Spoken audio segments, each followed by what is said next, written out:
Pellucidar. By Edgar Rice Burroughs. Prologue. Several years had elapsed since I had found the opportunity to do any big game hunting. For at last I had my plans almost perfected for a return to my old stamping grounds in northern Africa, where in other days I had had excellent sport in pursuit of the king of beasts. The date of my departure had been set. I was to leave in 2 weeks. No schoolboy counting the lagging hours that must pass before the beginning of long vacation released him to the delirious joys of the summer camp could have been filled with greater impatience or keener anticipation.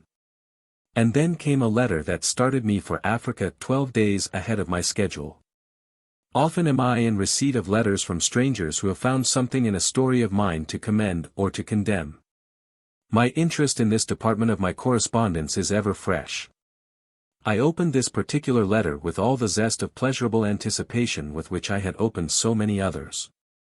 The postmark, Algiers, had aroused my interest and curiosity, especially at this time, since it was Algiers that was presently to witness the termination of my coming sea voyage in search of sport and adventure.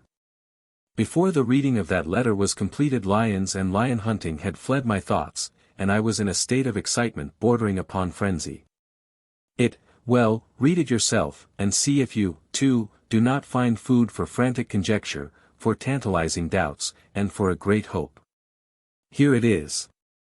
Dear Sir, I think that I have run across one of the most remarkable coincidences in modern literature.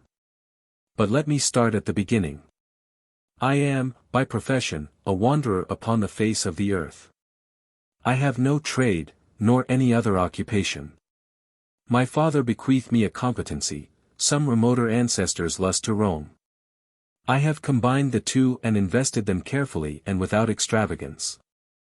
I became interested in your story, at the earth's core, not so much because of the probability of the tale as of a great and abiding wonder that people should be paid real money for writing such impossible trash. You will pardon my candor, but it is necessary that you understand my mental attitude toward this particular story, that you may credit that which follows. Shortly thereafter I started for the Sahara in search of a rather rare species of antelope that is to be found only occasionally within a limited area at a certain season of the year. My chase led me far from the haunts of man. It was a fruitless search, however, in so far as antelope is concerned. But one night as I lay courting sleep at the edge of a little cluster of date palms that surround an ancient well in the midst of the arid, shifting sands, I suddenly became conscious of a strange sound coming apparently from the earth beneath my head. It was an intermittent ticking. No reptile or insect with which I am familiar reproduces any such notes. I lay for an hour, listening intently. At last my curiosity got the better of me. I arose, lighted my lamp and commenced to investigate. My bedding lay upon a rug stretched directly upon the warm sand. The noise appeared to be coming from beneath the rug. I raised it, but found nothing, yet, at intervals, the sound continued. I dug into the sand with the point of my hunting knife. A few inches below the surface of the sand I encountered a solid substance that had the feel of wood beneath the sharp steel. Excavating about it, I unearthed a small wooden box. From this receptacle issued the strange sound that I had heard. How had it come here? What did it contain? In attempting to lift it from its burying place I discovered that it seemed to be held fast by means of a very small insulated cable running farther into the sand beneath it. My first impulse was to drag the thing loose by main strength, but fortunately I thought better of this and fell to examining the box.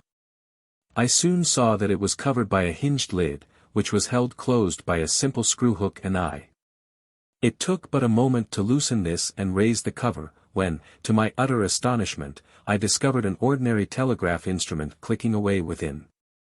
What in the world, thought I, is this thing doing here? That it was a French military instrument was my first guess, but really there didn't seem much likelihood that this was the correct explanation, when one took into account the loneliness and remoteness of the spot. As I sat gazing at my remarkable find, which was ticking and clicking away there in the silence of the desert night, trying to convey some message which I was unable to interpret, my eyes fell upon a bit of paper lying in the bottom of the box beside the instrument. I picked it up and examined it. Upon it were written but 2 letters. D.I. They meant nothing to me then. I was baffled. Once, in an interval of silence upon the part of the receiving instrument, I moved the sending key up and down a few times. Instantly the receiving mechanism commenced to work frantically. I tried to recall something of the Morse code, with which I had played as a little boy, but time had obliterated it from my memory. I became almost frantic as I let my imagination run riot among the possibilities for which this clicking instrument might stand. Some poor devil at the unknown other end might be in dire need of succor. The very franticness of the instrument's wild clashing betokened something of the kind. And there sat I, powerless to interpret, and so powerless to help. It was then that the inspiration came to me. In a flash there leaped to my mind the closing paragraphs of the story I had read in the club at Algiers. Does the answer lie somewhere upon the bosom of the broad Sahara, at the ends of 2 tiny wires, hidden beneath a lost cairn? The idea seemed preposterous. Experience and intelligence combined to assure me that there could be no slightest grain of truth or possibility in your wild tale. It was fiction pure and simple. And yet where were the other ends of those wires? What was this instrument, ticking away here in the great Sahara, but a travesty upon the possible? Would I have believed in it had I not seen it with my own eyes? And the initials, D.I. upon the slip of paper. David's initials were these, David Innes. I smiled at my imaginings. I ridiculed the assumption that there was an inner world and that these wires led downward through the earth's crust to the surface of Pellucidar. And yet. Well, I sat there all night, listening to that tantalizing clicking, now and then moving the sending key just to let the other end know that the instrument had been discovered. In the morning, after carefully returning the box to its hole and covering it over with sand, I called my servants about me, snatched a hurried breakfast, mounted my horse, and started upon a forced march for Algiers. I arrived here today. In writing you this letter I feel that I am making a fool of myself. There is no David Innes. There is no Diane the Beautiful. There is no world within a world. Pellucidar is but a realm of your imagination, nothing more. But the incident of the finding of that buried telegraph instrument upon the lonely Sahara is little short of uncanny, in view of your story of the adventures of David Innes. I have called it one of the most remarkable coincidences in modern fiction. I called it literature before, but, again pardon my candor, your story is not. And now, why am I writing you? Heaven knows, unless it is that the persistent clicking of that unfathomable enigma out there in the vast silences of the Sahara has so wrought upon my nerves that reason refuses longer to function sanely. I cannot hear it now, yet I know that far away to the south, all alone beneath the sands, it is still pounding out its vain, frantic appeal. It is maddening. It is your fault, I want you to release me from it. Cable me at once, at my expense, that there was no basis of fact for your story, at the Earth's core. Very respectfully yours. Cogden Nestor. Anne, Club. Algiers. June 1st. 10 minutes after reading this letter I had cabled Mr. Nestor as follows. Story true. Await me Algiers. As fast as train and boat would carry me, I sped toward my destination. For all those dragging days my mind was a whirl of mad conjecture, of frantic hope, of numbing fear. The finding of the telegraph instrument practically assured me that David Innes had driven Perry's iron mole back through the earth's crust to the buried world of Pellucidar, but what adventures had befallen him since his return? Had he found Diane the Beautiful, his half-savage mate, safe among his friends, or had Hooja the sly one succeeded in his nefarious schemes to abduct her? Did Abner Perry, the lovable old inventor and paleontologist, still live? Had the federated tribes of Pellucidar succeeded in overthrowing the mighty Mahars, the dominant race of reptilian monsters, and their fierce, gorilla-like soldiery, the savage Sagoths? I must admit that I was in a state bordering upon nervous prostration when I entered the Club in Algiers, and inquired for Mr. Nestor. A moment later I was ushered into his presence, to find myself clasping hands with the sort of chap that the world holds only too few of. He was a tall, smooth-faced man of about 30, clean-cut, straight, and strong, and weather-tanned to the hue of a desert Arab. I liked him immensely from the first. And I hoped that after our 3 months together in the desert country, 3 months not entirely lacking in adventure, he found that a man may be a writer of impossible trash and yet have some redeeming qualities. The day following my arrival at Algiers we left for the south, Nestor having made all arrangements in advance, guessing, as he naturally did, that I could be coming to Africa for but a single purpose, to hasten at once to the buried telegraph instrument and wrest it secret from it. In addition to our native servants, we took along an English telegraph operator named Frank Downes. Nothing of interest enlivened our journey by rail and caravan till we came to the cluster of date palms about the ancient well upon the rim of the Sahara. It was the very spot at which I first had seen David Innes. If he had ever raised a cairn above the telegraph instrument no sign of it remained now. Had it not been for the chance that caused Cogdon Nestor to throw down his sleeping rug directly over the hidden instrument, it might still be clicking there unheard, and this story still unwritten. When we reached the spot and unearthed the little box the instrument was quiet, nor did repeated attempts upon the part of our telegrapher succeed in winning a response from the other end of the line. After several days of futile endeavor to raise Pellucidar, we had begun to despair. I was as positive that the other end of that little cable protruded through the surface of the inner world as I am that I sit here today in my study, when about midnight of the 4th day I was awakened by the sound of the instrument. Leaping to my feet I grasped Downes roughly by the neck and dragged him out of his blankets. He didn't need to be told what caused my excitement, for the instant he was awake he, too, heard the long-hoped-for click, and with a whoop of delight pounced upon the instrument. Nestor was on his feet almost as soon as I. The three of us huddled about that little box as if our lives depended upon the message it had for us. Downes interrupted the clicking with his sending key. The noise of the receiver stopped instantly. "Ask who it is, Downes," I directed. He did so, and while we awaited the Englishman's translation of the reply, I doubt if either Nestor or I breathed. "He says he's David Innes," said Downes. "He wants to know who we are." "Tell him," said I. "And that we want to know how he is, and all that has befallen him since I last saw him." For 2 months I talked with David Innes almost every day, and as Downes translated, either Nestor or I took notes. From these, arranged in chronological order, I have set down the following account of the further adventures of David Innes at the Earth's core, practically in his own words. How do you find this book? Any thoughts about the book or the author? Any suggestion for improvement? Please take a moment to share your thoughts in a comment. If you like it, share it with your friends who might enjoy it as well. Subscribe to keep in touch. Visit CompleteAudiobooks.com for more quality content. Chapter 1. Lost on Pellucidar. The Arabs, of whom I wrote you at the end of my last letter, Innes began, and whom I thought to be enemies intent only upon murdering me, proved to be exceedingly friendly. They were searching for the very band of marauders that had threatened my existence. The huge Rhamphorhynchus-like reptile that I had brought back with me from the inner world, the ugly Mahar that Hooja the Sly One had substituted for my dear Dien at the moment of my departure, filled them with wonder and with awe.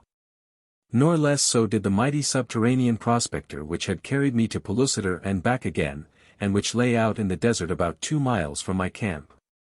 With their help I managed to get the unwieldy tons of its great bulk into a vertical position, the nose deep in a hole we had dug in the sand and the rest of it supported by the trunks of date palms cut for the purpose.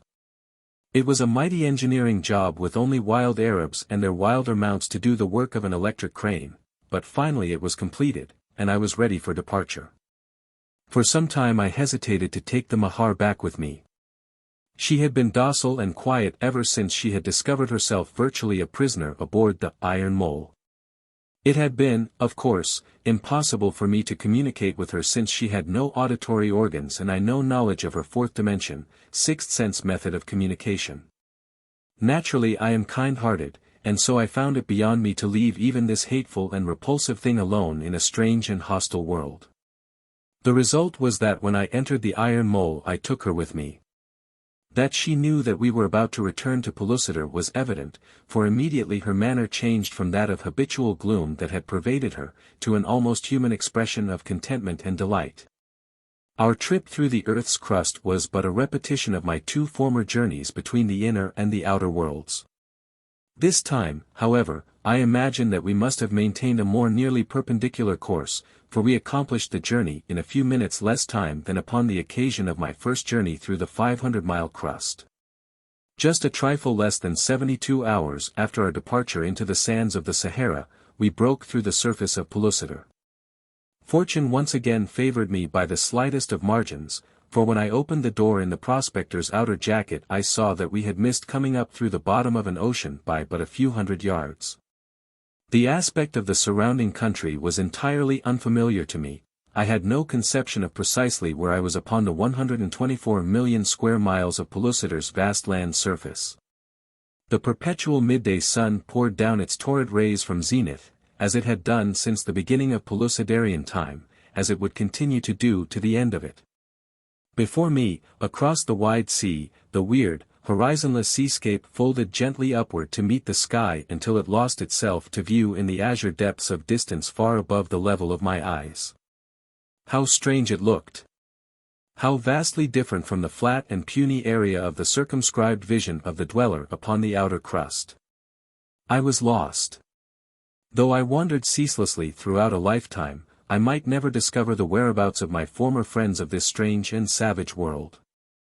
Never again might I see dear old Perry, nor Gawk the hairy one, nor Dacor the strong one, nor that other infinitely precious one, my sweet and noble mate, Dien the beautiful. But even so I was glad to tread once more the surface of Pellucidar. Mysterious and terrible, grotesque and savage though she is in many of her aspects, I cannot but love her. Her very savagery appealed to me, for it is the savagery of unspoiled nature. The magnificence of her tropic beauties enthralled me. Her mighty land areas breathed unfettered freedom. Her untracked oceans, whispering of virgin wonders unsullied by the eye of man, beckoned me out upon their restless bosoms. Not for an instant did I regret the world of my nativity. I was in Pellucidar. I was home. And I was content.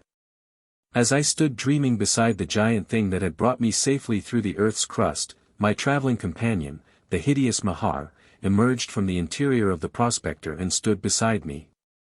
For a long time she remained motionless. What thoughts were passing through the convolutions of her reptilian brain? I do not know. She was a member of the dominant race of Pellucidar.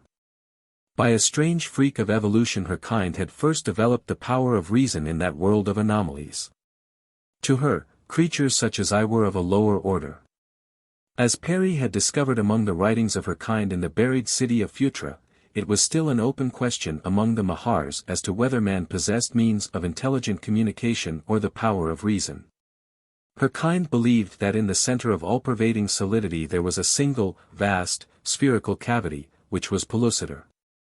This cavity had been left there for the sole purpose of providing a place for the creation and propagation of the Mahar race. Everything within it had been put there for the uses of the Mahar. I wondered what this particular Mahar might think now. I found pleasure in speculating upon just what the effect had been upon her of passing through the earth's crust. And coming out into a world that one of even less intelligence than the great Mahars could easily see was a different world from her own Pellucidar. What had she thought of the outer world's tiny sun? What had been the effect upon her of the moon and myriad stars of the clear African nights? How had she explained them? With what sensations of awe must she first have watched the sun moving slowly across the heavens to disappear at last beneath the western horizon, leaving in his wake that which the Mahar had never before witnessed, the darkness of night.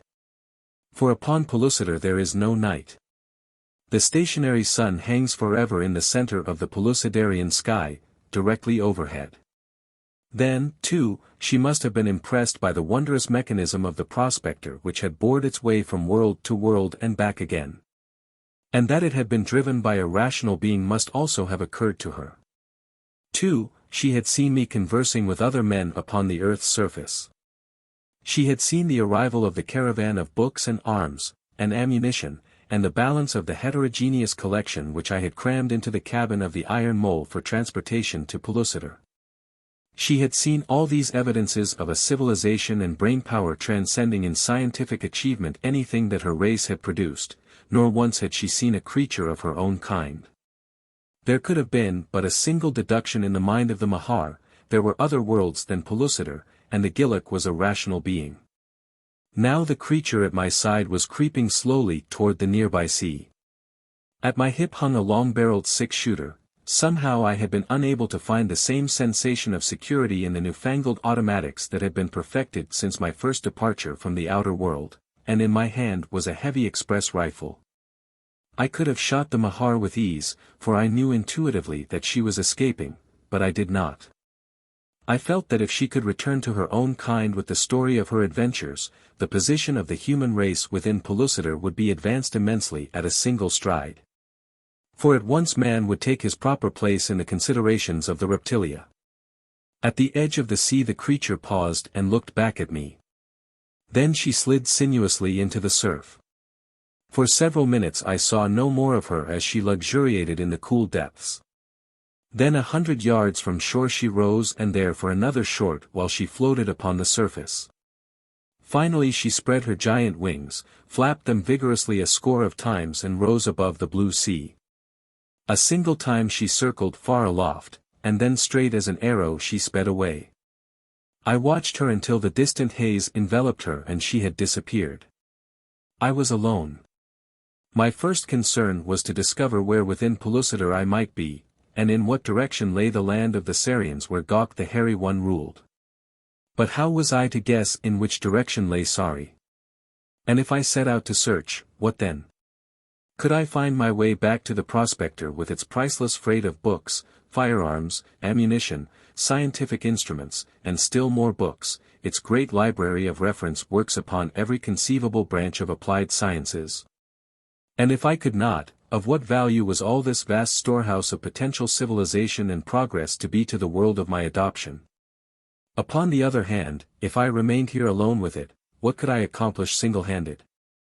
Nothing.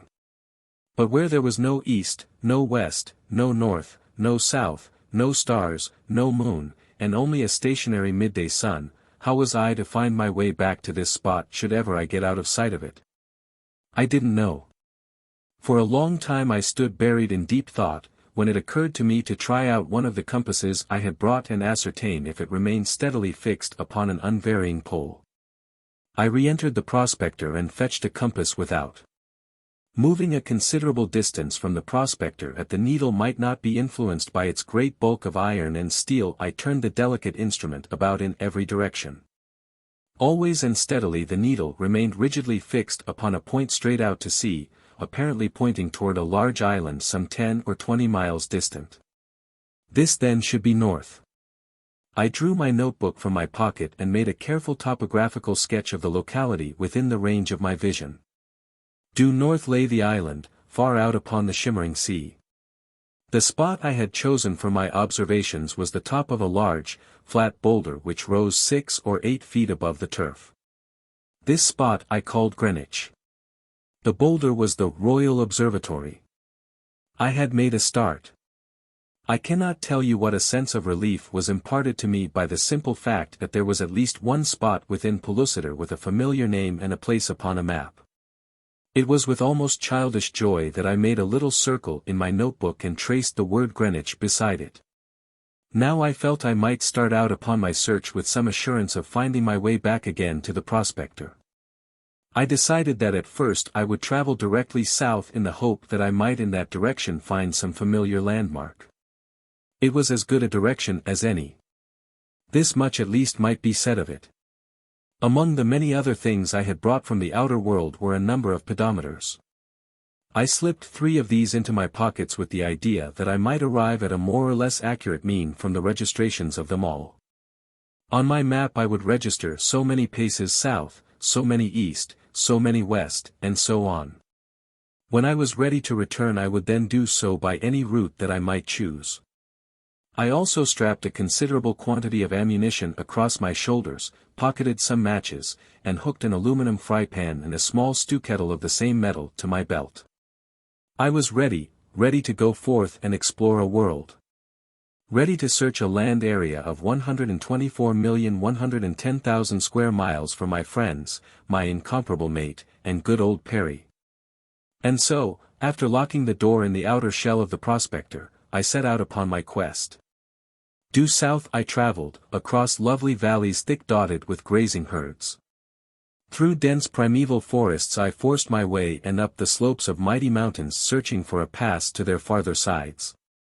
Ibex and musk sheep fell before my good old revolver, so that I lacked not for food in the higher altitudes. The forests and the plains gave plentifully of fruits and wild birds, antelope, aurochsen, and elk. Occasionally, for the larger game animals and the gigantic beasts of prey, I used my express rifle, but for the most part the revolver filled all my needs. There were times, too, when faced by a mighty cave bear, a saber-toothed tiger, or huge Felis spelea, black-maned and terrible. Even my powerful rifle seemed pitifully inadequate, but fortune favored me so that I passed unscathed through adventures that even the recollection of causes the short hairs to bristle at the nape of my neck. How long I wandered toward the south I do not know, for shortly after I left the prospector something went wrong with my watch, and I was again at the mercy of the baffling timelessness of Pellucidar, forging steadily ahead beneath the great, motionless sun which hangs eternally at noon. I ate many times, however, so that days must have elapsed, possibly months with no familiar landscape rewarding my eager eyes. I saw no men nor signs of men. Nor is this strange, for Pellucidar, in its land area, is immense, while the human race there is very young and consequently far from numerous. Doubtless upon that long search mine was the first human foot to touch the soil in many places, mine the first human eye to rest upon the gorgeous wonders of the landscape. It was a staggering thought. I could not but dwell upon it often as I made my lonely way through this virgin world. Then, quite suddenly, one day I stepped out of the peace of manless primality into the presence of man, and peace was gone. It happened thus. I had been following a ravine downward out of a chain of lofty hills and had paused at its mouth to view the lovely little valley that lay before me. At one side was tangled wood, while straight ahead a river wound peacefully along parallel to the cliffs in which the hills terminated at the valley's edge. Presently, as I stood enjoying the lovely scene, as insatiate for nature's wonders as if I had not looked upon similar landscapes countless times, a sound of shouting broke from the direction of the woods. That the harsh, discordant notes rose from the throats of men I could not doubt. I slipped behind a large boulder near the mouth of the ravine and waited. I could hear the crashing of underbrush in the forest, and I guessed that whoever came quickly, pursued and pursuers, doubtless. In a short time some hunted animal would break into view, and a moment later a score of half-naked savages would come leaping after with spears or club or great stone knives. I had seen the thing so many times during my life within Pellucidar that I felt that I could anticipate to a nicety precisely what I was about to witness. I hoped that the hunters would prove friendly and be able to direct me toward Sari. Even as I was thinking these thoughts the quarry emerged from the forest. But it was no terrified four-footed beast. Instead, what I saw was an old man, a terrified old man. Staggering feebly and hopelessly from what must have been some very terrible fate, if one could judge from the horrified expressions he continually cast behind him toward the wood, he came stumbling on in my direction. He had covered but a short distance from the forest when I beheld the first of his pursuers, a Sagoth, one of those grim and terrible guerrilla men who guard the mighty Mahars in their buried cities. Faring forth from time to time upon slave-raiding or punitive expeditions against the human race of Pellucidar, of whom the dominant race of the inner world think as we think of the bison or the wild sheep of our own world. Close behind the foremost Sagoth came others until a full dozen raced, shouting after the terror-stricken old man. They would be upon him shortly, that was plain. One of them was rapidly overhauling him, his back-thrown spear-arm testifying to his purpose. And then, quite with the suddenness of an unexpected blow, I realized a past familiarity with the gait and carriage of the fugitive. Simultaneously there swept over me the staggering fact that the old man was, Perry. That he was about to die before my very eyes with no hope that I could reach him in time to avert the awful catastrophe, for to me it meant a real catastrophe. Perry was my best friend. Jen, of course, I looked upon as more than friend. She was my mate, a part of me. I had entirely forgotten the rifle in my hand and the revolvers at my belt. One does not readily synchronize his thoughts with the Stone Age and the 20th century simultaneously. Now from past habit I still thought in the Stone Age, and in my thoughts of the Stone Age there were no thoughts of firearms. The fellow was almost upon Perry when the feel of the gun in my hand awoke me from the lethargy of terror that had gripped me. From behind my boulder I threw up the heavy express rifle, a mighty engine of destruction that might bring down a cave bear or a mammoth at a single shot, and let drive at the Sagatha's broad, hairy breast. At the sound of the shot he stopped stock still. His spear dropped from his hand. Then he lunged forward upon his face. The effect upon the others was little less remarkable. Perry alone could have possibly guessed the meaning of the loud report or explained its connection with the sudden collapse of the Sagoth. The other guerrilla men halted for but an instant. Then with renewed shrieks of rage they sprang forward to finish Perry. At the same time I stepped from behind my boulder, drawing one of my revolvers that I might conserve the more precious ammunition of the express rifle. Quickly I fired again with the lesser weapon. Then it was that all eyes were directed toward me. Another Sagoth fell to the bullet from the revolver, but it did not stop his companions. They were out for revenge as well as blood now, and they meant to have both. As I ran forward toward Perry I fired 4 more shots, dropping 3 of our antagonists. Then at last the remaining 7 wavered. It was too much for them, this roaring death that leaped, invisible, upon them from a great distance. As they hesitated I reached Perry's side. I have never seen such an expression upon any man's face as that upon Perry's when he recognized me. I have no words wherewith to describe it. There was not time to talk then, scarce for a greeting. I thrust the full, loaded revolver into his hand, fired the last shot in my own, and reloaded. There were but 6 Sagoths left then. They started toward us once more, though I could see that they were terrified probably as much by the noise of the guns as by their effects. They never reached us. Halfway the 3 that remained turned and fled, and we let them go. The last we saw of them they were disappearing into the tangled undergrowth of the forest. And then Perry turned and threw his arms about my neck and, burying his old face upon my shoulder, wept like a child. Chapter 2. Traveling with Terror. We made camp there beside the peaceful river. There Perry told me all that had befallen him since I had departed for the outer crust. It seemed that Hooja had made it appear that I had intentionally left Dien behind, and that I did not purpose ever returning to Pellucidar. He told them that I was of another world and that I had tired of this and of its inhabitants. To Dien he had explained that I had a mate in the world to which I was returning, that I had never intended taking Dien the beautiful back with me, and that she had seen the last of me.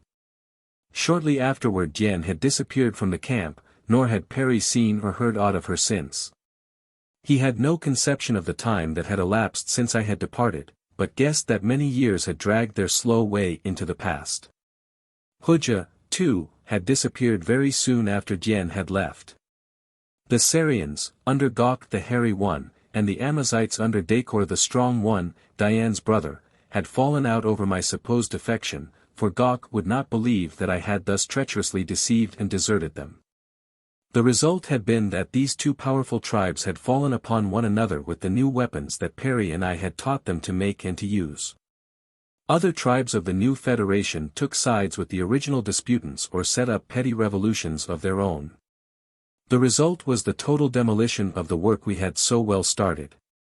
Taking advantage of the tribal war, the Mahars had gathered their Sagoths in force and fallen upon one tribe after another in rapid succession, wreaking awful havoc among them and reducing them for the most part to as pitiable a state of terror as that from which we had raised them.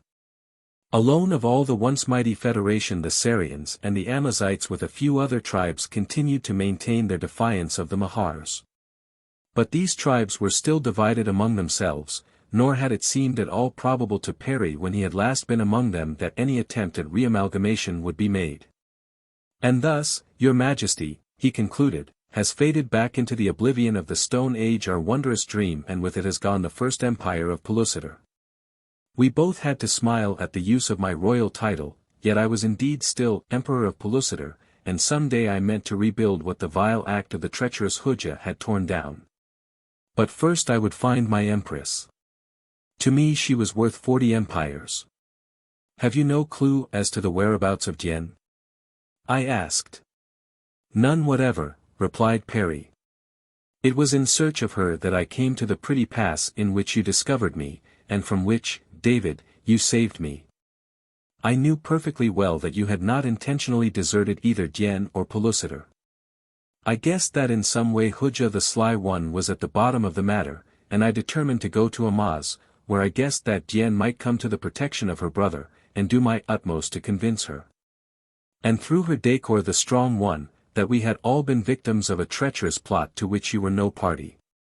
I came to Amaz after a most trying and terrible journey, only to find that Jen was not among her brother's people and that they knew not of her whereabouts.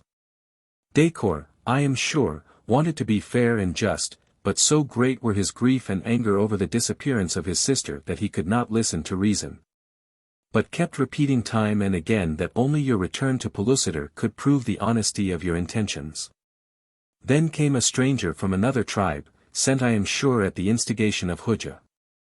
He so turned the Amazites against me that I was forced to flee their country to escape assassination. In attempting to return to Sari I became lost, and then the Sagoths discovered me. For a long time I eluded them, hiding in caves and wading in rivers to throw them off my trail. I lived on nuts and fruits and the edible roots that chance threw in my way. I traveled on, in what directions I could not even guess. And at last I could elude them no longer, and the end came as I had long foreseen that it would come, except that I had not foreseen that you would be there to save me. We rested in our camp until Perry had regained sufficient strength to travel again. We planned much, rebuilding all our shattered air castles, but above all we planned most to find Jen. I could not believe that she was dead, yet where she might be in this savage world, and under what frightful conditions she might be living, I could not guess. When Perry was rested we returned to the prospector, where he fitted himself out fully like a civilized human being, underclothing, socks, shoes, khaki jacket and breeches and good, substantial puttees. When I had come upon him he was clothed in rough suduk sandals, a G-string and a tunic fashioned from the shaggy hide of a thag. Now he wore real clothing again for the first time since the ape folk had stripped us of our apparel that long-gone day that had witnessed our advent within Pellucidar. With a bandolier of cartridges across his shoulder, 2 six-shooters at his hips, and a rifle in his hand he was a much rejuvenated Perry. Indeed he was quite a different person altogether from the rather shaky old man who had entered the prospector with me 10 or 11 years before. For the trial trip that had plunged us into such wondrous adventures and into such a strange and hitherto undreamed of world. Now he was straight and active. His muscles, almost atrophied from disuse in his former life, had filled out. He was still an old man of course, but instead of appearing 10 years older than he really was, as he had when we left the outer world, he now appeared about 10 years younger. The wild, free life of Pellucidar had worked wonders for him. Well, it must need have done so or killed him, for a man of Perry's former physical condition could not long have survived the dangers and rigors of the primitive life of the inner world. Perry had been greatly interested in my map and in the Royal Observatory at Greenwich. By use of the pedometers we had retraced our way to the prospector with ease and accuracy. Now that we were ready to set out again we decided to follow a different route on the chance that it might lead us into more familiar territory. I shall not weary you with a repetition of the countless adventures of our long search. Encounters with wild beasts of gigantic size were of almost daily occurrence. But with our deadly express rifles we ran comparatively little risk when one recalls that previously we had both traversed this world of frightful dangers inadequately armed with crude, primitive weapons and all but naked. We ate and slept many times, so many that we lost count, and so I do not know how long we roamed, though our map shows the distances and directions quite accurately. We must have covered a great many thousand square miles of territory, and yet we had seen nothing in the way of a familiar landmark. When from the heights of a mountain range we were crossing I descried far in the distance great masses of billowing clouds. Now clouds are practically unknown in the skies of Pellucidar. The moment that my eyes rested upon them my heart leaped. I seized Perry's arm and, pointing toward the horizonless distance, shouted. "The mountains of the clouds! They lie close to Phutra, and the country of our worst enemies, the Mahars," Perry remonstrated. "I know it," I replied, "but they give us a starting point from which to prosecute our search intelligently. They are at least a familiar landmark.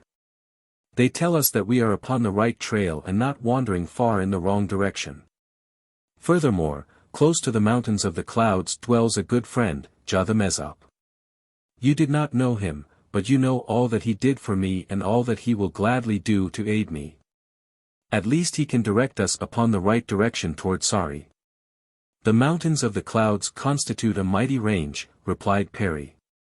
"They must cover an enormous territory. How are you to find your friend in all the great country that is visible from their rugged flanks?" "Easily," I answered him, for Jah gave me minute directions. I recall almost his exact words. "You need merely come to the foot of the highest peak of the mountains of the clouds. There you will find a river that flows into the Lural Az. Directly opposite the mouth of the river you will see 3 large islands far out, so far that they are barely discernible. The one to the extreme left as you face them from the mouth of the river is Anorak, where I rule the tribe of Anorak." And so we hastened onward toward the great cloud mass that was to be our guide for several weary marches. At last we came close to the towering crags, Alp-like in their grandeur. Rising nobly among its noble fellows, one stupendous peak reared its giant head thousands of feet above the others. It was he whom we sought, but at its foot no river wound down toward any sea. "It must rise from the opposite side," suggested Perry, casting a rueful glance at the forbidding heights that barred our further progress. "We cannot endure the Arctic cold of those high-flung passes, and to traverse the endless miles about this interminable range might require a year or more. The land we seek must lie upon the opposite side of the mountains." "Then we must cross them," I insisted. Perry shrugged. "We can't do it, David," he repeated. "We are dressed for the tropics. We should freeze to death among the snows and glaciers long before we had discovered a pass to the opposite side. We must cross them," I reiterated. "We will cross them." I had a plan, and that plan we carried out. It took some time. First we made a permanent camp part way up the slopes where there was good water. Then we set out in search of the great, shaggy cave bear of the higher altitudes. He is a mighty animal, a terrible animal.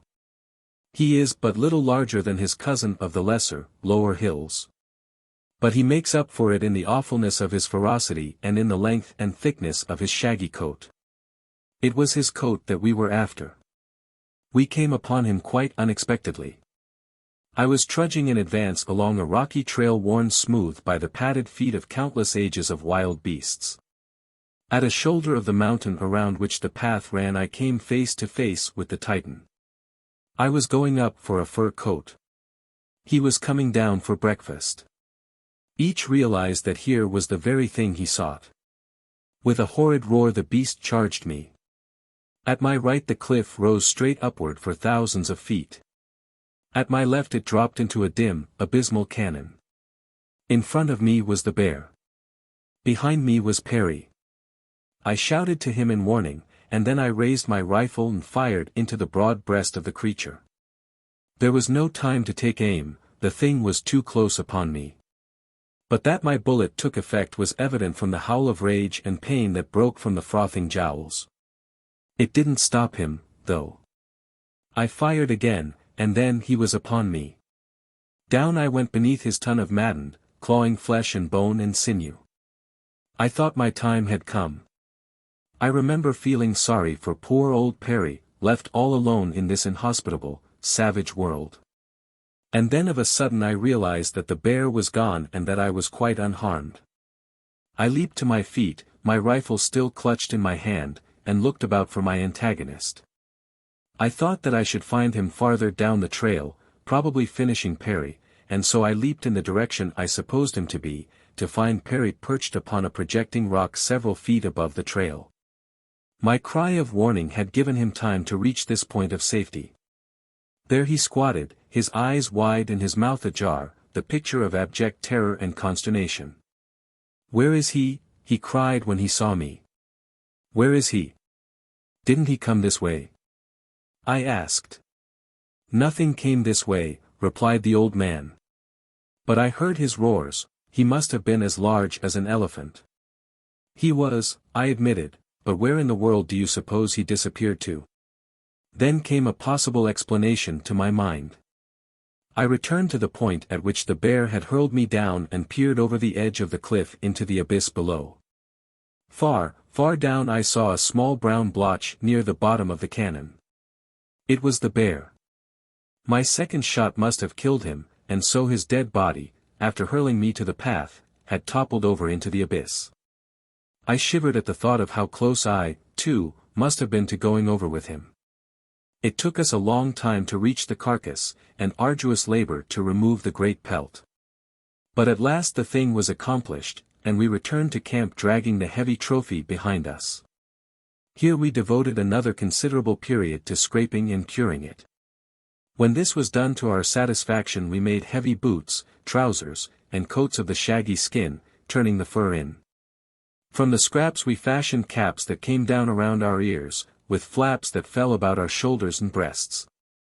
We were now fairly well equipped for our search for a pass to the opposite side of the mountains of the clouds. Our first step now was to move our camp upward to the very edge of the perpetual snows which capped this lofty range. Here we built a snug, secure little hut, which we provisioned and stored with fuel for its diminutive fireplace. With our hut as a base we sallied forth in search of a pass across the range. Our every move was carefully noted upon our maps which we now kept in duplicate. By this means we were saved tedious and unnecessary retracing of ways already explored. Systematically we worked upward in both directions from our base, and when we had at last discovered what seemed might prove a feasible pass we moved our belongings to a new hut farther up. It was hard work, cold, bitter, cruel work. Not a step did we take in advance but the grim reaper strode silently in our tracks. There were the great cave bears in the timber, and gaunt, lean wolves, huge creatures twice the size of our Canadian timber wolves. Farther up we were assailed by enormous white bears, hungry, devilish fellows, who came roaring across the rough glacier tops at the first glimpse of us, or stalked us stealthily by scent when they had not yet seen us. It is one of the peculiarities of life within Pellucidar that man is more often the hunted than the hunter. Myriad are the huge-bellied carnivora of this primitive world. Never, from birth to death, are those great bellies sufficiently filled, so always are their mighty owners prowling about in search of meat. Terribly armed for battle as they are, man presents to them in his primal state an easy prey, slow of foot, puny of strength, ill-equipped by nature with natural weapons of defense. The bears looked upon us as easy meat. Only our heavy rifles saved us from prompt extinction. Poor Perry never was a raging lion at heart, and I am convinced that the terrors of that awful period must have caused him poignant mental anguish. When we were abroad pushing our trail farther and farther toward the distant break which, we assumed, marked a feasible way across the range, we never knew at what second some great engine of clawed and fanged destruction might rush upon us from behind, or lie in wait for us beyond an ice hummock or a jutting shoulder of the craggy steeps. The roar of our rifles was constantly shattering the world-old silence of stupendous cannons upon which the eye of man had never before gazed. And when in the comparative safety of our hut we lay down to sleep the great beasts roared and fought without the walls, clawed and battered at the door. or rushed their colossal frames headlong against the hut's sides until it rocked and trembled to the impact. Yes, it was a gay life. Perry had got to taking stock of our ammunition each time we returned to the hut. It became something of an obsession with him. He'd count our cartridges one by one and then try to figure how long it would be before the last was expended, and we must either remain in the hut until we starved to death or venture forth, empty, to fill the belly of some hungry bear. I must admit that I, too, felt worried, for our progress was indeed snail-like, and our ammunition could not last forever. In discussing the problem, finally we came to the decision to burn our bridges behind us and make one last supreme effort to cross the divide. It would mean that we must go without sleep for a long period, and with the further chance that when the time came that sleep could no longer be denied, we might still be high in the frozen regions of perpetual snow and ice, where sleep would mean certain death, exposed as we would be to the attacks of wild beasts and without shelter from the hideous cold. But we decided that we must take these chances, and so at last we set forth from our hut for the last time, carrying such necessities as we felt we could least afford to do without. The bears seemed unusually troublesome and determined that time, and as we clambered slowly upward beyond the highest point to which we had previously attained, the cold became infinitely more intense. Presently, with two great bears dogging our footsteps, we entered a dense fog. We had reached the heights that are so often cloud-wrapped for long periods. We could see nothing a few paces beyond our noses. We dared not turn back into the teeth of the bears which we could hear grunting behind us. To meet them in this bewildering fog would have been to court instant death. Perry was almost overcome by the hopelessness of our situation. He flopped down on his knees and began to pray. It was the first time I had heard him at his old habit since my return to Pellucidar, and I had thought that he had given up his little idiosyncrasy, but he hadn't. Far from it. I let him pray for a short time undisturbed, and then as I was about to suggest that we had better be pushing along, one of the bears in our rear let out a roar that made the earth fairly tremble beneath our feet. It brought Perry to his feet as if he had been stung by a wasp, and sent him racing ahead through the blinding fog at a gait that I knew must soon end in disaster were it not checked. Crevasses in the glacier ice were far too frequent to permit of reckless speed even in a clear atmosphere, and then there were hideous precipices along the edges of which our way often led us. I shivered as I thought of the poor old fellow's peril. At the top of my lungs I called to him to stop, but he did not answer me. And then I hurried on in the direction he had gone, faster by far than safety dictated. For a while I thought I heard him ahead of me, but at last, though I paused often to listen and to call to him, I heard nothing more, not even the grunting of the bears that had been behind us. All was deathly silence, the silence of the tomb. About me lay the thick, impenetrable fog. I was alone. Perry was gone, gone forever, I had not the slightest doubt. Somewhere nearby lay the mouth of a treacherous fissure, and far down at its icy bottom lay all that was mortal of my old friend, Abner Perry. There would his body be preserved in its icy sepulchre for countless ages, until on some far distant day the slow-moving river of ice had wound its snail-like way down to the warmer level, there to disgorge its grisly evidence of grim tragedy. And what in that far future age might mean baffling mystery. Chapter 3. Shooting the Chutes, and After. Through the fog I felt my way along by means of my compass. I no longer heard the bears, nor did I encounter one within the fog. Experience has since taught me that these great beasts are as terror-stricken by this phenomenon as a landsman by a fog at sea, and that no sooner does a fog envelop them than they make the best of their way to lower levels and a clear atmosphere. It was well for me that this was true. I felt very sad and lonely as I crawled along the difficult footing. My own predicament weighed less heavily upon me than the loss of Perry, for I loved the old fellow. That I should ever win the opposite slopes of the range I began to doubt, for though I am naturally sanguine, I imagine that the bereavement which had befallen me had cast such a gloom over my spirits that I could see no slightest ray of hope for the future. Then, too, the blighting, grey oblivion of the cold, damp clouds through which I wandered was distressing. Hope thrives best in sunlight, and I am sure that it does not thrive at all in a fog. But the instinct of self-preservation is stronger than hope. It thrives, fortunately, upon nothing. It takes root upon the brink of the grave, and blossoms in the jaws of death.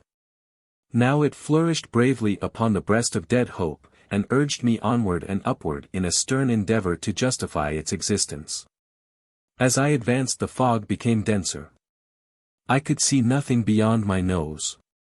Even the snow and ice I trod were invisible. I could not see below the breast of my bearskin coat. I seemed to be floating in a sea of vapor. To go forward over a dangerous glacier under such conditions was little short of madness. But I could not have stopped going had I known positively that death lay 2 paces before my nose. In the first place, it was too cold to stop, and in the second, I should have gone mad but for the excitement of the perils that beset each forward step. For some time the ground had been rougher and steeper, until I had been forced to scale a considerable height that had carried me from the glacier entirely. I was sure from my compass that I was following the right general direction, and so I kept on. Once more the ground was level. From the wind that blew about me I guessed that I must be upon some exposed peak of ridge. And then quite suddenly I stepped out into space. Wildly I turned and clutched at the ground that had slipped from beneath my feet. Only a smooth, icy surface was there. I found nothing to clutch or stay my fall, and a moment later so great was my speed that nothing could have stayed me. As suddenly as I had pitched into space, with equal suddenness did I emerge from the fog, out of which I shot like a projectile from a cannon into clear daylight. My speed was so great that I could see nothing about me but a blurred and indistinct sheet of smooth and frozen snow, that rushed past me with express train velocity. I must have slid downward thousands of feet before the steep incline curved gently onto a broad, smooth, snow-covered plateau. Across this I hurtled with slowly diminishing velocity, until at last objects about me began to take definite shape. Far ahead, miles and miles away, I saw a great valley in mighty woods, and beyond these a broad expanse of water. In the nearer foreground I discerned a small, dark blob of color upon the shimmering whiteness of the snow.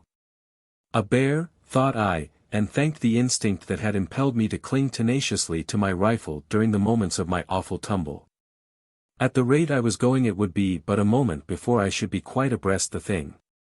Nor was it long before I came to a sudden stop in soft snow, upon which the sun was shining, not 20 paces from the object of my most immediate apprehension. It was standing upon its hind legs waiting for me. As I scrambled to my feet to meet it, I dropped my gun in the snow and doubled up with laughter. It was Perry. The expression upon his face, combined with the relief I felt at seeing him again safe and sound, was too much for my overwrought nerves. "David," he cried. "David, my boy. God has been good to an old man. He has answered my prayer." It seems that Perry in his mad flight had plunged over the brink at about the same point as that at which I had stepped over it a short time later. Chance had done for us what long periods of rational labor had failed to accomplish. We had crossed the divide. We were upon the side of the mountains of the clouds that we had for so long been attempting to reach. We looked about. Below us were green trees and warm jungles. In the distance was a great sea. "The Lural Az," I said, pointing toward its blue-green surface. Somehow, the gods alone can explain it. Perry, too, had clung to his rifle during his mad descent of the icy slope. For that there was cause for great rejoicing.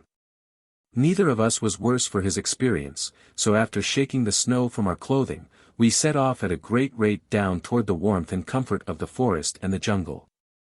The going was easy by comparison with the awful obstacles we had had to encounter upon the opposite side of the divide. There were beasts, of course, but we came through safely. Before we halted to eat or rest, we stood beside a little mountain brook beneath the wondrous trees of the primeval forest in an atmosphere of warmth and comfort. It reminded me of an early June day in the Maine woods. We fell to work with our short axes and cut enough small trees to build a rude protection from the fiercer beasts. Then we lay down to sleep. How long we slept I do not know. Perry says that inasmuch as there is no means of measuring time within Pellucidar, there can be no such thing as time here, and that we may have slept an outer earthly year, or we may have slept but a second. But this I know. We had stuck the ends of some of the saplings into the ground in the building of our shelter, first stripping the leaves and branches from them, and when we awoke we found that many of them had thrust forth sprouts. Personally, I think that we slept at least a month, but who may say? The sun marked midday when we closed our eyes, it was still in the same position when we opened them, nor had it varied a hair's breadth in the interim. It is most baffling, this question of elapsed time within Pellucidar. Anyhow, I was famished when we awoke. I think that it was the pangs of hunger that awoke me. Ptarmigan and wild boar fell before my revolver within a dozen moments of my awakening. Perry soon had a roaring fire blazing by the brink of the little stream. It was a good and delicious meal we made. Though we did not eat the entire boar, we made a very large hole in him, while the ptarmigan was but a mouthful. Having satisfied our hunger, we determined to set forth at once in search of Anorak and my old friend, Ja the Mezop. We each thought that by following the little stream downward, we should come upon the large river which Ja had told me emptied into the Lural Az opposite his island. We did so. Nor were we disappointed. For at last, after a pleasant journey, and what journey would not be pleasant after the hardships we had endured among the peaks of the mountains of the clouds, we came upon a broad flood that rushed majestically onward in the direction of the great sea we had seen from the snowy slopes of the mountains. For 3 long marches we followed the left bank of the growing river, until at last we saw it roll its mighty volume into the vast waters of the sea. Far out across the rippling ocean we descried 3 islands. The one to the left must be Anorak. At last we had come close to a solution of our problem, the road to Sari. But how to reach the islands was now the foremost question in our minds. We must build a canoe. Perry is a most resourceful man. He has an axiom which carries the thought kernel that what man has done, man can do, and it doesn't cut any figure with Perry whether a fellow knows how to do it or not.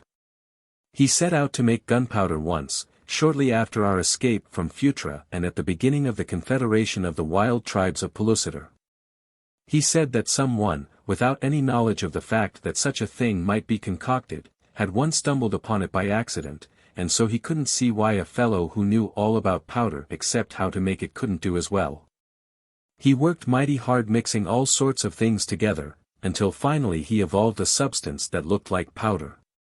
He had been very proud of the stuff, and had gone about the village of the Sarians exhibiting it to every one who would listen to him, and explaining what its purpose was and what terrific havoc it would work. Until finally the natives became so terrified at the stuff that they wouldn't come within a rod of Perry and his invention. Finally, I suggested that we experiment with it and see what it would do, so Perry built a fire, after placing the powder at a safe distance, and then touched a glowing ember to a minute particle of the deadly explosive. It extinguished the ember. Repeated experiments with it determined me that in searching for a high explosive, Perry had stumbled upon a fire extinguisher that would have made his fortune for him back in our own world. So now he set himself to work to build a scientific canoe. I had suggested that we construct a dugout, but Perry convinced me that we must build something more in keeping with our positions of supermen in this world of the Stone Age. We must impress these natives with our superiority, he explained. You must not forget, David, that you are Emperor of Pellucidar. As such you may not with dignity approach the shores of a foreign power in so crude a vessel as a dugout. I pointed out to Perry that it wasn't much more incongruous for the Emperor to cruise in a canoe, than it was for the Prime Minister to attempt to build one with his own hands. He had to smile at that. But in extenuation of his act he assured me that it was quite customary for Prime Ministers to give their personal attention to the building of imperial navies. And this, he said, is the Imperial Navy of His Serene Highness, David I, Emperor of the Federated Kingdoms of Pellucidar. I grinned, but Perry was quite serious about it. It had always seemed rather more or less of a joke to me that I should be addressed as Majesty and all the rest of it. Yet my imperial power and dignity had been a very real thing during my brief reign. 20 tribes had joined the Federation, and their chiefs had sworn eternal fealty to one another and to me. Among them were many powerful though savage nations. Their chiefs we had made kings, their tribal lands kingdoms. We had armed them with bows and arrows and swords, in addition to their own more primitive weapons. I had trained them in military discipline and in so much of the art of war as I had gleaned from extensive reading of the campaigns of Napoleon, von Moltke, Grant, and the ancients. We had marked out as best we could natural boundaries dividing the various kingdoms. We had warned tribes beyond these boundaries that they must not trespass, and we had marched against and severely punished those who had. We had met and defeated the Mahars and the Sagoths. In short, we had demonstrated our rights to empire, and very rapidly were we being recognized and heralded abroad when my departure for the outer world and Hooja's treachery had set us back. But now I had returned. The work that fate had undone must be done again, and though I must needs smile at my imperial honors, I none the less felt the weight of duty and obligation that rested upon my shoulders. Slowly the imperial navy progressed toward completion. She was a wondrous craft, but I had my doubts about her. When I voiced them to Perry, he reminded me gently that my people for many generations had been mine owners, not shipbuilders, and consequently I couldn't be expected to know much about the matter. I was minded to inquire into his hereditary fitness to design battleships, but inasmuch as I already knew that his father had been a minister in a backwoods village far from the coast, I hesitated lest I offend the dear old fellow. He was immensely serious about his work, and I must admit that in so far as appearances went he did extremely well with the meager tools and assistance at his command. We had only 2 short axes and our hunting knives. Yet with these we hewed trees, split them into planks, surfaced and fitted them. That navy was some 40 feet in length by 10 feet beam. Her sides were quite straight and fully 10 feet high, for the purpose, explained Perry, of adding dignity to her appearance and rendering it less easy for an enemy to board her. As a matter of fact, I knew that he had had in mind the safety of her crew under javelin fire. The lofty sides made an admirable shelter. Inside she reminded me of nothing so much as a floating trench. There was also some slight analogy to a huge coffin. Her prow sloped sharply backward from the waterline, quite like a line of battleship. Perry had designed her more for moral effect upon an enemy, I think, than for any real harm she might inflict, and so those parts which were to show were the most imposing. Below the waterline she was practically non-existent. She should have had considerable draft, but, as the enemy couldn't have seen it, Perry decided to do away with it, and so made her flat-bottomed. It was this that caused my doubts about her. There was another little idiosyncrasy of design that escaped us both until she was about ready to launch. There was no method of propulsion. Her sides were far too high to permit the use of sweeps, and when Perry suggested that we pull her, I remonstrated on the grounds that it would be a most undignified and awkward manner of sweeping down upon the foe. Even if we could find or wield poles that would reach to the bottom of the ocean. Finally, I suggested that we convert her into a sailing vessel. When once the idea took hold, Perry was most enthusiastic about it, and nothing would do but a four-masted, full-rigged ship. Again I tried to dissuade him, but he was simply crazy over the psychological effect which the appearance of this strange and mighty craft would have upon the natives of Pellucidar. So we rigged her with thin hides for sails and dried gut for rope. Neither of us knew much about sailing a full-rigged ship, but that didn't worry me a great deal, for I was confident that we should never be called upon to do so, and as the day of launching approached I was positive of it. We had built her upon a low bank of the river close to where it emptied into the sea, and just above high tide. Her keel we had laid upon several rollers cut from small trees, the ends of the rollers in turn resting upon parallel tracks of long saplings. Her stern was toward the water. A few hours before we were ready to launch her she made quite an imposing picture, for Perry had insisted upon setting every shred of canvas. I told him that I didn't know much about it, but I was sure that at launching the hull only should have been completed, everything else being completed after she had floated safely. At the last minute there was some delay while we sought a name for her. I wanted her christened the Perry in honor both of her designer and that other great naval genius of another world, Captain Oliver Hazard Perry, of the United States Navy. But Perry was too modest, he wouldn't hear of it. We finally decided to establish a system in the naming of the fleet. Battleships of the first class should bear the names of kingdoms of the Federation, armored cruisers the names of kings. Cruisers the names of cities, and so on down the line. Therefore, we decided to name the first battleship Sari, after the first of the Federated Kingdoms. The launching of the Sari proved easier than I contemplated. Perry wanted me to get in and break something over the bow as she floated out upon the bosom of the river, but I told him that I should feel safer on dry land until I saw which side up the Sari would float. I could see by the expression of the old man's face that my words had hurt him, but I noticed that he didn't offer to get in himself, and so I felt less contrition than I might otherwise. When we cut the ropes and removed the blocks that held the Sari in place, she started for the water with a lunge. Before she hit it she was going at a reckless speed, for we had laid our tracks quite down to the water, greased them, and at intervals placed rollers all ready to receive the ship as she moved forward with stately dignity. But there was no dignity in the Sari. When she touched the surface of the river she must have been going 20 or 30 miles an hour. Her momentum carried her well out into the stream, until she came to a sudden halt at the end of the long line which we had had the foresight to attach to her bow and fasten to a large tree upon the bank. The moment her progress was checked she promptly capsized. Perry was overwhelmed. I didn't upbraid him, nor remind him that I had told him so.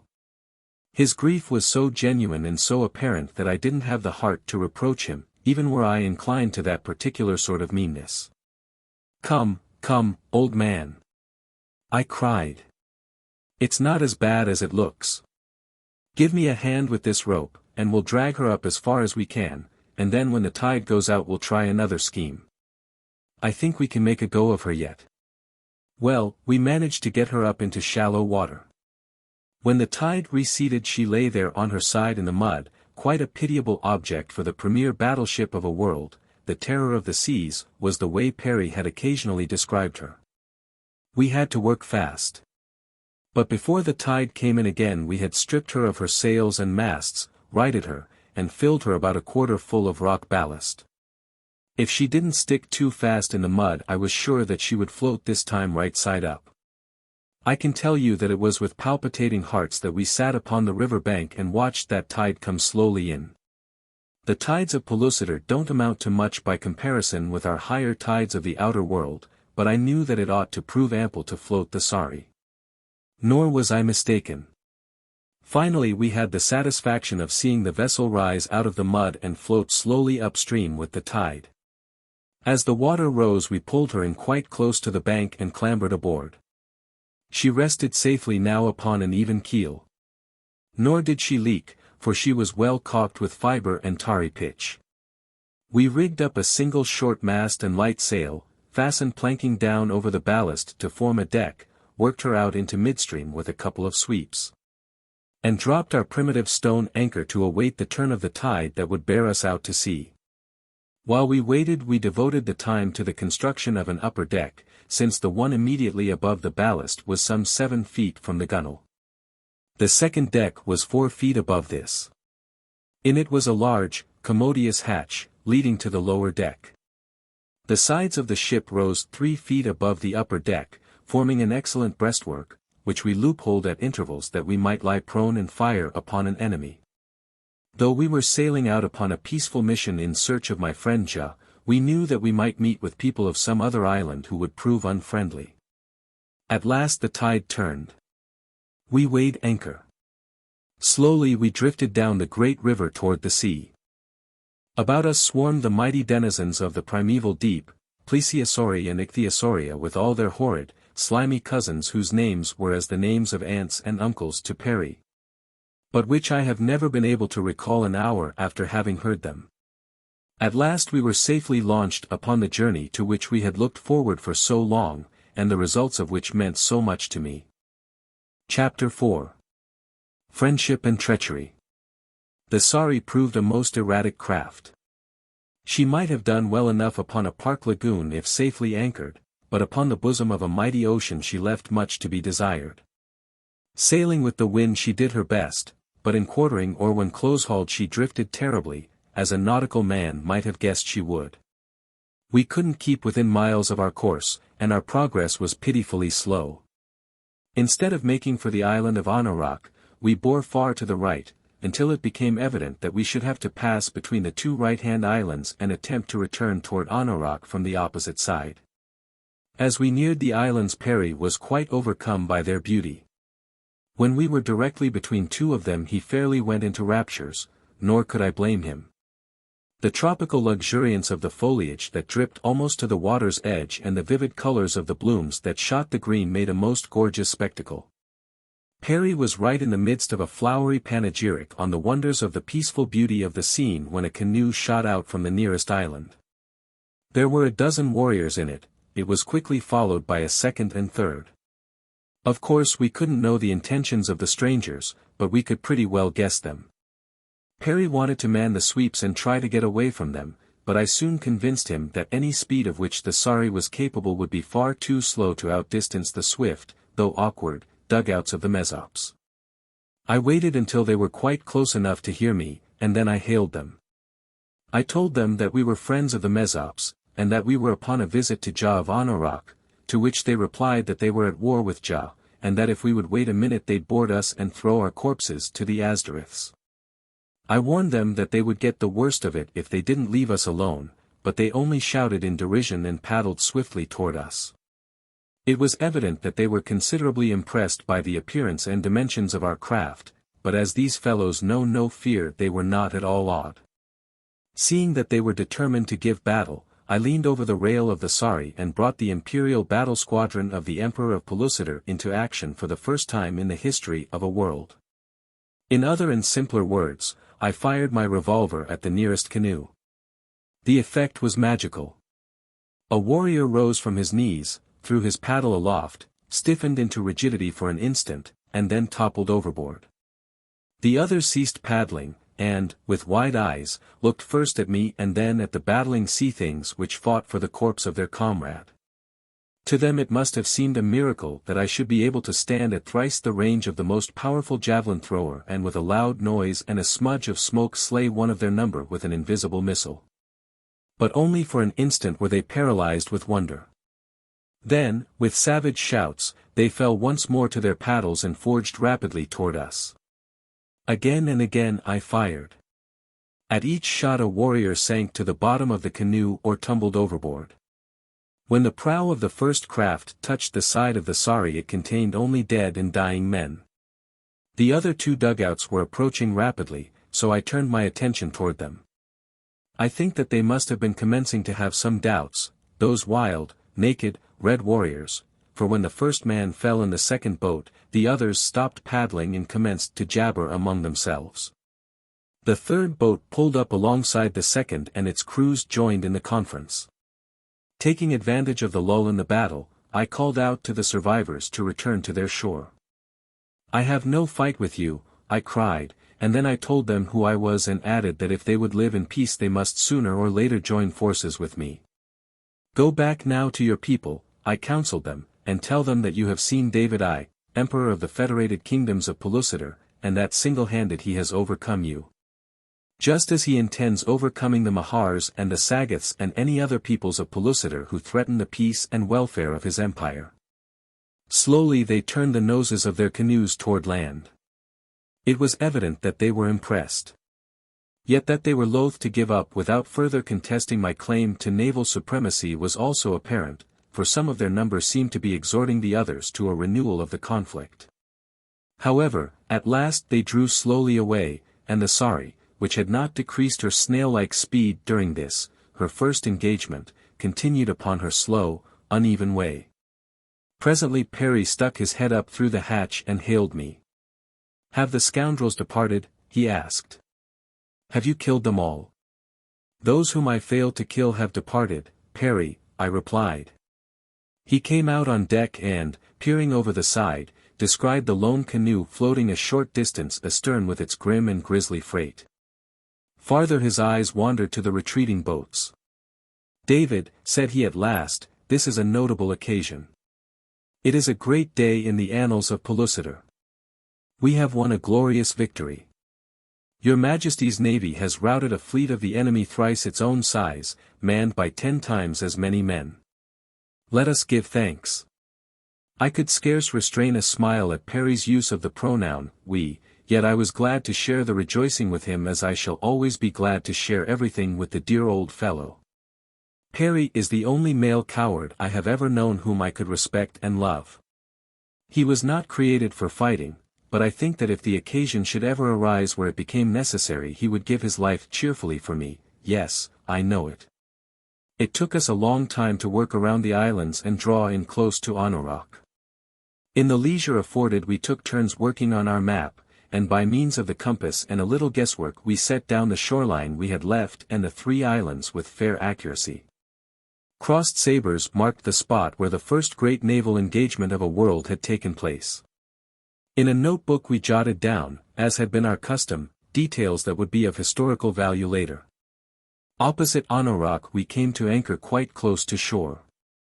I knew from my previous experience with the tortuous trails of the island that I could never find my way inland to the hidden tree village of the Mezop chieftain, Ja. So we remained aboard the Sari, firing our express rifles at intervals to attract the attention of the natives. After some 10 shots had been fired at considerable intervals a body of copper-colored warriors appeared upon the shore. They watched us for a moment and then I hailed them, asking the whereabouts of my old friend Ja. They did not reply at once, but stood with their heads together in serious and animated discussion. Continually they turned their eyes toward our strange craft. It was evident that they were greatly puzzled by our appearance as well as unable to explain the source of the loud noises that had attracted their attention to us. At last one of the warriors addressed us. "Who are you who seek Ja?" he asked. "What would you of our chief?" "We are friends," I replied. "I am David. Tell Ja that David, whose life he once saved from a Scythic, has come again to visit him. If you will send out a canoe we will come ashore. We cannot bring our great warship closer in." Again they talked for a considerable time. Then 2 of them entered a canoe that several dragged from its hiding place in the jungle and paddled swiftly toward us. They were magnificent specimens of manhood. Perry had never seen a member of this red race close to before. In fact, the dead men in the canoe we had left astern after the battle and the survivors who were paddling rapidly toward their shore were the first he ever had seen. He had been greatly impressed by their physical beauty and the promise of superior intelligence which their well-shaped skulls gave. The 2 who now paddled out received us into their canoe with dignified courtesy. To my inquiries relative to Ja they explained that he had not been in the village when our signals were heard, but that runners had been sent out after him and that doubtless he was already upon his way to the coast. One of the men remembered me from the occasion of my former visit to the island. He was extremely agreeable the moment that he came close enough to recognize me. He said that Ja would be delighted to welcome me, and that all the tribe of Anorak knew of me by repute, and had received explicit instructions from their chieftain that if any of them should ever come upon me to show me every kindness and attention. Upon shore we were received with equal honor. While we stood conversing with our bronze friends a tall warrior leaped suddenly from the jungle. It was Ja. As his eyes fell upon me his face lighted with pleasure. He came quickly forward to greet me after the manner of his tribe. Toward Perry he was equally hospitable. The old man fell in love with the savage giant as completely as had I. Ja conducted us along the maze-like trail to his strange village, where he gave over one of the tree houses for our exclusive use. Perry was much interested in the unique habitation, which resembled nothing so much as a huge wasp's nest built around the bole of a tree well above the ground. After we had eaten and rested Ja came to see us with a number of his head men. They listened attentively to my story, which included a narrative of the events leading to the formation of the Federated Kingdoms, the battle with the Mahars, my journey to the outer world, and my return to Pellucidar and search for Sari and my mate. Ja told me that the Mezops had heard something of the Federation and had been much interested in it.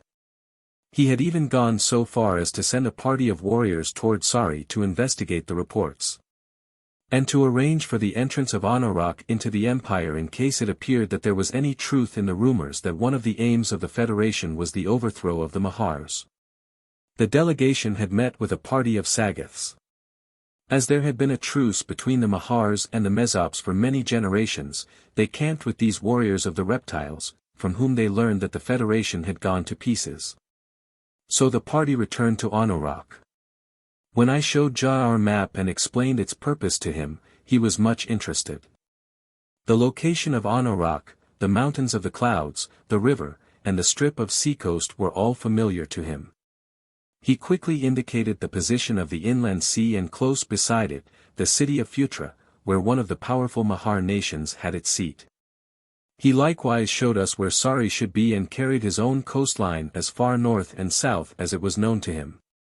His additions to the map convinced us that Greenwich lay upon the verge of this same sea, and that it might be reached by water more easily than by the arduous crossing of the mountains or the dangerous approach through Phutra, which lay almost directly in line between Anauroch and Greenwich to the northwest. If Sari lay upon the same water, then the shoreline must bend far back toward the southwest of Greenwich, an assumption which, by the way, we found later to be true. Also, Sari was upon a lofty plateau at the southern end of a mighty gulf of the great ocean. The location which Ja gave to distant Amaz puzzled us, for it placed it due north of Greenwich, apparently in mid-ocean. As Ja had never been so far and knew only of Amaz through hearsay, we thought that he must be mistaken, but he was not. Amaz lies directly north of Greenwich across the mouth of the same gulf as that upon which Sari is. The sense of direction and location of these primitive Pellucidarians is little short of uncanny, as I have had occasion to remark in the past. You may take one of them to the uttermost ends of his world, to places of which he has never even heard, yet without sun or moon or stars to guide him, without map or compass, he will travel straight for home in the shortest direction. Mountains, rivers, and seas may have to be gone around, but never once does his sense of direction fail him. The homing instinct is supreme. In the same remarkable way they never forget the location of any place to which they have ever been, and know that of many of which they have only heard from others who have visited them. In short, each Pellucidarian is a walking geography of his own district and of much of the country contiguous thereto. It always proved of the greatest aid to Perry and me. Nevertheless we were anxious to enlarge our map, for we at least were not endowed with the homing instinct. After several long councils it was decided that, in order to expedite matters, Perry should return to the Prospector with a strong party of Mezops and fetch the freight I had brought from the outer world. Ja and his warriors were much impressed by our firearms, and were also anxious to build boats with sails. As we had arms at the Prospector and also books on boat building, we thought that it might prove an excellent idea to start these naturally maritime people upon the construction of a well-built navy of staunch sailing vessels. I was sure that with definite plans to go by Perry could oversee the construction of an adequate flotilla. I warned him, however, not to be too ambitious, and to forget about dreadnoughts and armored cruisers for a while and build instead a few small sailing boats that could be manned by 4 or 5 men. I was to proceed to Sari, and while prosecuting my search for Dien attempt at the same time the rehabilitation of the Federation. Perry was going as far as possible by water, with the chances that the entire trip might be made in that manner, which proved to be the fact. With a couple of Mezops as companions I started for Sari. In order to avoid crossing the principal range of the mountains of the clouds we took a route that passed a little way south of Phutra. We had eaten 4 times and slept once, and were, as my companions told me, not far from the great Mahar city, when we were suddenly confronted by a considerable band of Sagoths. They did not attack us, owing to the peace which exists between the Mahars and the Mezops, but I could see that they looked upon me with considerable suspicion. My friends told them that I was a stranger from a remote country. And as we had previously planned against such a contingency, I pretended ignorance of the language which the human beings of Pellucidar employ in conversing with the guerrilla-like soldiery of the Mahars. I noticed, and not without misgivings, that the leader of the Sagoths eyed me with an expression that betokened partial recognition. I was sure that he had seen me before during the period of my incarceration in Phutra and that he was trying to recall my identity. It worried me not a little. I was extremely thankful when we bade them adieu and continued upon our journey. Several times during the next few marches I became acutely conscious of the sensation of being watched by unseen eyes, but I did not speak of my suspicions to my companions. Later I had reason to regret my reticence, for... well, this is how it happened. We had killed an antelope and after eating our fill I had lain down to sleep. The Pellucidarians, who seem seldom if ever to require sleep, joined me in this instance, for we had had a very trying march along the northern foothills of the mountains of the clouds. And now with their bellies filled with meat they seemed ready for slumber. When I awoke it was with a start to find a couple of huge sagoths astride me.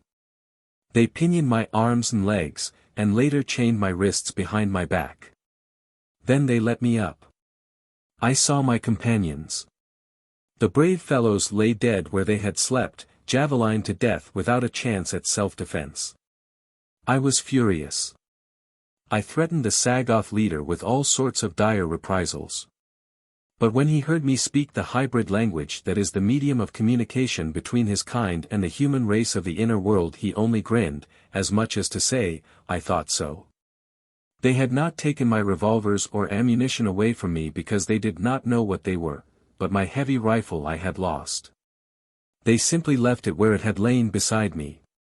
So low in the scale of intelligence are they, that they had not sufficient interest in this strange object even to fetch it along with them. I knew from the direction of our march that they were taking me to Futra. Once there I did not need much of an imagination to picture what my fate would be. It was the arena and a wild thag or fierce terrag for me, unless the Mahars elected to take me to the pits. In that case my end would be no more certain, though infinitely more horrible and painful, for in the pits I should be subjected to cruel vivisection. From what I had once seen of their methods in the pits of Futra I knew them to be the opposite of merciful, whereas in the arena I should be quickly dispatched by some savage beast. Arrived at the underground city, I was taken immediately before a slimy Mahar. When the creature had received the report of the Sagoth its cold eyes glistened with malice and hatred as they were turned balefully upon me.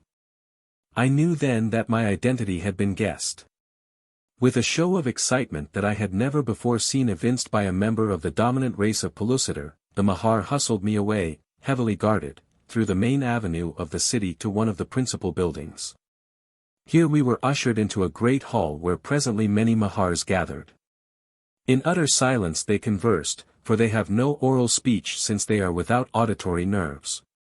Their method of communication Perry has likened to the projection of a sixth sense into a fourth dimension, where it becomes cognizable to the sixth sense of their audience.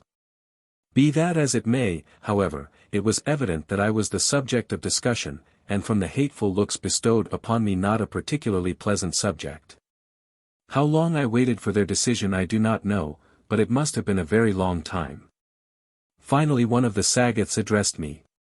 He was acting as interpreter for his masters. The Mahars will spare your life, he said, and release you on one condition. And what is that condition? I asked, though I could guess its terms. That you return to them that which you stole from the pits of Futra when you killed the 4 Mahars and escaped, he replied. I had thought that that would be it.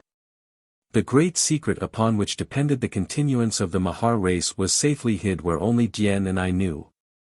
I ventured to imagine that they would have given me much more than my liberty to have it safely in their keeping again. But after that, what?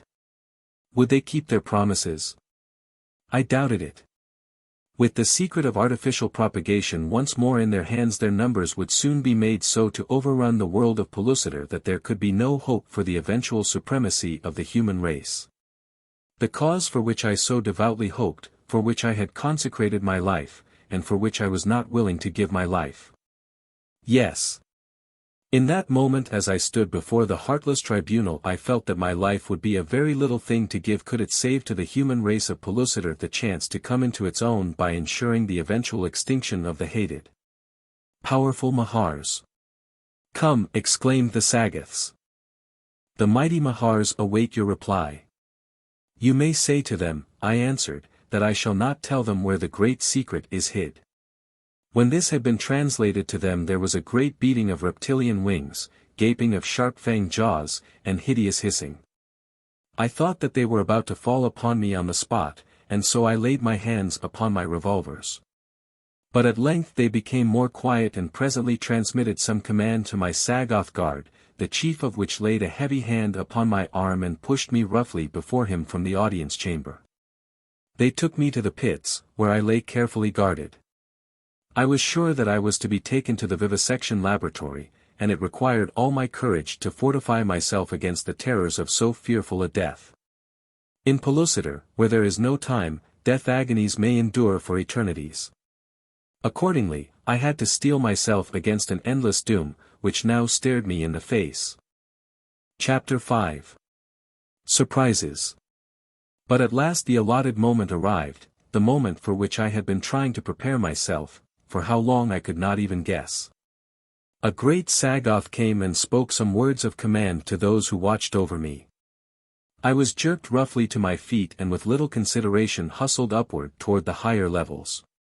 Out into the broad avenue they conducted me, where, amid huge throngs of Mahars, Sagoths, and heavily guarded slaves, I was led, or, rather, pushed and shoved roughly, along in the same direction that the mob moved. I had seen such a concourse of people once before in the buried city of Phutra, I guessed, and rightly, that we were bound for the great arena where slaves who are condemned to death meet their end. Into the vast amphitheater they took me, stationing me at the extreme end of the arena. The queen came, with her slimy, sickening retinue. The seats were filled. The show was about to commence. Then, from a little doorway in the opposite end of the structure, a girl was led into the arena. She was at a considerable distance from me. I could not see her features. I wondered what fate awaited this other poor victim and myself, and why they had chosen to have us die together. My own fate, or rather, my thought of it, was submerged in the natural pity I felt for this lone girl, doomed to die horribly beneath the cold, cruel eyes of her awful captors. Of what crime could she be guilty that she must expiate it in the dreaded arena? As I stood thus thinking, another door, this time at one of the long sides of the arena, was thrown open, and into the theater of death slunk a mighty Tereg, the huge cave tiger of the Stone Age. At my sides were my revolvers. My captors had not taken them from me, because they did not yet realize their nature. Doubtless they thought them some strange manner of war club, and as those who are condemned to the arena are permitted weapons of defense, they let me keep them. The girl they had armed with a javelin. A brass pin would have been almost as effective against the ferocious monster they had loosed upon her. The Tereg stood for a moment looking about him, first up at the vast audience and then about the arena. He did not seem to see me at all, but his eyes fell presently upon the girl. A hideous roar broke from his titanic lungs, a roar which ended in a long-drawn scream that is more human than the death cry of a tortured woman, more human but more awesome. I could scarce restrain a shudder. Slowly the beast turned and moved toward the girl. Then it was that I came to myself and to a realization of my duty. Quickly and as noiselessly as possible I ran down the arena in pursuit of the grim creature. As I ran I drew one of my pitifully futile weapons. Ah! Could I but have had my lost express gun in my hands at that moment! A single well-placed shot would have crumbled even this great monster. The best I could hope to accomplish was to divert the thing from the girl to myself and then to place as many bullets as possible in it before it reached and mauled me into insensibility and death. There is a certain unwritten law of the arena that vouchsafes freedom and immunity to the victor, be he beast or human being, both of whom, by the way, are all the same to the Mahar. That is, they were accustomed to look upon man as a lower animal before Perry and I broke through the Pellucidarian crust. But I imagine that they were beginning to alter their views a trifle and to realize that in the Gillick, their word for human being, they had a highly organized, reasoning being to contend with. Be that as it may, the chances were that the Tereg alone would profit by the law of the arena. A few more of his long strides, a prodigious leap, and he would be upon the girl. I raised a revolver and fired. The bullet struck him in the left hind leg. It couldn't have damaged him much, but the report of the shot brought him around, facing me. I think the snarling visage of a huge, enraged, saber-toothed tiger is one of the most terrible sights in the world. Especially if he be snarling at you and there be nothing between the two of you but bare sand.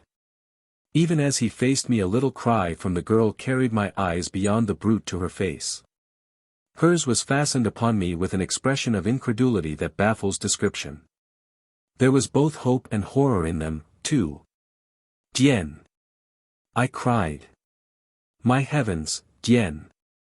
I saw her lips form the name David, as with raised javelin she rushed forward upon the Terek. She was a tigress then, a primitive savage female defending her loved one. Before she could reach the beast with her puny weapon, I fired again at the point where the Terek's neck met his left shoulder. If I could get a bullet through there, it might reach his heart. The bullet didn't reach his heart, but it stopped him for an instant. It was then that a strange thing happened. I heard a great hissing from the stands occupied by the Mahars, and as I glanced toward them I saw 3 mighty thipdars, the winged dragons that guard the queen, or, as Perry calls them, pterodactyls, rise swiftly from their rocks and dart lightning-like, toward the center of the arena. They are huge, powerful reptiles. One of them, with the advantage which his wings might give him, would easily be a match for a cave bear or a Terek. These 3, to my consternation, swooped down upon the Terek as he was gathering himself for a final charge upon me. They buried their talons in his back and lifted him bodily from the arena as if he had been a chicken in the clutches of a hawk. What could it mean? I was baffled for an explanation, but with the Terek gone I lost no time in hastening to Diane's side. With a little cry of delight she threw herself into my arms. So lost were we in the ecstasy of reunion that neither of us, to this day, can tell what became of the Terek. The first thing we were aware of was the presence of a body of Sagoths about us. Gruffly they commanded us to follow them. They led us from the arena and back through the streets of Phutra to the audience chamber in which I had been tried and sentenced. Here we found ourselves facing the same cold, cruel tribunal. Again a Sagoth acted as interpreter. He explained that our lives had been spared because at the last moment Tualsa had returned to Phutra, and seeing me in the arena had prevailed upon the queen to spare my life. "Who is Tualsa?" I asked. "A Mahar whose last male ancestor was, ages ago, the last of the male rulers among the Mahars," he replied. "Why should she wish to have my life spared?" He shrugged his shoulders and then repeated my question to the Mahar spokesman. When the latter had explained in the strange sign language that passes for speech between the Mahars and their fighting men, the Sagoth turned again to me. "For a long time you had Tualsa in your power," he explained. "You might easily have killed her or abandoned her in a strange world, but you did neither. You did not harm her, and you brought her back with you to Pellucidar and set her free to return to Phutra. This is your reward." Now I understood. The Mahar who had been my involuntary companion upon my return to the outer world was Tualsa. This was the first time that I had learned the lady's name. I thanked fate that I had not left her upon the sands of the Sahara, or put a bullet in her, as I had been tempted to do. I was surprised to discover that gratitude was a characteristic of the dominant race of Pellucidar. I could never think of them as aught but cold-blooded, brainless reptiles, though Perry had devoted much time in explaining to me that owing to a strange freak of evolution among all the genera of the inner world, this species of the reptilia had advanced to a position quite analogous to that which man holds upon the outer crust. He had often told me that there was every reason to believe from their writings, which he had learned to read while we were incarcerated in Phutra, that they were a just race. And that in certain branches of science and arts they were quite well advanced, especially in genetics and metaphysics, engineering and architecture.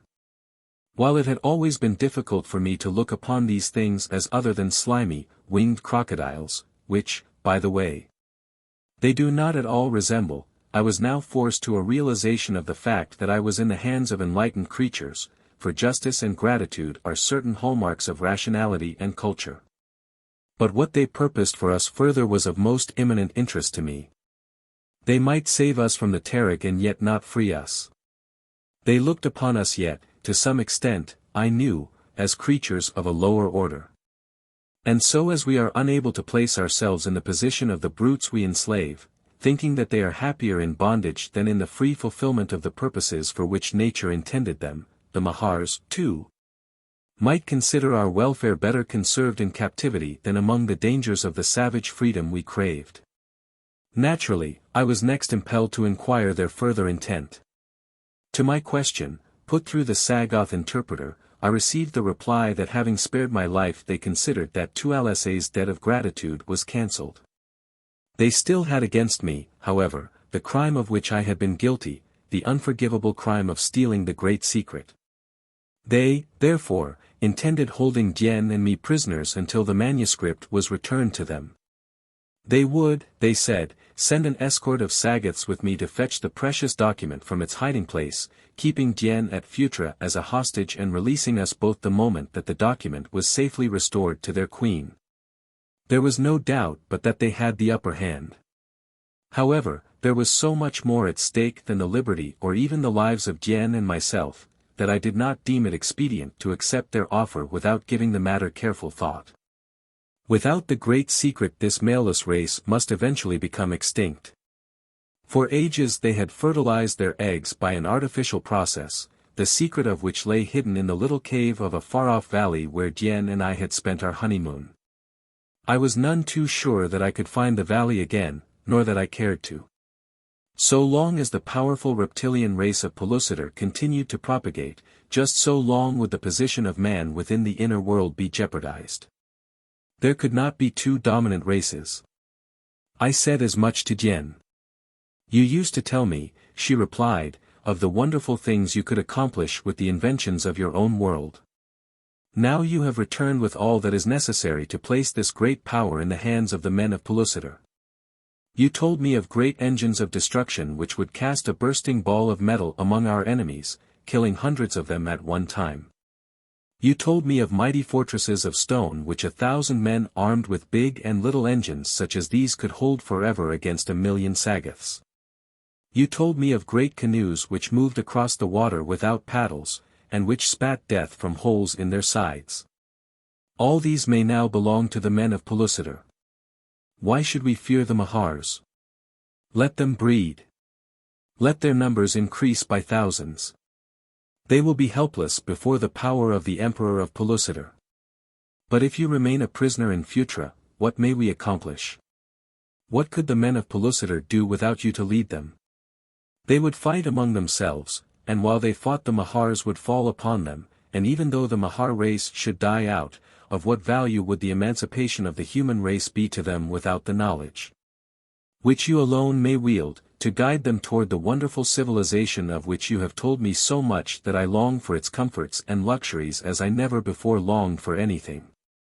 No, David, the Mahars cannot harm us if you are at liberty. Let them have their secret that you and I may return to our people, and lead them to the conquest of all Pellucidar.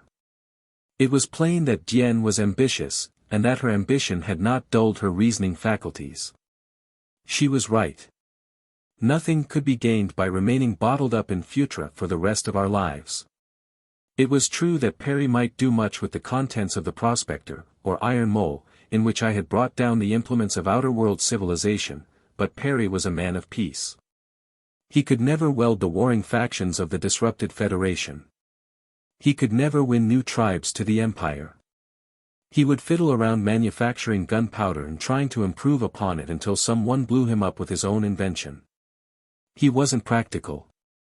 He never would get anywhere without a balance wheel, without someone to direct his energies. Perry needed me and I needed him. If we were going to do anything for Pellucidar we must be free to do it together. The outcome of it all was that I agreed to the Mahar's proposition. They promised that Dien would be well treated and protected from every indignity during my absence. So I set out with 100 Sagoths in search of the little valley which I had stumbled upon by accident, and which I might and might not find again. We traveled directly toward Sari. Stopping at the camp where I had been captured I recovered my express rifle, for which I was very thankful. I found it lying where I had left it when I had been overpowered in my sleep by the Sagoths who had captured me and slain my Mesop companions.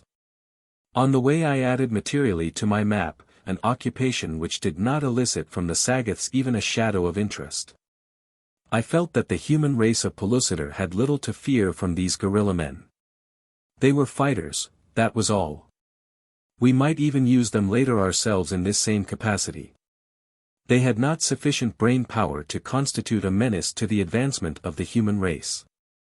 As we neared the spot where I hoped to find the little valley, I became more and more confident of success. Every landmark was familiar to me, and I was sure now that I knew the exact location of the cave. It was at about this time that I sighted a number of the half-naked warriors of the human race of Pellucidar. They were marching across our front. At sight of us they halted. That there would be a fight I could not doubt. These Sagoths would never permit an opportunity for the capture of slaves for their Mahar masters to escape them. I saw that the men were armed with bows and arrows, long lances and swords, so I guessed that they must have been members of the Federation, for only my people had been thus equipped. Before Perry and I came, the men of Pellucidar had only the crudest weapons wherewith to slay one another. The Sagoths, too, were evidently expecting battle. With savage shouts they rushed forward toward the human warriors. Then a strange thing happened. The leader of the human beings stepped forward with upraised hands. The Sagoths ceased their war cries and advanced slowly to meet him. There was a long parley during which I could see that I was often the subject of their discourse. The Sagoths' leader pointed in the direction in which I had told him the valley lay. Evidently he was explaining the nature of our expedition to the leader of the warriors. It was all a puzzle to me. What human being could be upon such excellent terms with the guerrilla men? I couldn't imagine. I tried to get a good look at the fellow, but the Sagoths had left me in the rear with a guard when they had advanced to battle, and the distance was too great for me to recognize the features of any of the human beings. Finally the parley was concluded and the men continued on their way while the Sagoths returned to where I stood with my guard. It was time for eating, so we stopped where we were and made our meal. The Sagoths didn't tell me who it was they had met, and I did not ask, though I must confess that I was quite curious. They permitted me to sleep at this halt. Afterward we took up the last leg of our journey. I found the valley without difficulty and led my guard directly to the cave. At its mouth the Sagoths halted and I entered alone. I noticed as I felt about the floor in the dim light that there was a pile of fresh-turned rubble there. Presently my hands came to the spot where the great secret had been buried. There was a cavity where I had carefully smoothed the earth over the hiding place of the document. The manuscript was gone. Frantically I searched the whole interior of the cave several times over, but without other result than a complete confirmation of my worst fears. Someone had been here ahead of me and stolen the great secret. The one thing within Pellucidar which might free Dien and me was gone, nor was it likely that I should ever learn its whereabouts. If a Mahar had found it, which was quite improbable, the chances were that the dominant race would never divulge the fact that they had recovered the precious document. If a cave man had happened upon it he would have no conception of its meaning or value, and as a consequence it would be lost or destroyed in short order. With bowed head and broken hopes I came out of the cave and told the Sagoth chieftain what I had discovered. It didn't mean much to the fellow, who doubtless had but little better idea of the contents of the document I had been sent to fetch to his masters than would the cave man who in all probability had discovered it. The Sagoth knew only that I had failed in my mission, so he took advantage of the fact to make the return journey to Phutra as disagreeable as possible. I did not rebel, though I had with me the means to destroy them all. I did not dare rebel because of the consequences to Dien. I intended demanding her release on the grounds that she was in no way guilty of the theft, and that my failure to recover the document had not lessened the value of the good faith I had had in offering to do so. The Mahars might keep me in slavery if they chose, but Dien should be returned safely to her people. I was full of my scheme when we entered Phutra and I was conducted directly to the great audience chamber. The Mahars listened to the report of the Sagoth chieftain, and so difficult is it to judge their emotions from their almost expressionless countenance. That I was at a loss to know how terrible might be their wrath as they learned that their great secret, upon which rested the fate of their race, might now be irretrievably lost. Presently I could see that she who presided was communicating something to the Sagoth interpreter, doubtless something to be transmitted to me which might give me a forewarning of the fate which lay in store for me. One thing I had decided definitely: if they would not free Dien, I should turn loose upon Phutra with my little arsenal. Alone I might even win to freedom, and if I could learn where Dien was imprisoned it would be worth the attempt to free her. My thoughts were interrupted by the interpreter. "The mighty Mahars," he said, "are unable to reconcile your statement that the document is lost with your action in sending it to them by a special messenger. They wish to know if you have so soon forgotten the truth or if you are merely ignoring it." "I sent them no document," I cried. "Ask them what they mean. They say," he went on after conversing with the Mahar for a moment, "that just before your return to Phutra, Hooja the Sly One came, bringing the great secret with him. He said that you had sent him ahead with it, asking him to deliver it and return to Sari where you would await him, bringing the girl with him." "Dien?" I gasped. "The Mahars have given over Dien into the keeping of Hooja." "Surely," he replied. "What of it? She is only a Gillik, as you or I would say, she is only a cow." Chapter 6. A Pendant World. The Mahars set me free as they had promised, but with strict injunctions never to approach Phutra or any other Mahar city. They also made it perfectly plain that they considered me a dangerous creature, and that having wiped the slate clean in so far as they were under obligations to me, they now considered me fair prey. Should I again fall into their hands, they intimated it would go ill with me. They would not tell me in which direction Hooja had set forth with Dien, so I departed from Phutra, filled with bitterness against the Mahars, and rage toward the Sly One who had once again robbed me of my greatest treasure. At first I was minded to go directly back to Anauroch, but upon second thought turned my face toward Sari, as I felt that somewhere in that direction Hooja would travel, his own country lying in that general direction. Of my journey to Sari it is only necessary to say that it was fraught with the usual excitement and adventure, incident to all travel across the face of savage Pellucidar. The dangers, however, were greatly reduced through the medium of my armament.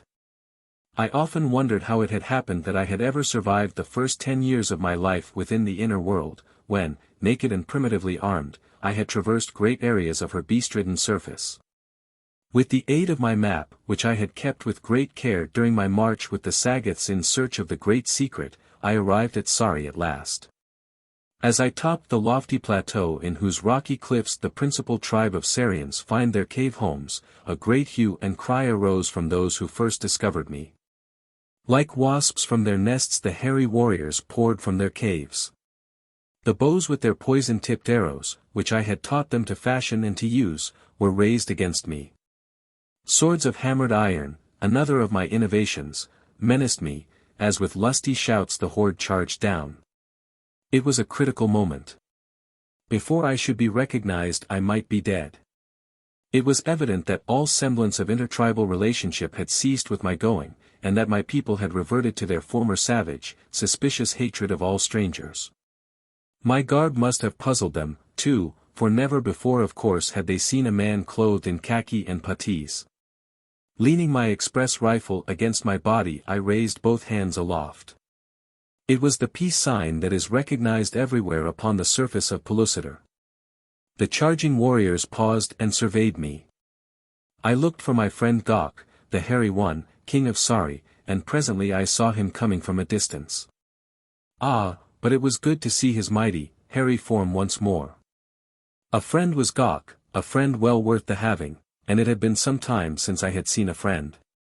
Shouldering his way through the throng of warriors, the mighty chieftain advanced toward me. There was an expression of puzzlement upon his fine features. He crossed the space between the warriors and myself, halting before me. I did not speak. I did not even smile. I wanted to see if Gok, my principal lieutenant, would recognize me. For some time he stood there looking me over carefully. His eyes took in my large pith helmet, my khaki jacket, and bandoliers of cartridges, the 2 revolvers swinging at my hips, the large rifle resting against my body. Still I stood with my hands above my head. He examined my puttees and my strong tan shoes, a little the worse for wear now. Then he glanced up once more to my face. As his gaze rested there quite steadily for some moments, I saw recognition tinged with awe creep across his countenance. Presently, without a word, he took one of my hands in his and, dropping to one knee, raised my fingers to his lips. Perry had taught them this trick, nor ever did the most polished courtier of all the grand courts of Europe perform the little act of homage with greater grace and dignity. Quickly I raised Gok to his feet, clasping both his hands in mine. I think there must have been tears in my eyes then. I know I felt too full for words.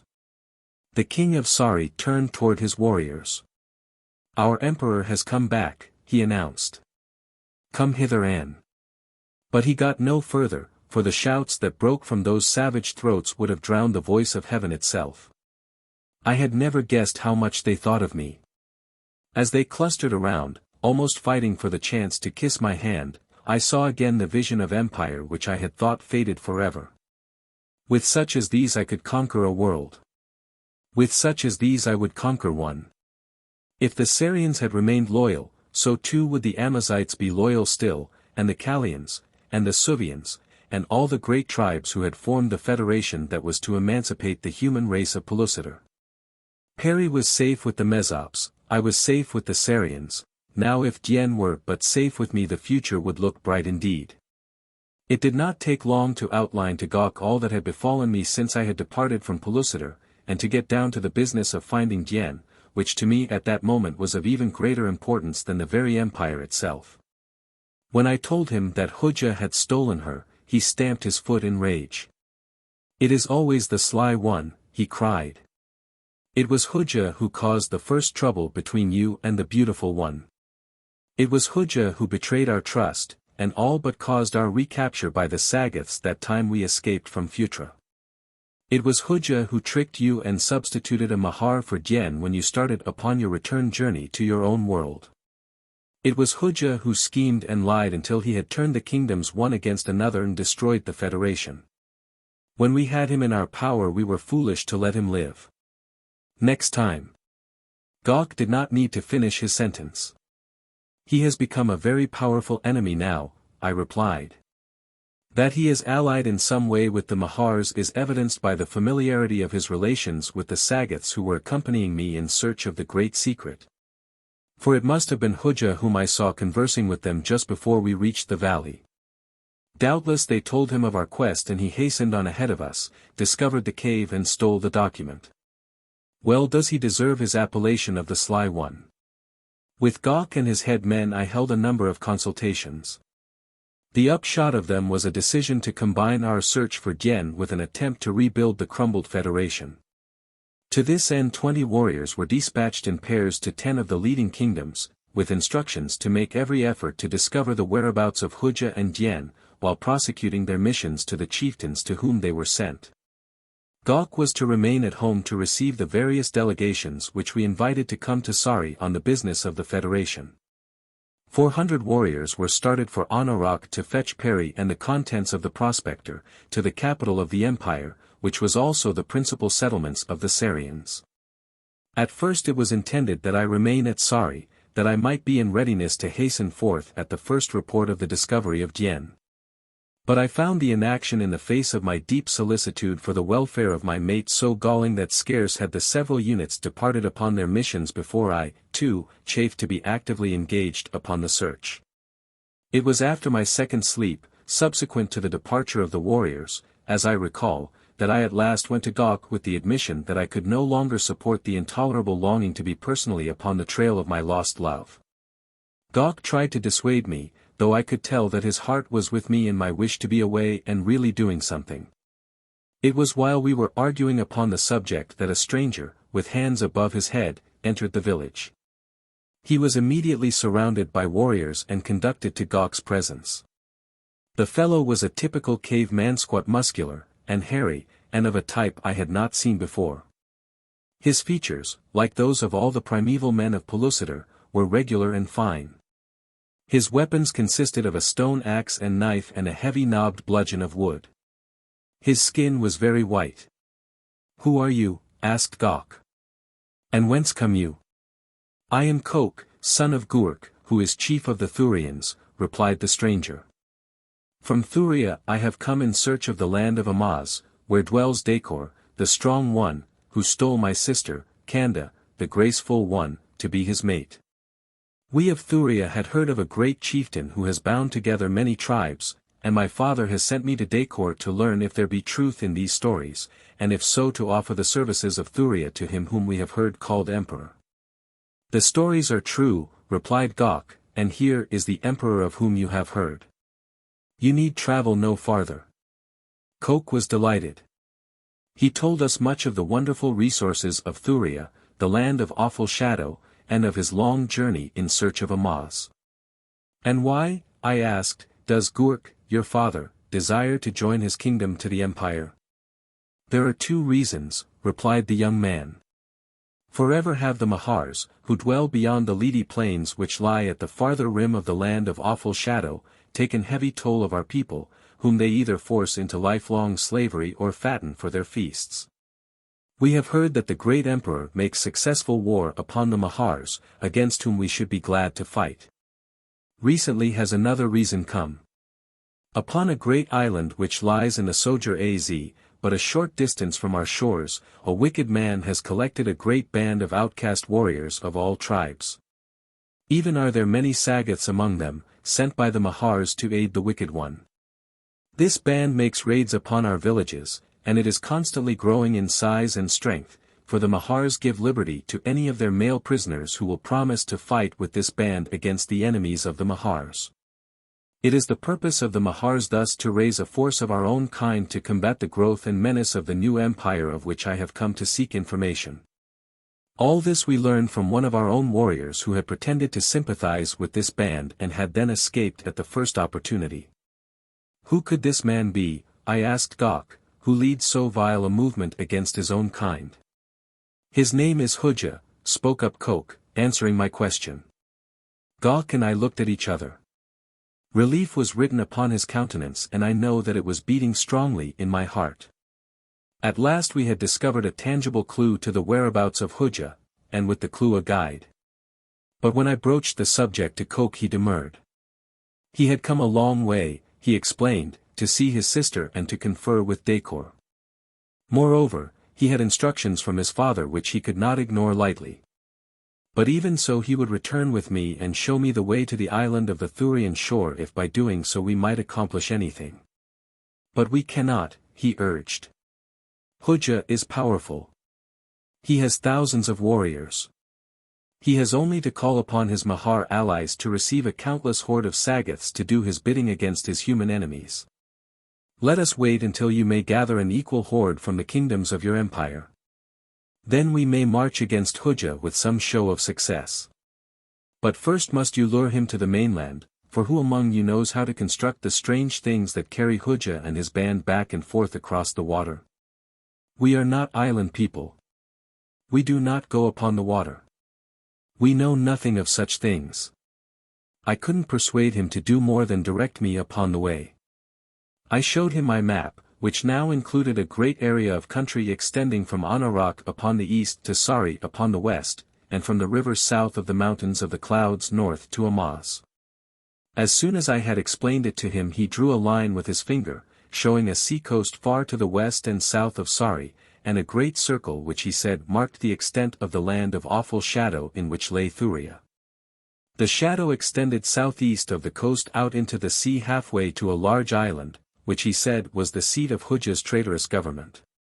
The island itself lay in the light of the noonday sun.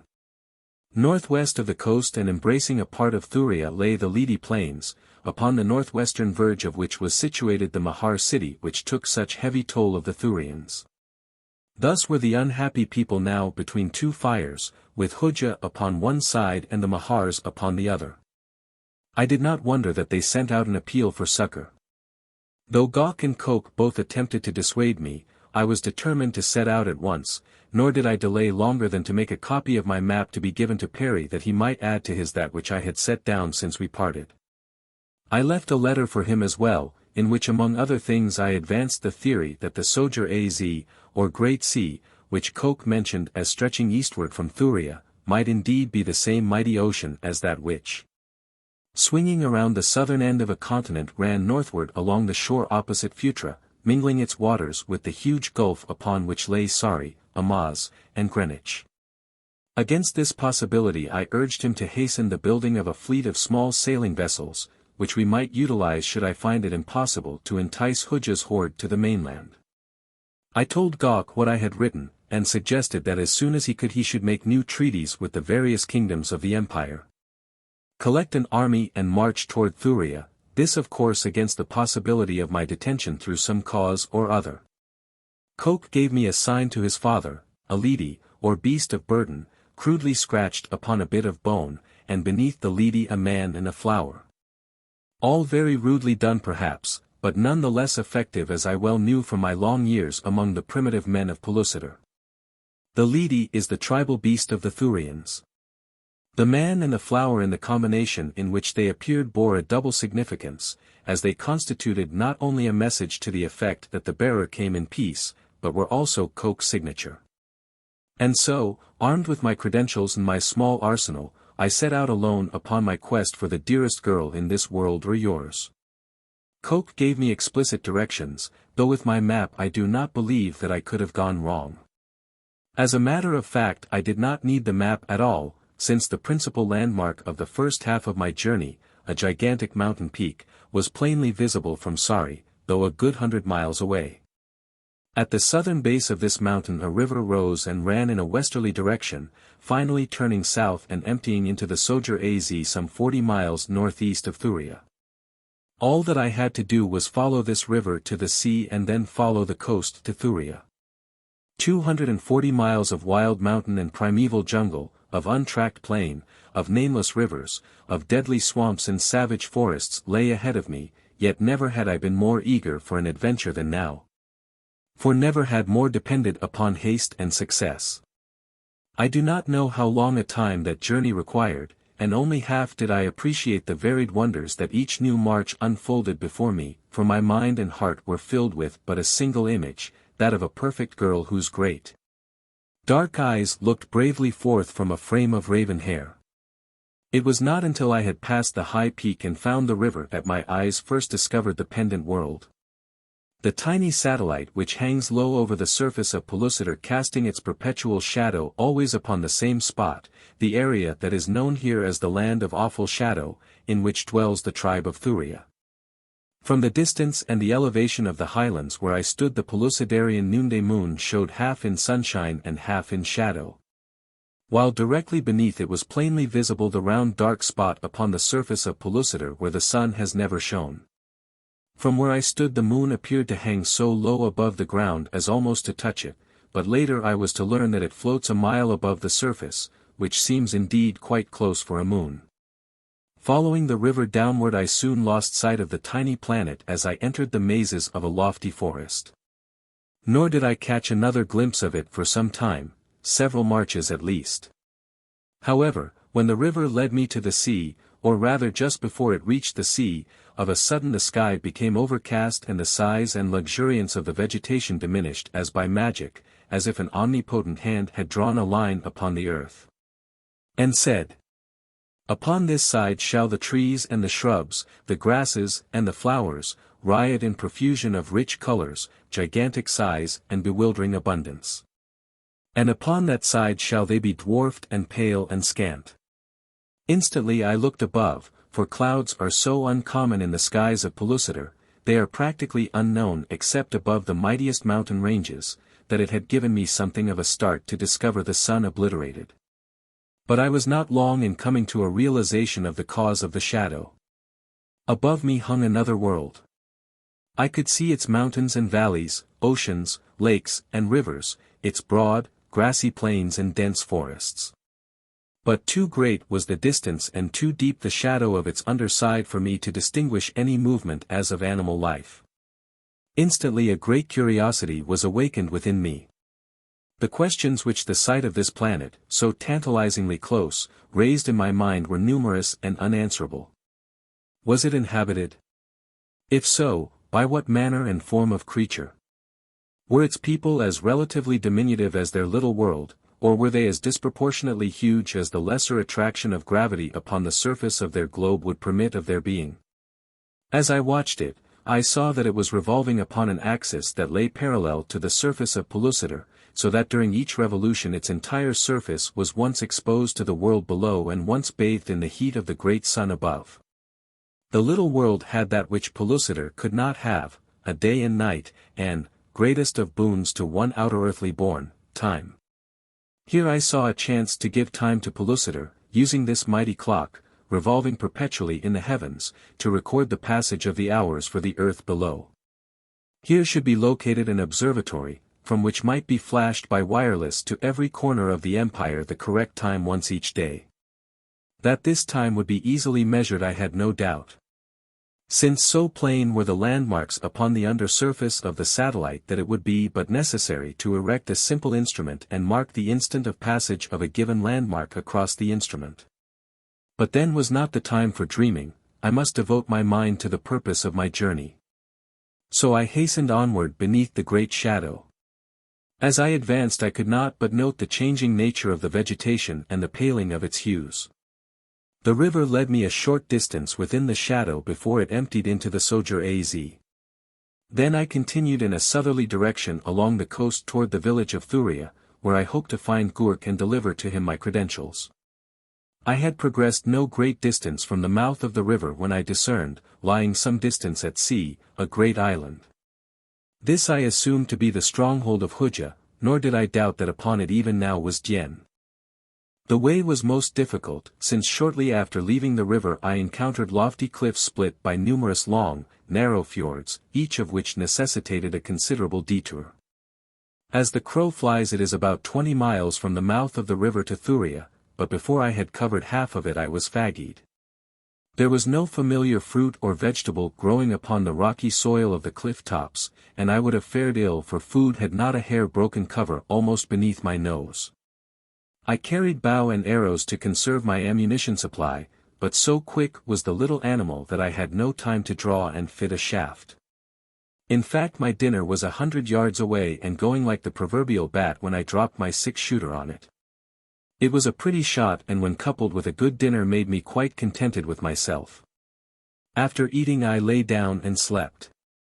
When I awoke I was scarcely so self-satisfied, for I had not more than opened my eyes before I became aware of the presence, barely 100 yards from me, of a pack of some 20 huge wolf dogs, the things which Perry insisted upon calling hyaenodons, and almost simultaneously I discovered that while I slept my revolvers, rifle, bow, arrows, and knife had been stolen from me. And the wolf-dog pack was preparing to rush me. Chapter 7. From Plight to Plight. I have never been much of a runner, I hate running. But if ever a sprinter broke into smithereens all world's records it was I that day when I fled before those hideous beasts along the narrow spit of rocky cliff between two narrow fjords toward the Soger-az. Just as I reached the verge of the cliff the foremost of the brutes was upon me. He leaped and closed his massive jaws upon my shoulder. The momentum of his flying body, added to that of my own, carried the two of us over the cliff. It was a hideous fall. The cliff was almost perpendicular. At its foot broke the sea against a solid wall of rock. We struck the cliff face once in our descent and then plunged into the salt sea. With the impact with the water the hyaenodon released his hold upon my shoulder. As I came sputtering to the surface I looked about for some tiny foot or handhold where I might cling for a moment of rest and recuperation. The cliff itself offered me nothing, so I swam toward the mouth of the fjord. At the far end I could see that erosion from above had washed down sufficient rubble to form a narrow ribbon of beach. Toward this I swam with all my strength. Not once did I look behind me, since every unnecessary movement in swimming detracts so much from one's endurance and speed.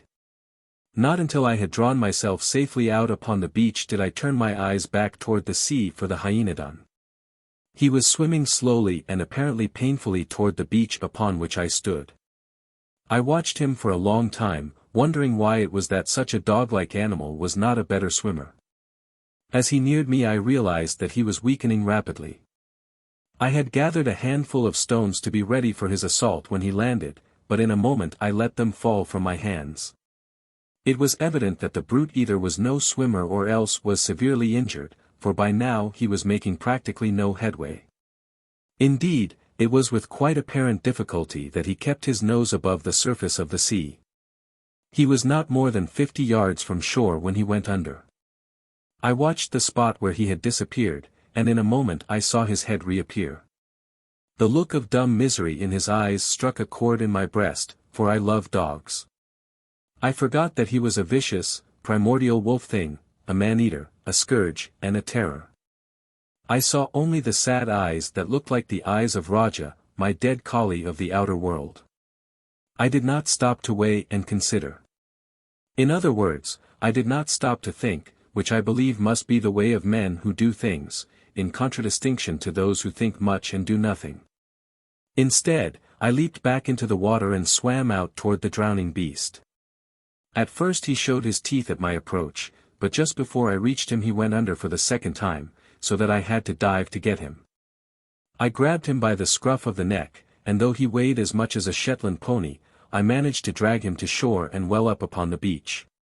Here I found that one of his forelegs was broken. The crash against the cliff face must have done it.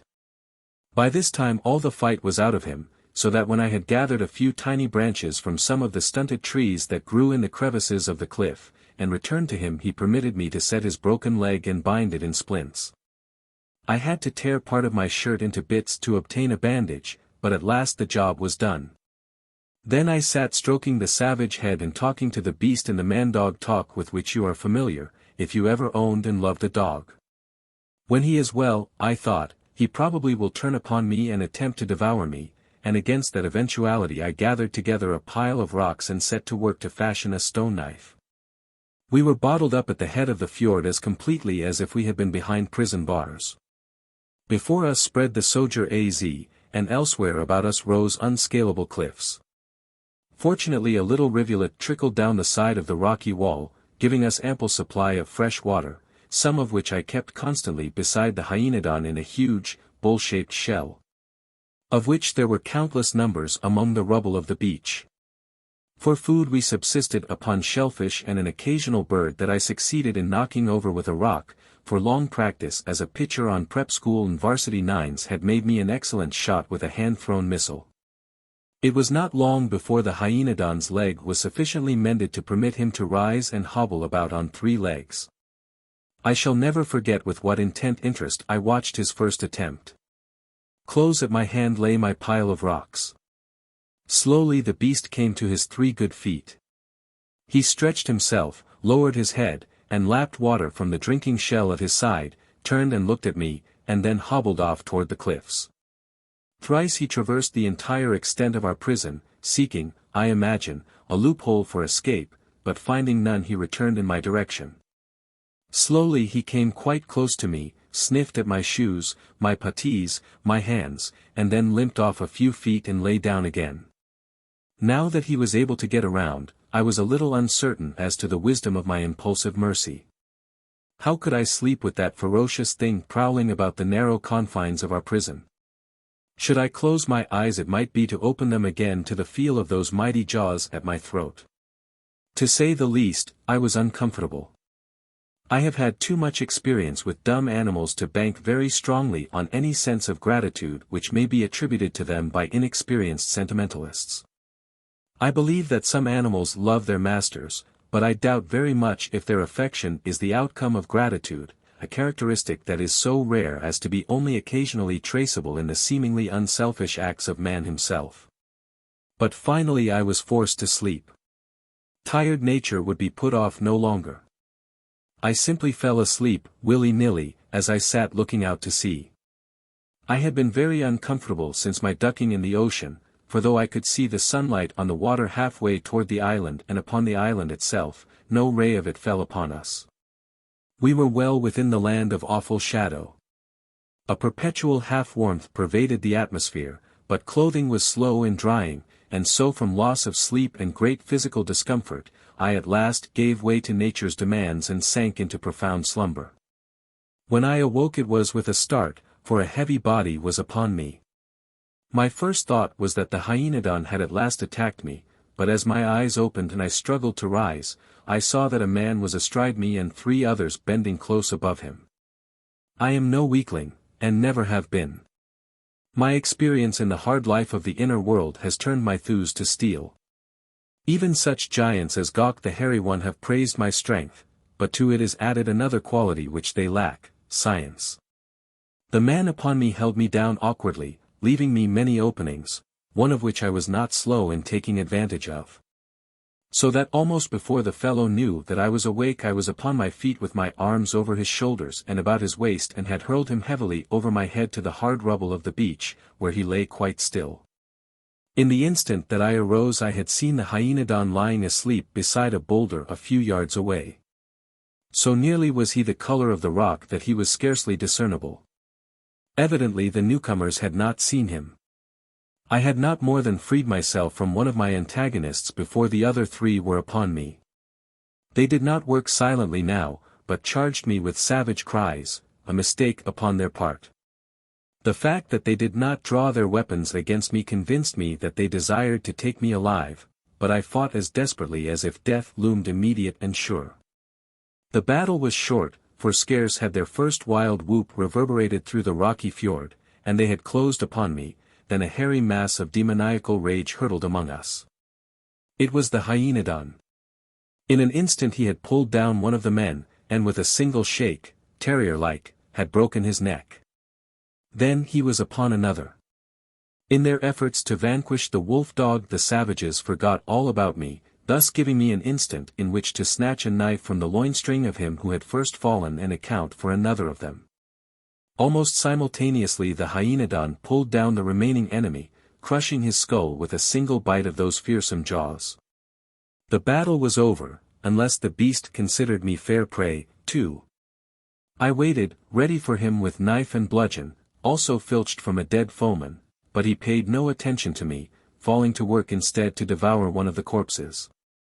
The beast had been handicapped but little by his splinted leg. But having eaten he lay down and commenced to gnaw at the bandage.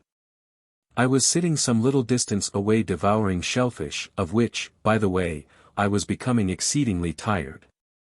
Presently, the hyaenodon arose and came toward me. I did not move. He stopped in front of me and deliberately raised his bandaged leg and pawed my knee. His act was as intelligible as words, he wished the bandage removed. I took the great paw in one hand and with the other hand untied and unwound the bandage, removed the splints and felt of the injured member. As far as I could judge the bone was completely knit. The joint was stiff. When I bent it a little the brute winced, but he neither growled nor tried to pull away. Very slowly and gently I rubbed the joint and applied pressure to it for a few moments. Then I set it down upon the ground.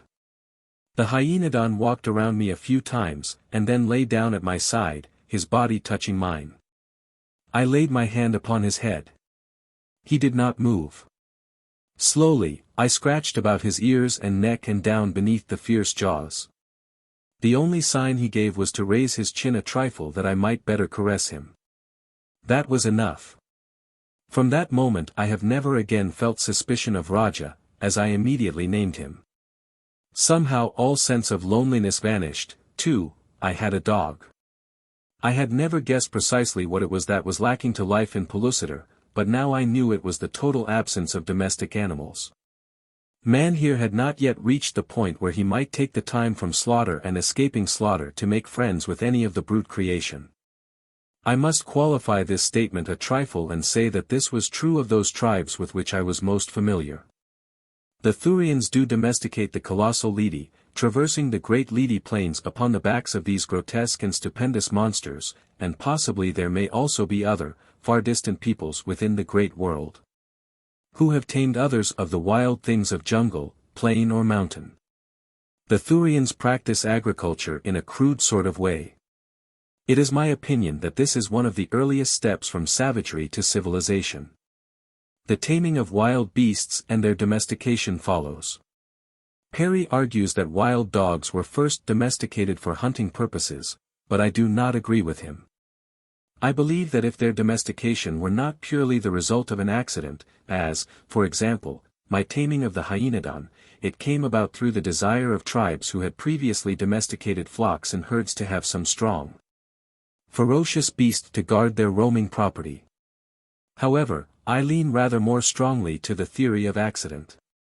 As I sat there upon the beach of the little fjord eating my unpalatable shellfish, I commenced to wonder how it had been that the four savages had been able to reach me, though I had been unable to escape from my natural prison. I glanced about in all directions, searching for an explanation. At last my eyes fell upon the bow of a small dugout protruding scarce a foot from behind a large boulder lying half in the water at the edge of the beach. At my discovery I leaped to my feet so suddenly that it brought Raja, growling and bristling, upon all fours in an instant. For the moment I had forgotten him.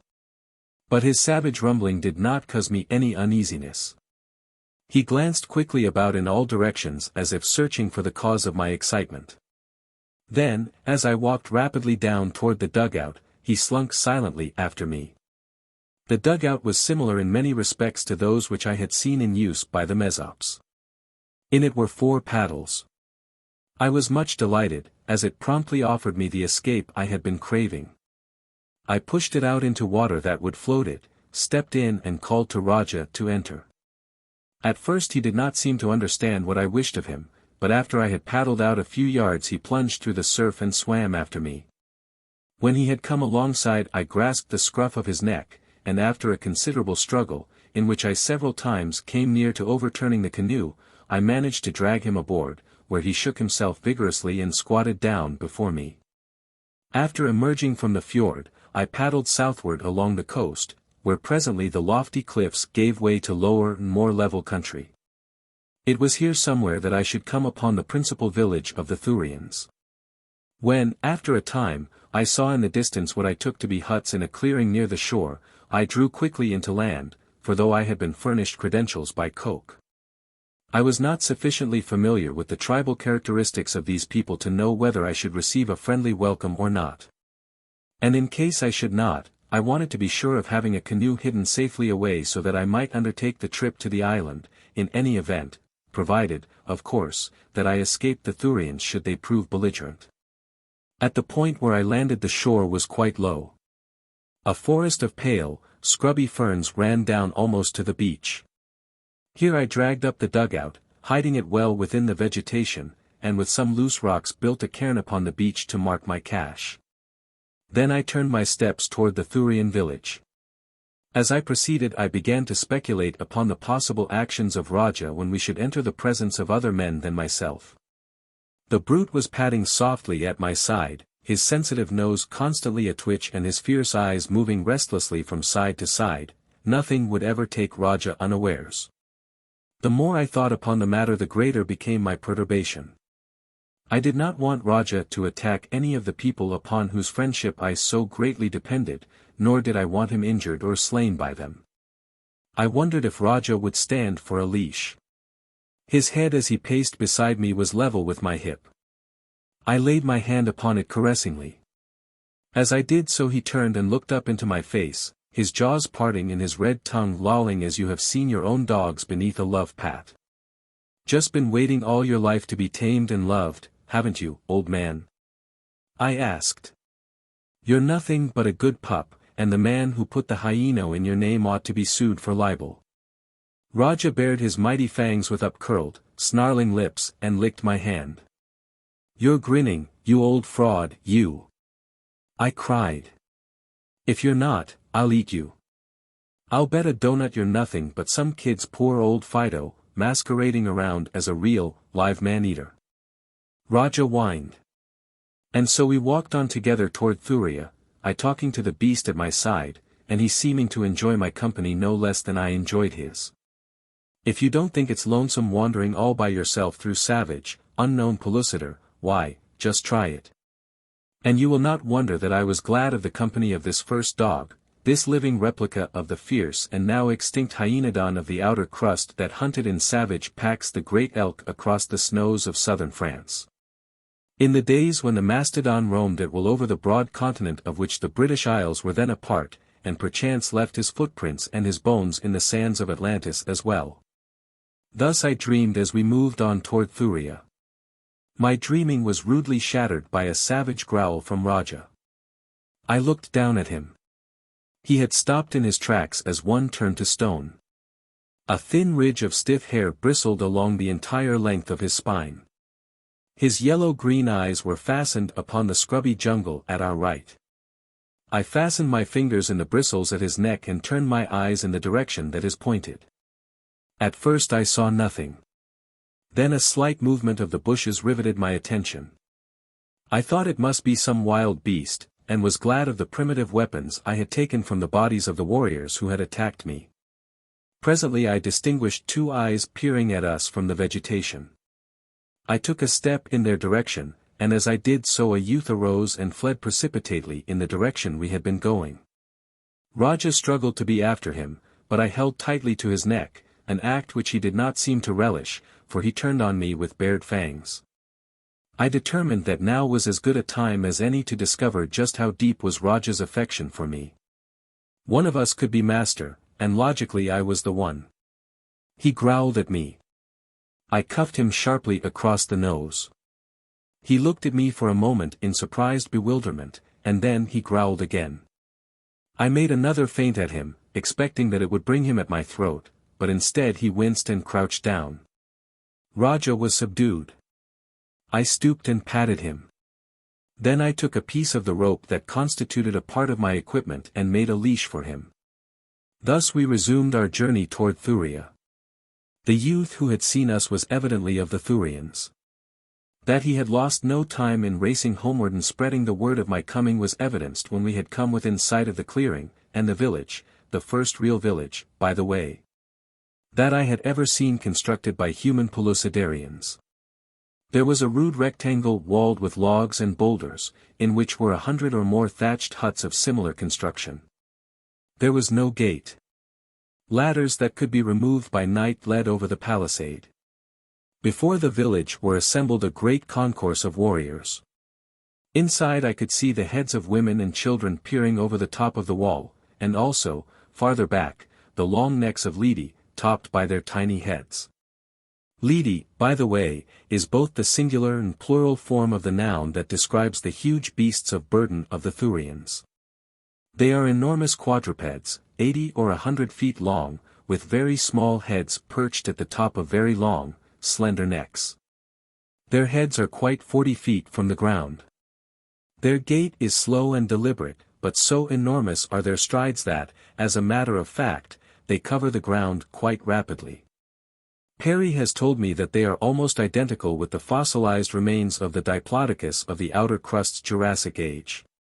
I have to take his word for it, and I guess you will, unless you know more of such matters than I.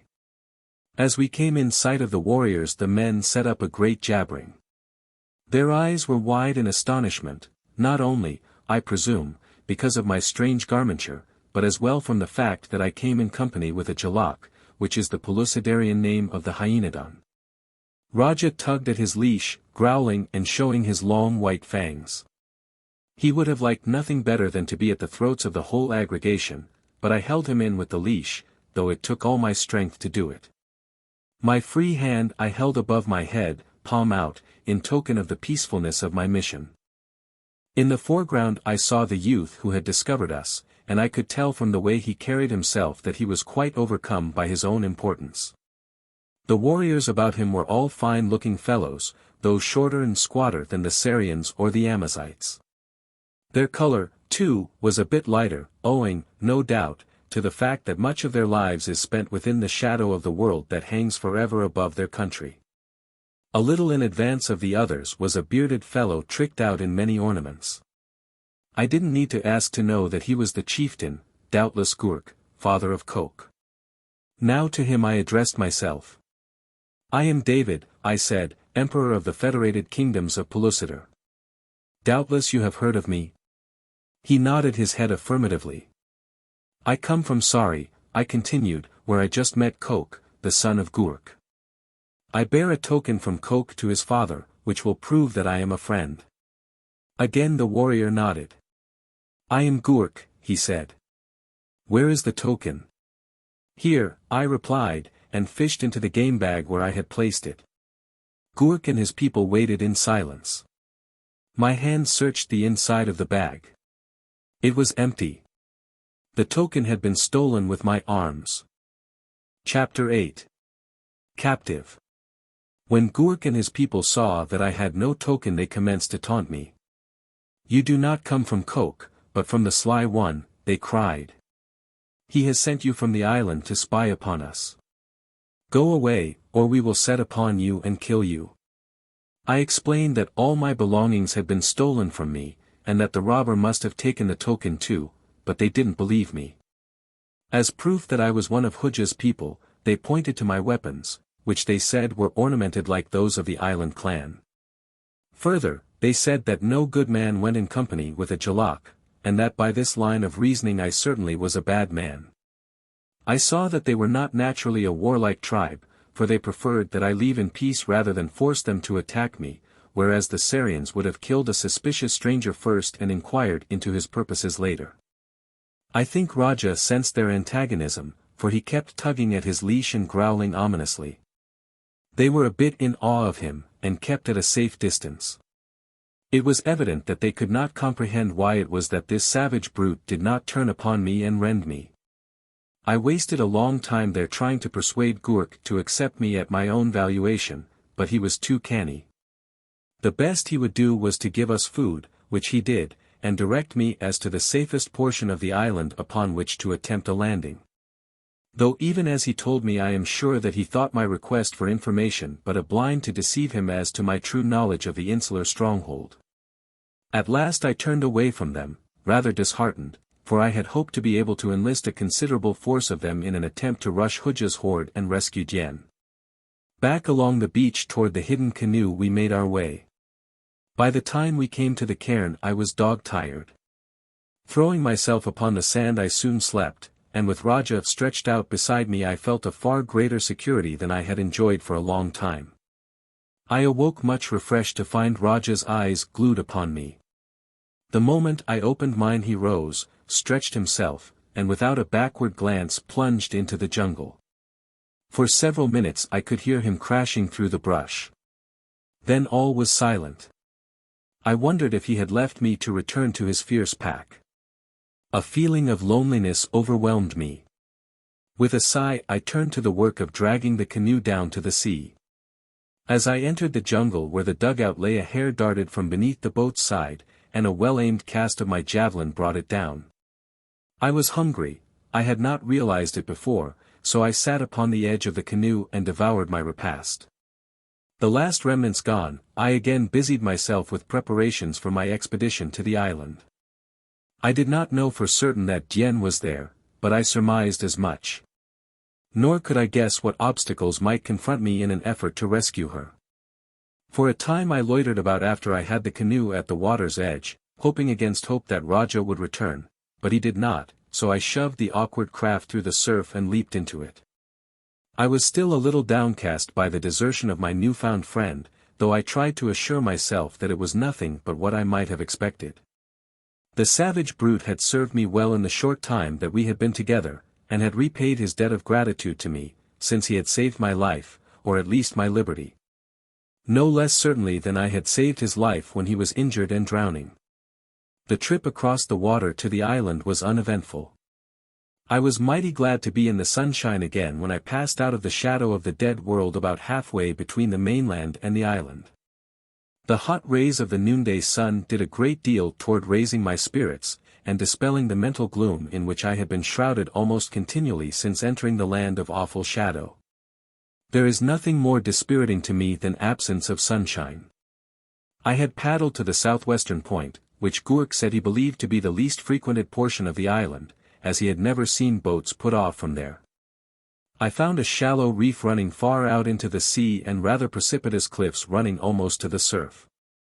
It was a nasty place to land, and I realized now why it was not used by the natives. But at last I managed, after a good wetting, to beach my canoe and scale the cliffs. The country beyond them appeared more open and park-like than I had anticipated, since from the mainland the entire coast that is visible seems densely clothed with tropical jungle. This jungle, as I could see from the vantage point of the cliff top, formed but a relatively narrow strip between the sea and the more open forest and meadow of the interior. Farther back there was a range of low but apparently very rocky hills, and here and there all about were visible flat-topped masses of rock, small mountains, in fact, which reminded me of pictures I had seen of landscapes in New Mexico. Altogether, the country was very much broken and very beautiful. From where I stood I counted no less than a dozen streams winding down from among the Table Buttes and emptying into a pretty river which flowed away in a northeasterly direction toward the opposite end of the island. As I let my eyes roam over the scene I suddenly became aware of figures moving upon the flat top of a far distant butte. Whether they were beast or human, though, I could not make out. But at least they were alive, so I determined to prosecute my search for Hooja's stronghold in the general direction of this butte. To descend to the valley required no great effort. As I swung along through the lush grass and the fragrant flowers, my cudgel swinging in my hand and my javelin looped across my shoulders with its aurochs hide strap, I felt equal to any emergency, ready for any danger. I had covered quite a little distance, and I was passing through a strip of wood which lay at the foot of one of the flat-topped hills, when I became conscious of the sensation of being watched. My life within Pellucidar has rather quickened my senses of sight, hearing, and smell, and, too, certain primitive intuitive or instinctive qualities that seem blunted in civilized man. But, though I was positive that eyes were upon me, I could see no sign of any living thing within the wood other than the many, gay-plumaged birds and little monkeys which filled the trees with life, color, and action. To you it may seem that my conviction was the result of an overwrought imagination, or to the actual reality of the prying eyes of the little monkeys or the curious ones of the birds. But there is a difference which I cannot explain between the sensation of casual observation and studied espionage. A sheep might gaze at you without transmitting a warning through your subjective mind, because you are in no danger from a sheep. But let a tiger gaze fixedly at you from ambush, and unless your primitive instincts are completely calloused you will presently commence to glance furtively about and be filled with vague, unreasoning terror. Thus was it with me then. I grasped my cudgel more firmly and unslung my javelin, carrying it in my left hand. I peered to left and right, but I saw nothing. Then, all quite suddenly, there fell about my neck and shoulders, around my arms and body, a number of pliant fiber ropes. In a jiffy I was trussed up as neatly as you might wish. One of the nooses dropped to my ankles and was jerked up with a suddenness that brought me to my face upon the ground. Then something heavy and hairy sprang upon my back. I fought to draw my knife, but hairy hands grasped my wrists and, dragging them behind my back, bound them securely. Next my feet were bound. Then I was turned over upon my back to look up into the faces of my captors. And what faces! Imagine if you can a cross between a sheep and a gorilla, and you will have some conception of the physiognomy of the creature that bent close above me, and of those of the half-dozen others that clustered about. There was the facial length and great eyes of the sheep, and the bull neck and hideous fangs of the gorilla. The bodies and limbs were both man and gorilla-like. As they bent over me they conversed in a monosyllabic tongue that was perfectly intelligible to me. It was something of a simplified language that had no need for aught but nouns and verbs, but such words as it included were the same as those of the human beings of Pellucidar. It was amplified by many gestures which filled in the speech gaps. I asked them what they intended doing with me, but, like our own North American Indians when questioned by a white man, they pretended not to understand me. One of them swung me to his shoulder as lightly as if I had been a shote.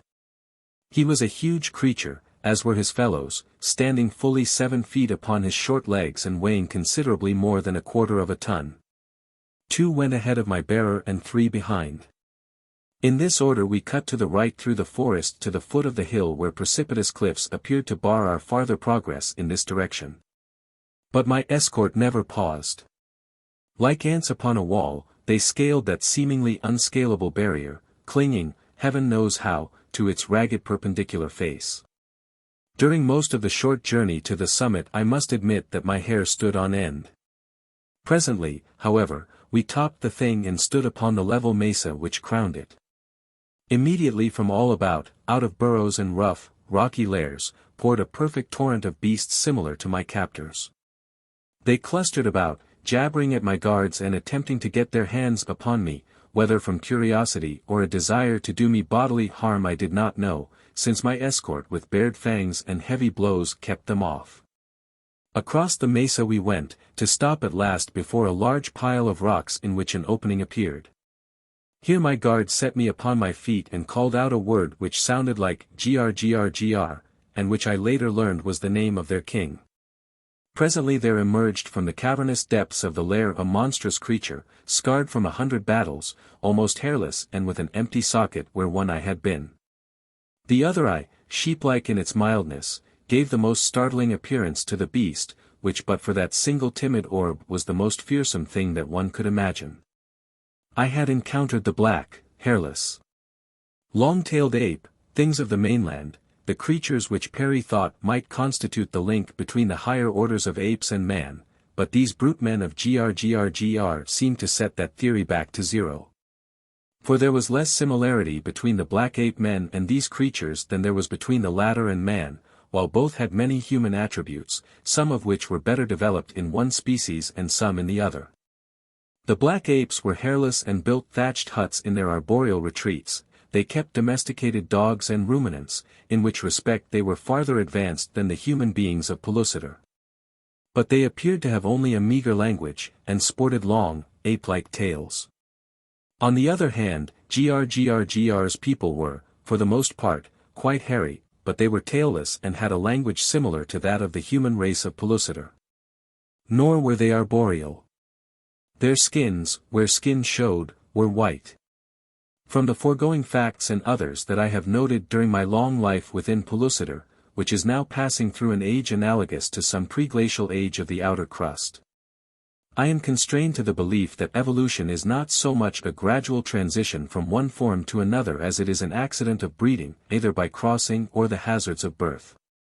In other words, it is my belief that the first man was a freak of nature, nor would one have to draw over strongly upon his credulity to be convinced that grgrgr and his tribe were also freaks. The great man-brute seated himself upon a flat rock, his throne, I imagine, just before the entrance to his lair. With elbows on knees and chin in palms he regarded me intently through his lone sheep eye while one of my captors told of my taking. When all had been related grgrgr questioned me. I shall not attempt to quote these people in their own abbreviated tongue, you would have even greater difficulty in interpreting them than did I. Instead, I shall put the words into their mouths which will carry to you the ideas which they intended to convey. You are an enemy, was grgrgr's initial declaration. You belong to the tribe of Hooja. Ah. So they knew Hooja and he was their enemy. Good. I am an enemy of Hooja, I replied. He has stolen my mate and I have come here to take her away from him and punish Hooja.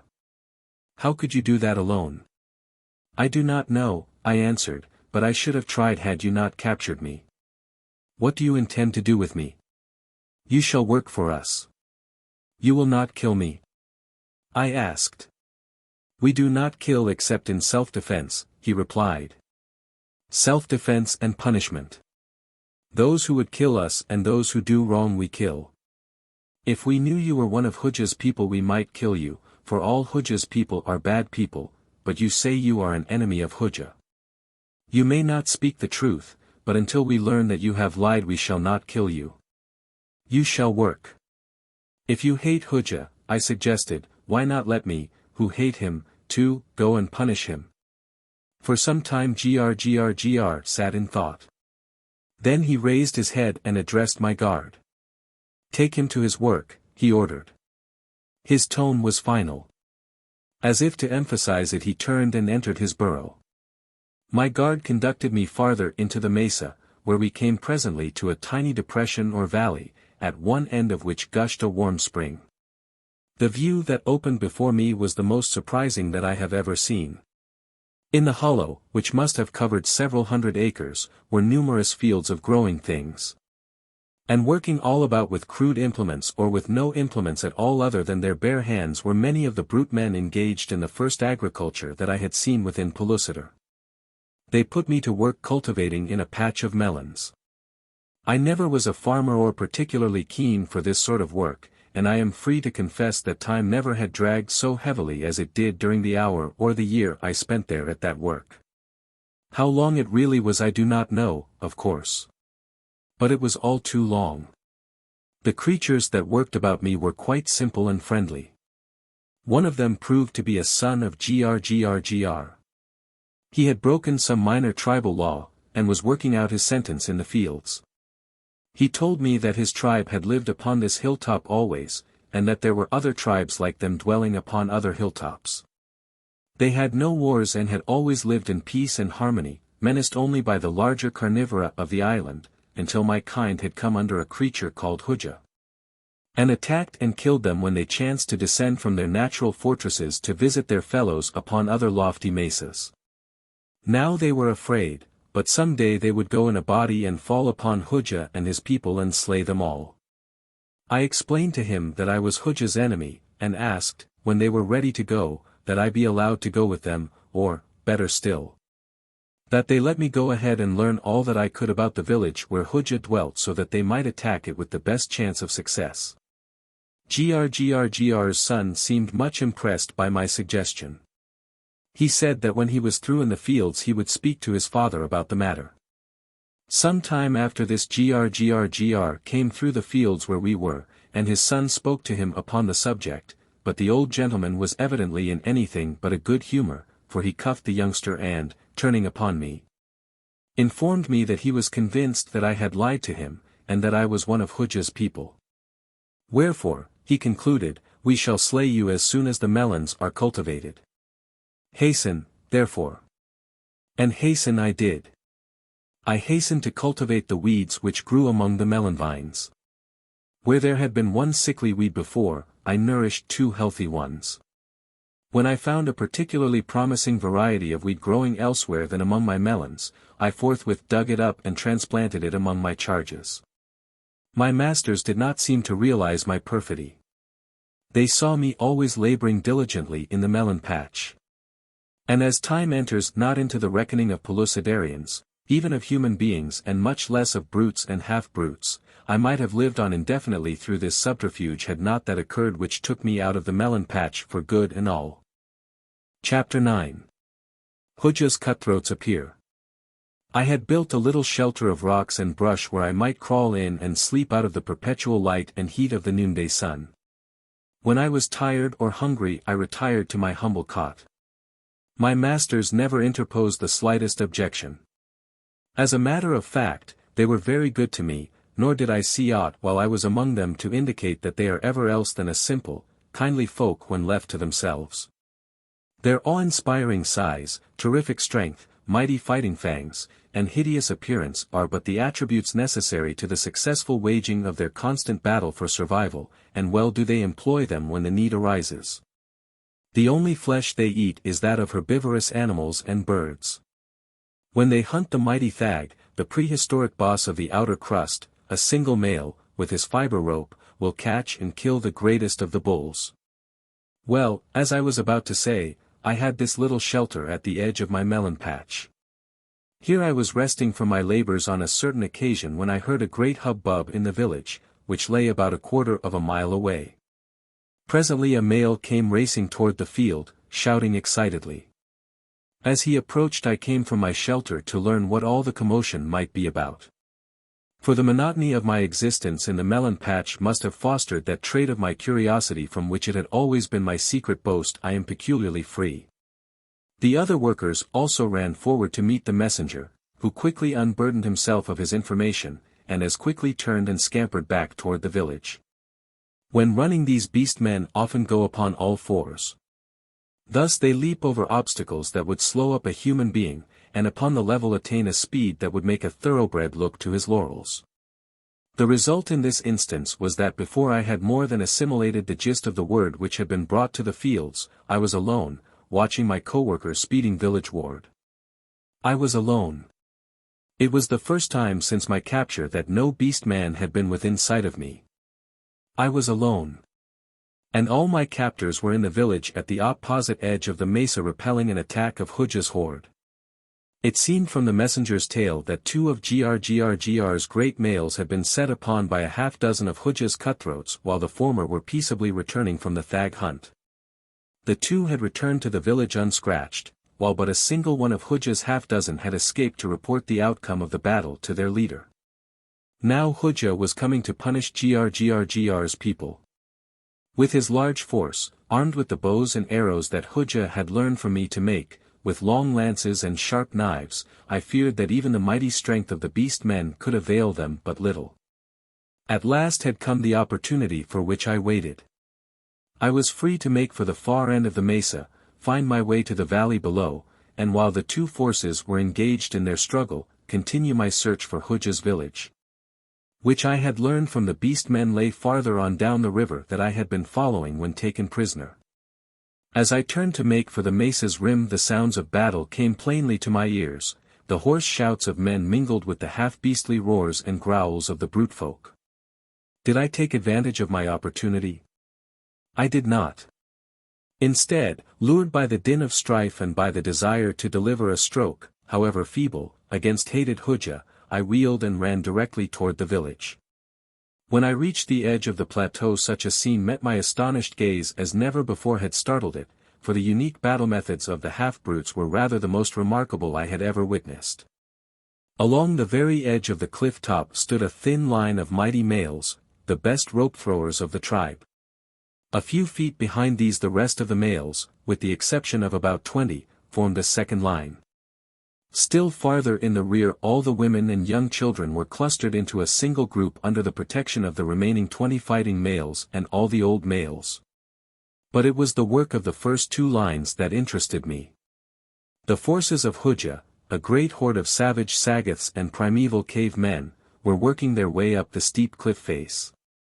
Their agility but slightly less than that of my captors who had clambered so nimbly aloft, even he who was burdened by my weight. As the attackers came on, they paused occasionally wherever a projection gave them sufficient foothold and launched arrows and spears at the defenders above them. During the entire battle both sides hurled taunts and insults at one another, the human beings naturally excelling the brutes in the coarseness and vileness of their vilification and invective. The firing line of the brute men wielded no weapon other than their long fiber nooses. When a foeman came within range of them, a noose would settle unerringly about him and he would be dragged, fighting and yelling, to the cliff top, unless, as occasionally occurred, he was quick enough to draw his knife and cut the rope above him. In which event he usually plunged downward to a no less certain death than that which awaited him above. Those who were hauled up within reach of the powerful clutches of the defenders had the nooses snatched from them and were catapulted back through the first line to the second, where they were seized and killed by the simple expedient of a single powerful closing of mighty fangs upon the backs of their necks. But the arrows of the invaders were taking a much heavier toll than the nooses of the defenders, and I foresaw that it was but a matter of time before Hooja's forces must conquer unless the brute men changed their tactics, or the cave men tired of the battle. Gr was standing in the center of the first line. All about him were boulders and large fragments of broken rock. I approached him and without a word toppled a large mass of rock over the edge of the cliff. It fell directly upon the head of an archer, crushing him to instant death and carrying his mangled corpse with it to the bottom of the declivity, and on its way brushing 3 more of the attackers into the hereafter. Gr turned toward me in surprise. For an instant he appeared to doubt the sincerity of my motives. I felt that perhaps my time had come when he reached for me with one of his giant paws. But I dodged him, and running a few paces to the right hurled down another missile. It, too, did its allotted work of destruction. Then I picked up smaller fragments and with all the control and accuracy for which I had earned justly deserved fame in my collegiate days I rained down a hail of death upon those beneath me. Gr was coming toward me again. I pointed to the litter of rubble upon the cliff top. Hurl these down upon the enemy. I cried to him. Tell your warriors to throw rocks down upon them. At my words the others of the first line, who had been interested spectators of my tactics, seized upon great boulders or bits of rock, whichever came first to their hands, and, without waiting for a command from Grr, deluged the terrified cave men with a perfect avalanche of stone. In less than no time the cliff face was stripped of enemies and the village of Grr was saved. Grr was standing beside me when the last of the cave men disappeared in rapid flight down the valley. He was looking at me intently. Those were your people, he said. Why did you kill them? They were not my people, I returned. I have told you that before, but you would not believe me. Will you believe me now when I tell you that I hate Hooja and his tribe as much as you do?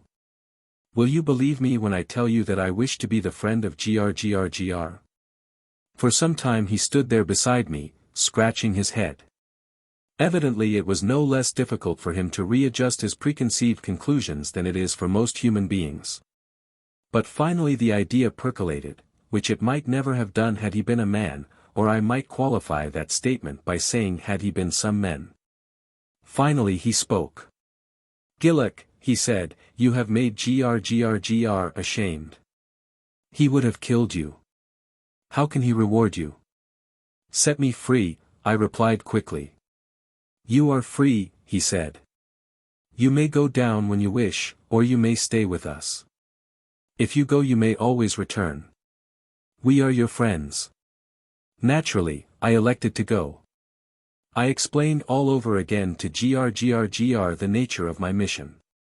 He listened attentively. After I had done he offered to send some of his people with me to guide me to Hooja's village.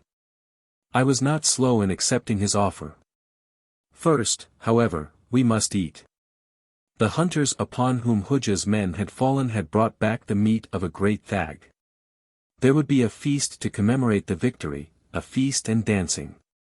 I had never witnessed a tribal function of the brute folk, though I had often heard strange sounds coming from the village, where I had not been allowed since my capture. Now I took part in one of their orgies. It will live forever in my memory. The combination of bestiality and humanity was oftentimes pathetic, and again grotesque or horrible. Beneath the glaring noonday sun, in the sweltering heat of the mesa top, the huge, hairy creatures leaped in a great circle. They coiled and threw their fiber ropes, they hurled taunts and insults at an imaginary foe, they fell upon the carcass of the thag and literally tore it to pieces, and they ceased only when, gorged, they could no longer move. I had to wait until the processes of digestion had released my escort from its torpor. Some had eaten until their abdomens were so distended that I thought they must burst, for beside the thag there had been fully 100 antelopes of various sizes and varied degrees of decomposition, which they had unearthed from burial beneath the floors of their lairs to grace the banquet board. But at last we were started, 6 great males and myself. Grr had returned my weapons to me, and at last I was once more upon my oft-interrupted way toward my goal. Whether I should find Dien at the end of my journey or no I could not even surmise, but I was none the less impatient to be off, for if only the worst lay in store for me I wished to know even the worst at once. I could scarce believe that my proud mate would still be alive in the power of Hooja. But time upon Pellucidar is so strange a thing that I realized that to her or to him only a few minutes might have elapsed since his subtle trickery had enabled him to steal her away from Phutra. Or she might have found the means either to repel his advances or escape him. As we descended the cliff we disturbed a great pack of large hyena-like beasts, hyena speleus, Perry calls them, who were busy among the corpses of the cave men fallen in battle. The ugly creatures were far from the cowardly things that our own hyenas are reputed to be, they stood their ground with bared fangs as we approached them. But, as I was later to learn, so formidable are the brute folk that there are few even of the larger carnivora that will not make way for them when they go abroad. So the hyenas moved a little from our line of march, closing in again upon their feasts when we had passed. We made our way steadily down the rim of the beautiful river which flows the length of the island, coming at last to a wood rather denser than any that I had before encountered in this country. Well within this forest my escort halted. There. They said, and pointed ahead. We are to go no farther. Thus having guided me to my destination they left me. Ahead of me, through the trees, I could see what appeared to be the foot of a steep hill. Toward this I made my way. The forest ran to the very base of a cliff, in the face of which were the mouths of many caves. They appeared untenanted, but I decided to watch for a while before venturing farther.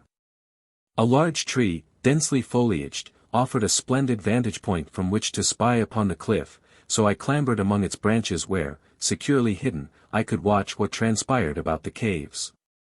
It seemed that I had scarcely settled myself in a comfortable position before a party of cave men emerged from one of the smaller apertures in the cliff face, about 50 feet from the base. They descended into the forest and disappeared. Soon after came several others from the same cave, and after them, at a short interval, a score of women and children, who came into the wood to gather fruit. There were several warriors with them, a guard, I presume. After this came other parties, and 2 or 3 groups who passed out of the forest and up the cliff face to enter the same cave. I could not understand it. All who came out had emerged from the same cave. All who returned re-entered it.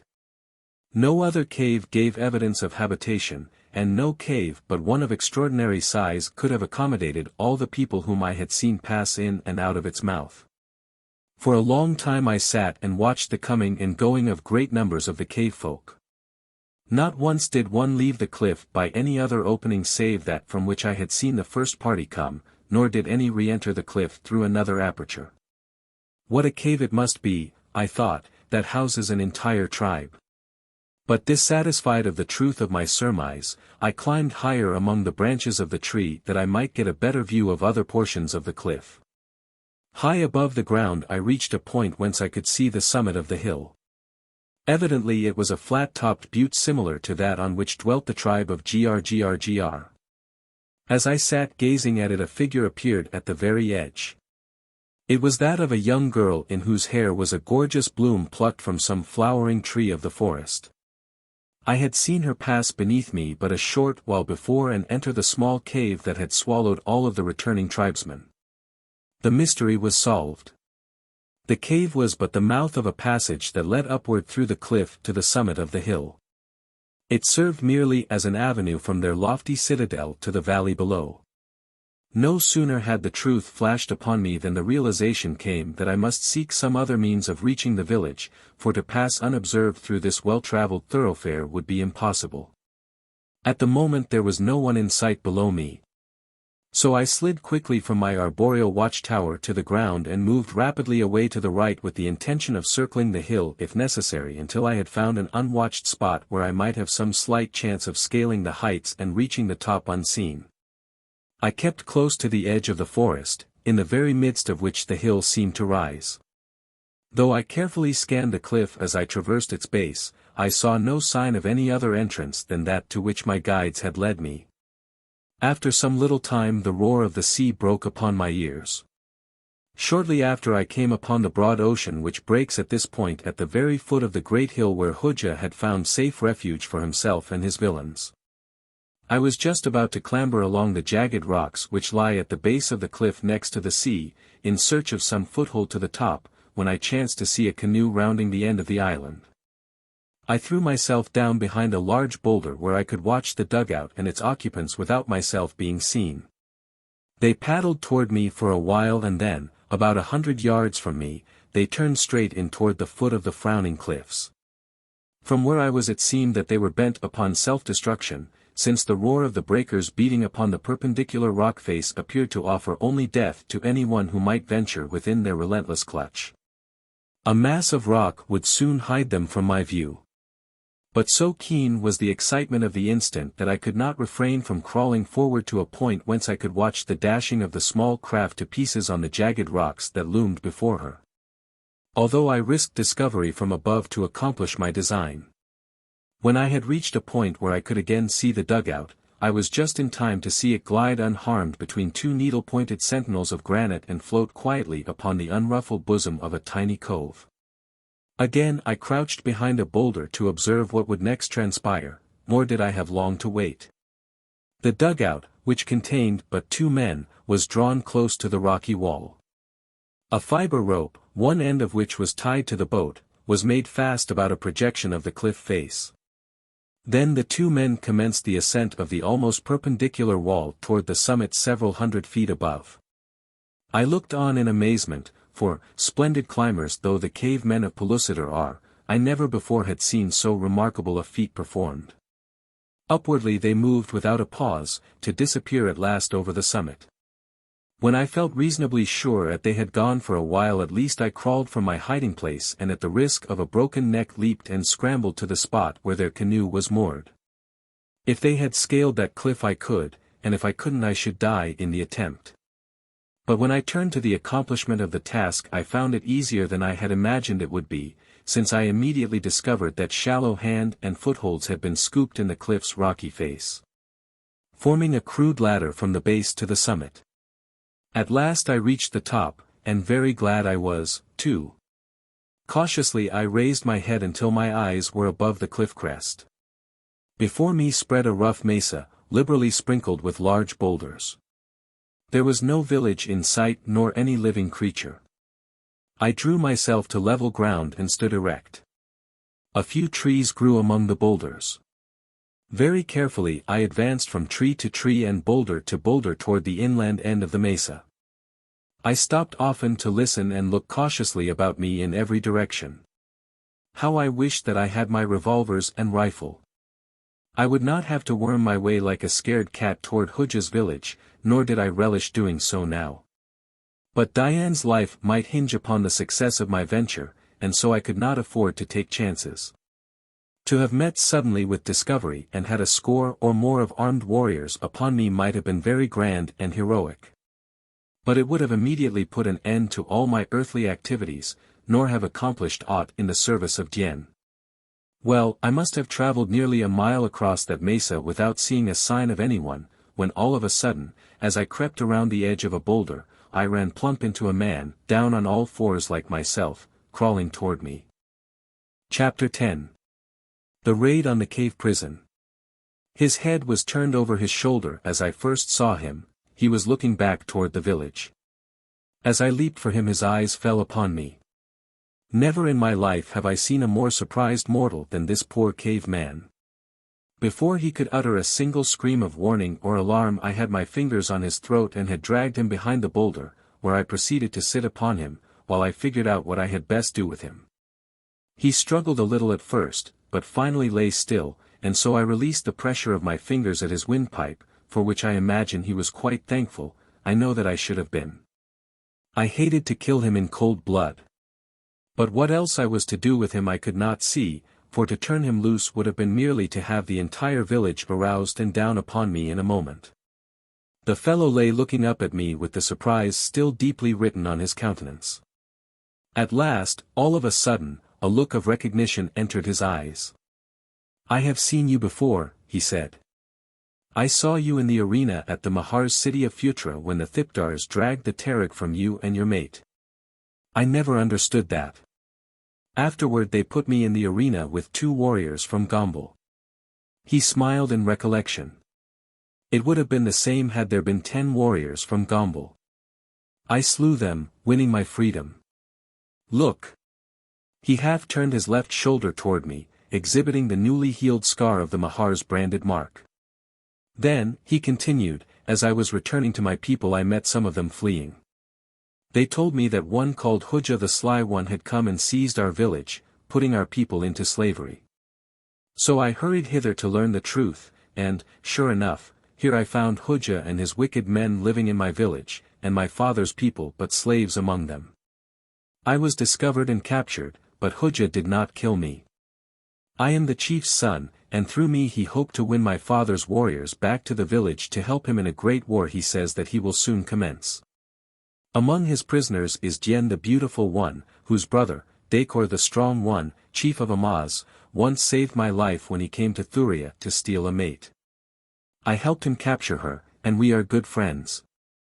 So when I learned that Diane the Beautiful One was Hooja's prisoner, I told him that I would not aid him if he harmed her. Recently one of Hooja's warriors overheard me talking with another prisoner.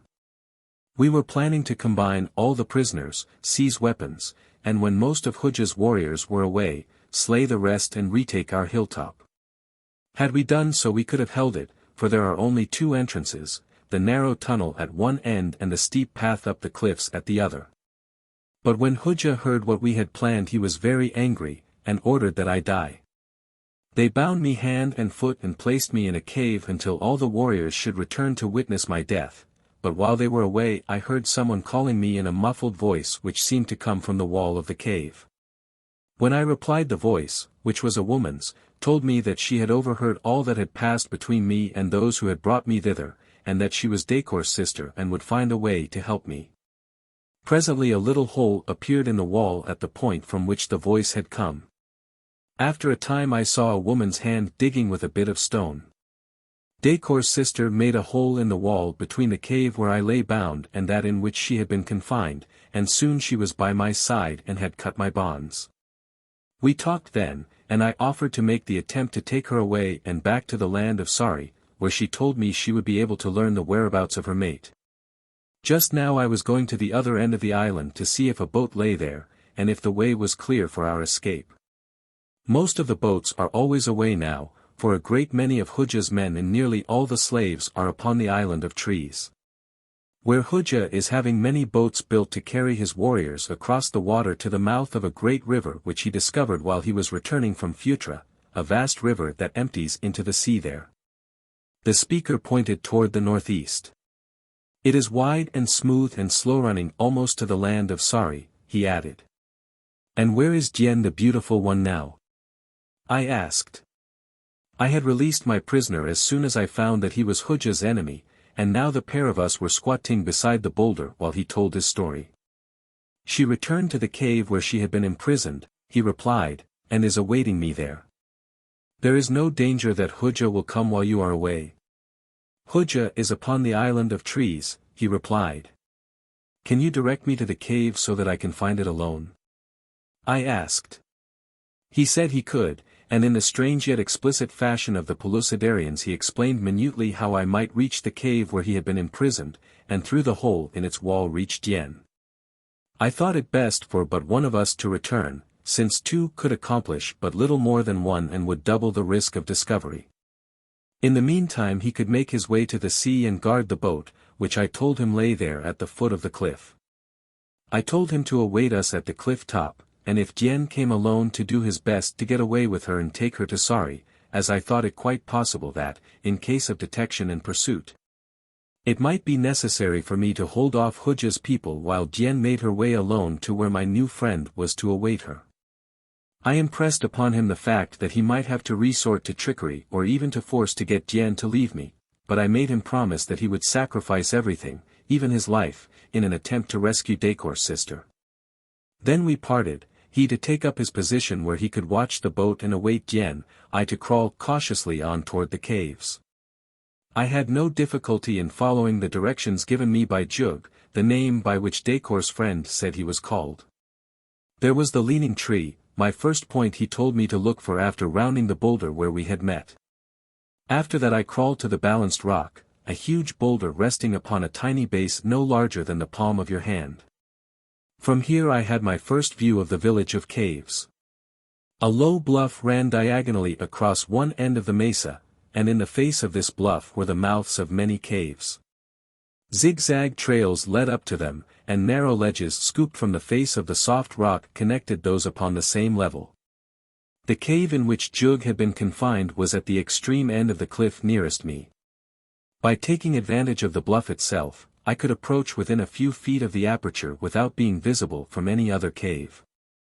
There were few people about at the time, most of these were congregated at the foot of the far end of the bluff, where they were so engrossed in excited conversation that I felt but little fear of detection. However, I exercised the greatest care in approaching the cliff.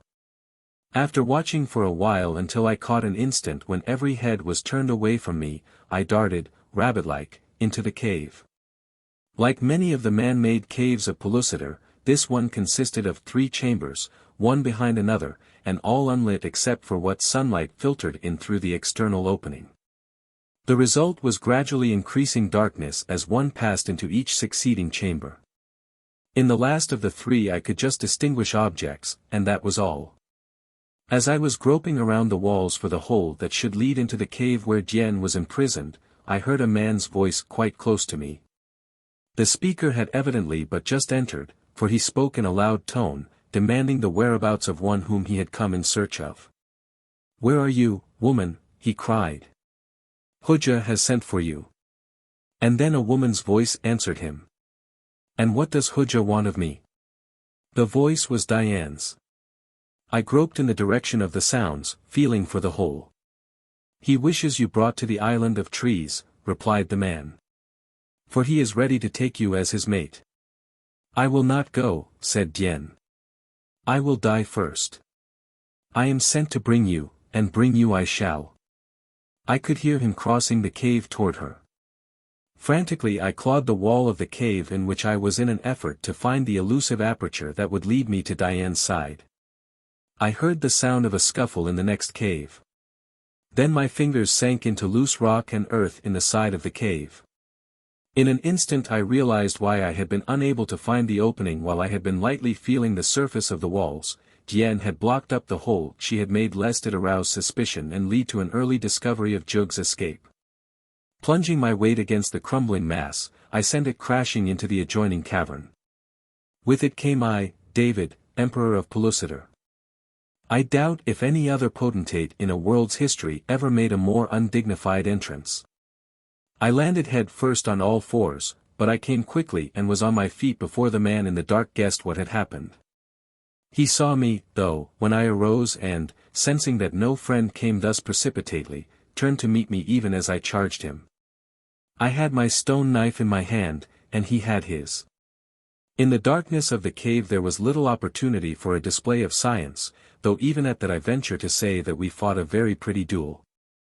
Before I came to Pellucidar I do not recall that I ever had seen a stone knife, and I am sure that I never fought with a knife of any description. But now I do not have to take my hat off to any of them when it comes to wielding that primitive yet wicked weapon. I could just see Jian in the darkness, but I knew that she could not see my features or recognize me. And I enjoyed in anticipation, even while I was fighting for her life and mine, her dear joy when she should discover that it was I who was her deliverer. My opponent was large, but he also was active and no mean knife man. He caught me once fairly in the shoulder. I carry the scar yet, and shall carry it to the grave. And then he did a foolish thing, for as I leaped back to gain a second in which to calm the shock of the wound he rushed after me and tried to clinch. He rather neglected his knife for the moment in his greater desire to get his hands on me. Seeing the opening, I swung my left fist fairly to the point of his jaw. Down he went. Before ever he could scramble up again I was on him and had buried my knife in his heart. Then I stood up, and there was Jian facing me and peering at me through the dense gloom. "You are not Jug," she exclaimed. "Who are you?" I took a step toward her, my arms outstretched. "It is I, Jian," I said. "It is David." At the sound of my voice she gave a little cry in which tears were mingled, a pathetic little cry that told me all without words how far hope had gone from her, and then she ran forward and threw herself in my arms. I covered her perfect lips and her beautiful face with kisses, and stroked her thick black hair, and told her again and again what she already knew, what she had known for years, that I loved her better than all else which two worlds had to offer. We couldn't devote much time, though, to the happiness of love-making, for we were in the midst of enemies who might discover us at any moment. I drew her into the adjoining cave. Thence we made our way to the mouth of the cave that had given me entrance to the cliff. Here I reconnoitered for a moment, and seeing the coast clear, ran swiftly forth with Jian at my side. We dodged around the cliff end, then paused for an instant, listening. No sound reached our ears to indicate that any had seen us, and we moved cautiously onward along the way by which I had come. As we went Jian told me that her captors had informed her how close I had come in search of her, even to the land of awful shadow, and how one of Hooja's men who knew me had discovered me asleep and robbed me of all my possessions. And then how Hooja had sent 4 others to find me and take me prisoner. But these men, she said, had not yet returned, or at least she had not heard of their return. Nor will you ever, I responded, for they have gone to that place whence none ever returns. I then related my adventure with these four. We had come almost to the cliff edge where Jug should be awaiting us when we saw two men walking rapidly toward the same spot from another direction. They did not see us, nor did they see Jug, whom I now discovered hiding behind a low bush close to the verge of the precipice which drops into the sea at this point. As quickly as possible, without exposing ourselves too much to the enemy, we hastened forward that we might reach Jug as quickly as they. But they noticed him first and immediately charged him, for one of them had been his guard, and they had both been sent to search for him, his escape having been discovered between the time he left the cave and the time when I reached it. Evidently they had wasted precious moments looking for him in other portions of the mesa. When I saw that the two of them were rushing him, I called out to attract their attention to the fact that they had more than a single man to cope with. They paused at the sound of my voice and looked about. When they discovered Jen and me they exchanged a few words, and one of them continued toward Jug while the other turned upon us. As he came nearer I saw that he carried in his hand one of my 6 shooters, but he was holding it by the barrel, evidently mistaking it for some sort of war club or tomahawk. I could scarce refrain a grin when I thought of the wasted possibilities of that deadly revolver in the hands of an untutored warrior of the Stone Age. Had he but reversed it and pulled the trigger he might still be alive. Maybe he is for all I know, since I did not kill him then. When he was about 20 feet from me I flung my javelin with a quick movement that I had learned from Gawk. He ducked to avoid it, and instead of receiving it in his heart, for which it was intended, he got it on the side of the head. Down he went all in a heap. Then I glanced toward Jug. He was having a most exciting time. The fellow pitted against Jug was a veritable giant. He was hacking and hewing away at the poor slave with a villainous-looking knife that might have been designed for butchering mastodons. Step by step, he was forcing Jug back toward the edge of the cliff with a fiendish cunning that permitted his adversary no chance to sidestep the terrible consequences of retreat in this direction. I saw quickly that in another moment Jug must deliberately hurl himself to death over the precipice or be pushed over by his foeman.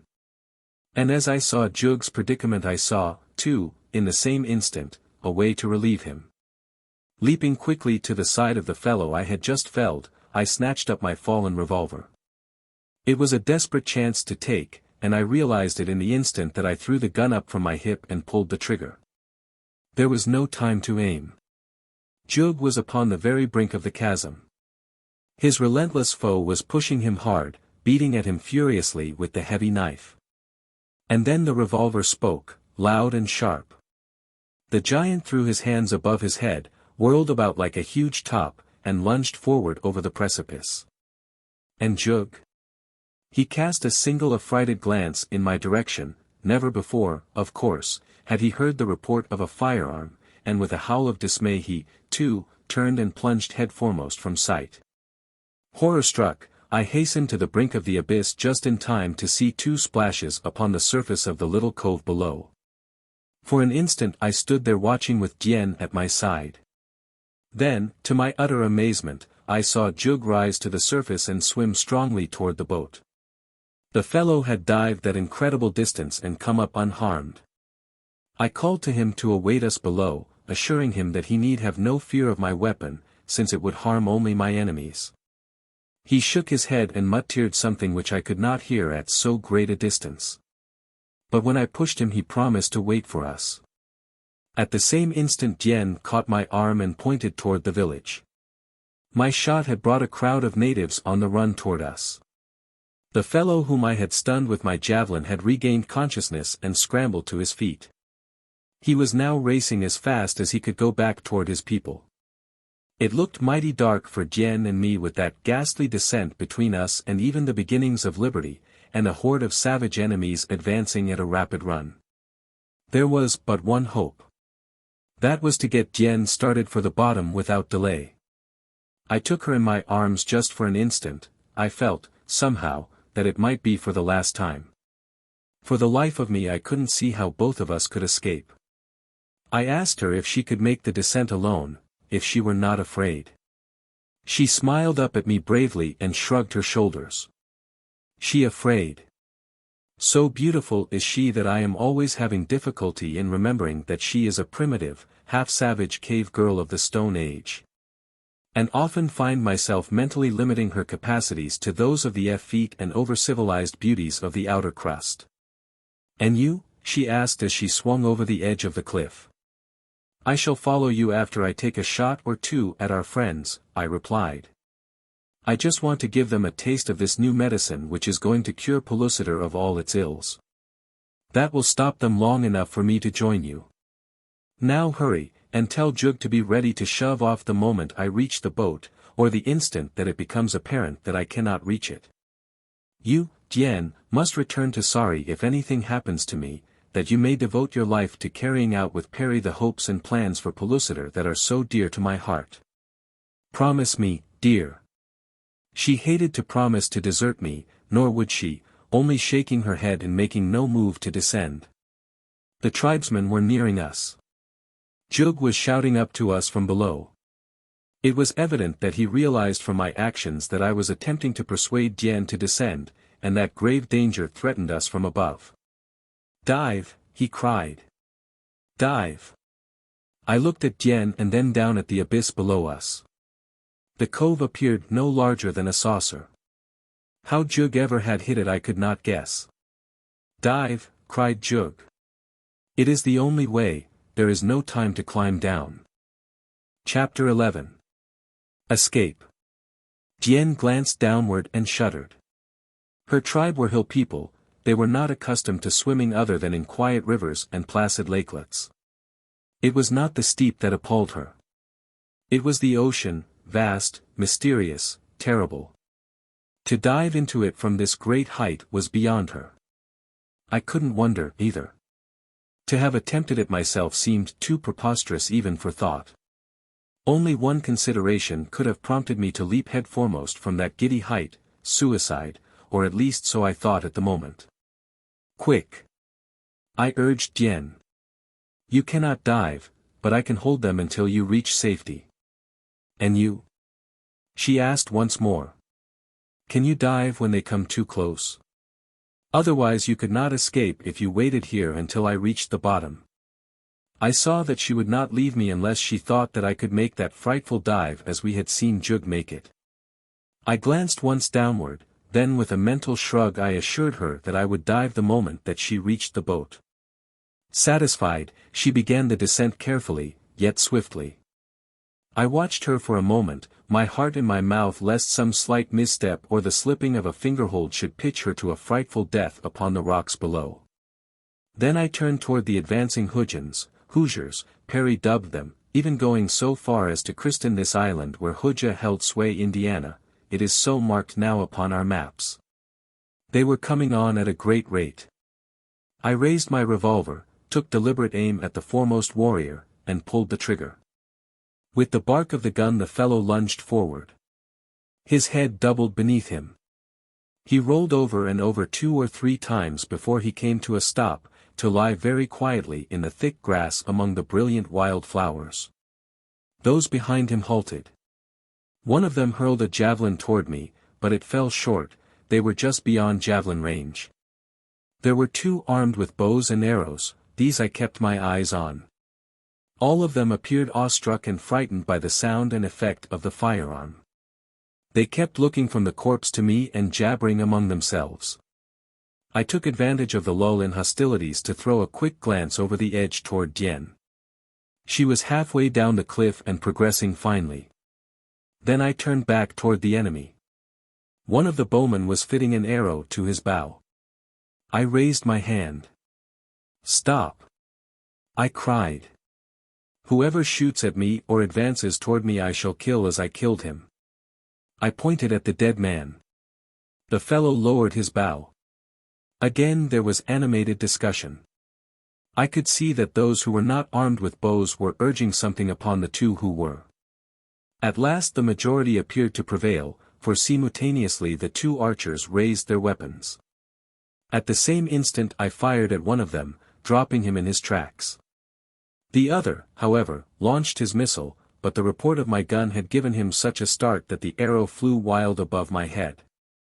A second after and he, too, was sprawled upon the sward with a round hole between his eyes. It had been a rather good shot. I glanced over the edge again. Tien was almost at the bottom. I could see Jug standing just beneath her with his hands upstretched to assist her. A sullen roar from the warriors recalled my attention toward them. They stood shaking their fists at me and yelling insults. From the direction of the village I saw a single warrior coming to join them. He was a huge fellow, and when he strode among them I could tell by his bearing and their deference toward him that he was a chieftain.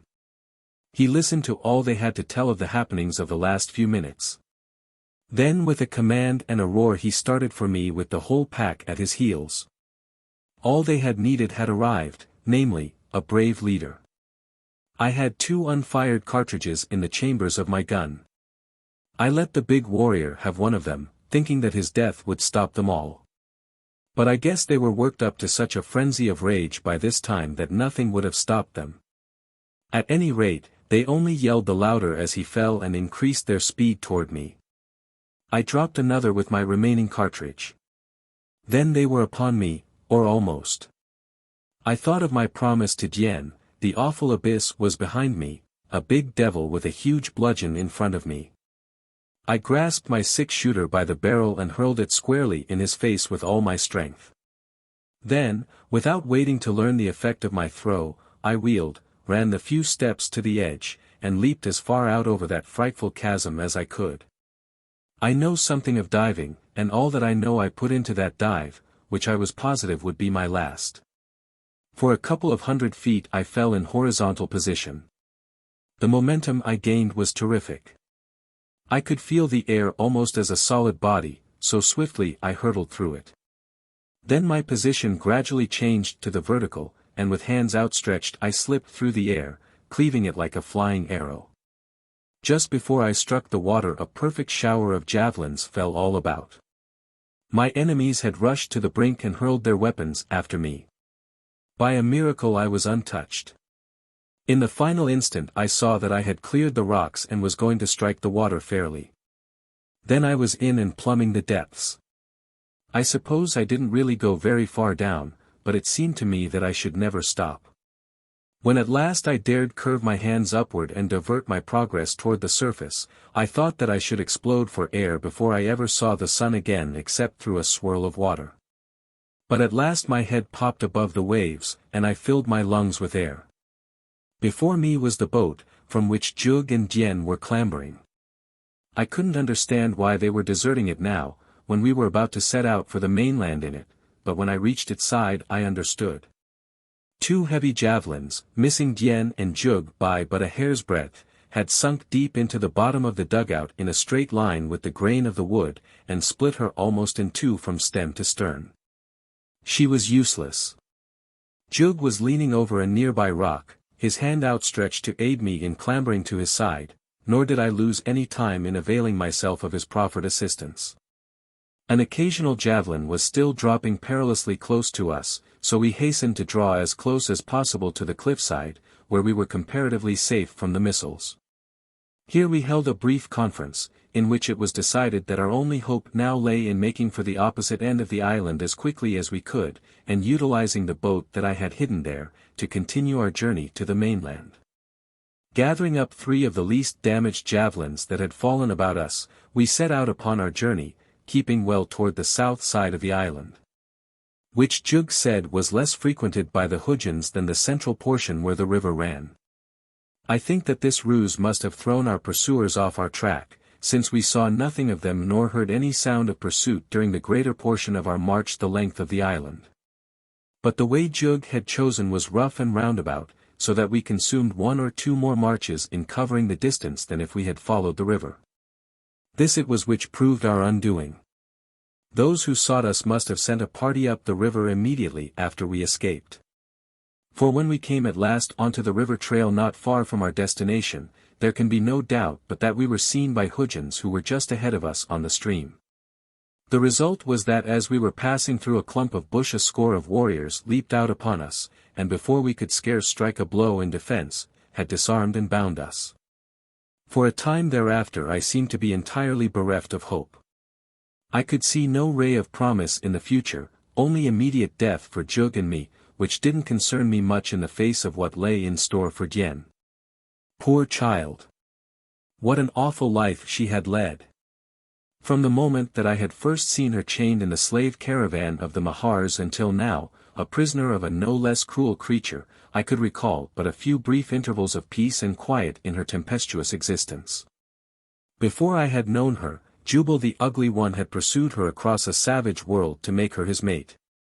She had eluded him, and finally I had slain him. But terror and privations, and exposure to fierce beasts had haunted her footsteps during all her lonely flight from him. And when I had returned to the outer world the old trials had recommenced with Hooja in Jubal's role.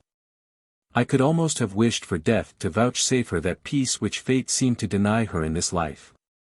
I spoke to her on the subject, suggesting that we expire together.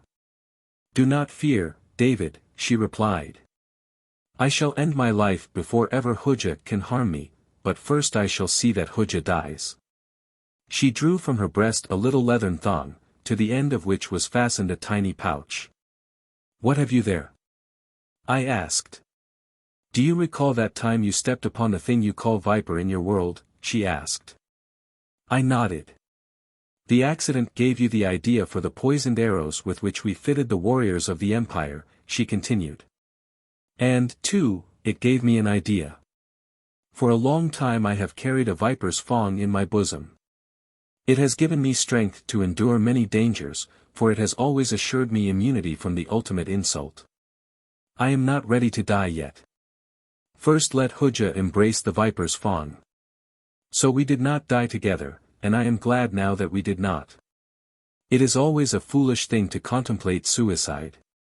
For no matter how dark the future may appear today, tomorrow may hold for us that which will alter our whole life in an instant, revealing to us nothing but sunshine and happiness.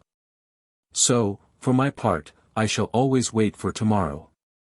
In Pellucidar, where it is always today, the wait may not be so long, and so it proved for us.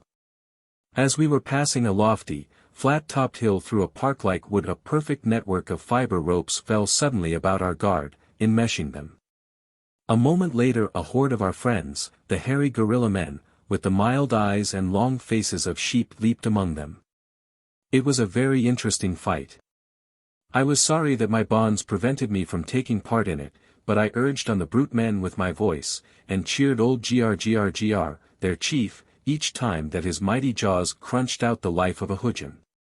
When the battle was over we found that a few of our captors had escaped, but the majority of them lay dead about us.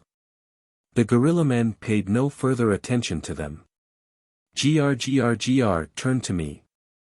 Grr and all his people are your friends," he said. "One saw the warriors of the Sly One and followed them. He saw them capture you, and then he flew to the village as fast as he could go and told me all that he had seen. The rest you know. You did much for Grr and Grr's people. We shall always do much for you." I thanked him, and when I had told him of our escape and our destination, he insisted on accompanying us to the sea with a great number of his fierce males. Nor were we at all loath to accept his escort. We found the canoe where I had hidden it, and bidding Grr and his warriors farewell, the three of us embarked for the mainland. I questioned Jug upon the feasibility of attempting to cross to the mouth of the great river of which he had told me, and up which he said we might paddle almost to Sari. But he urged me not to attempt it, since we had but a single paddle and no water or food. I had to admit the wisdom of his advice, but the desire to explore this great waterway was strong upon me, arousing in me at last a determination to make the attempt after first gaining the mainland and rectifying our deficiencies. We landed several miles north of Thuria in a little cove that seemed to offer protection from the heavier seas which sometimes run, even upon these usually Pacific oceans of Pellucidar. Here I outlined to Dien and Jug the plans I had in mind. They were to fit the canoe with a small sail, the purposes of which I had to explain to them both, since neither had ever seen or heard of such a contrivance before. Then they were to hunt for food which we could transport with us, and prepare a receptacle for water. These two latter items were more in Jug's line, but he kept muttering about the sail and the wind for a long time. I could see that he was not even half convinced that any such ridiculous contraption could make a canoe move through the water. We hunted near the coast for a while, but were not rewarded with any particular luck. Finally we decided to hide the canoe and strike inland in search of game. At Jug's suggestion we dug a hole in the sand at the upper edge of the beach and buried the craft, smoothing the surface over nicely and throwing aside the excess material we had excavated. Then we set out away from the sea. Traveling in Thuria is less arduous than under the midday sun which perpetually glares down on the rest of Pellucidar's surface. But it has its drawbacks, one of which is the depressing influence exerted by the everlasting shade of the land of awful shadow. The farther inland we went the darker it became, until we were moving at last through an endless twilight. The vegetation here was sparse and of a weird, colorless nature, though what did grow was wondrous in shape and form. Often we saw huge lidi, or beasts of burden, striding across the dim landscape, browsing upon the grotesque vegetation or drinking from the slow and sullen rivers that run down from the Lidi plains to empty into the sea in Thuria. What we sought was either a thag, a sort of gigantic elk, or one of the larger species of antelope, the flesh of either of which dries nicely in the sun.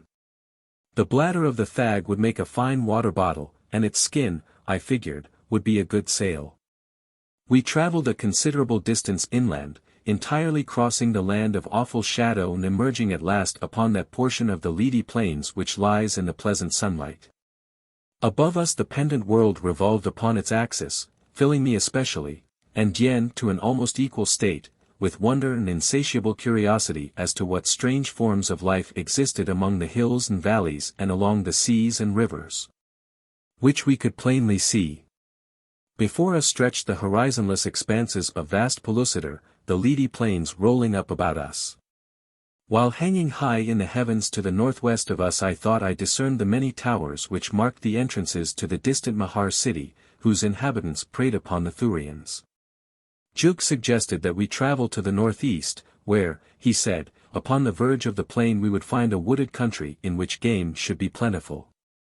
Acting upon his advice, we came at last to a forest jungle, through which wound innumerable game paths.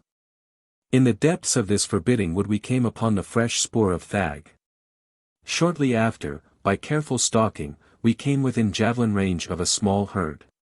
Selecting a great bull, Jug and I hurled our weapons simultaneously, Jian reserving hers for an emergency.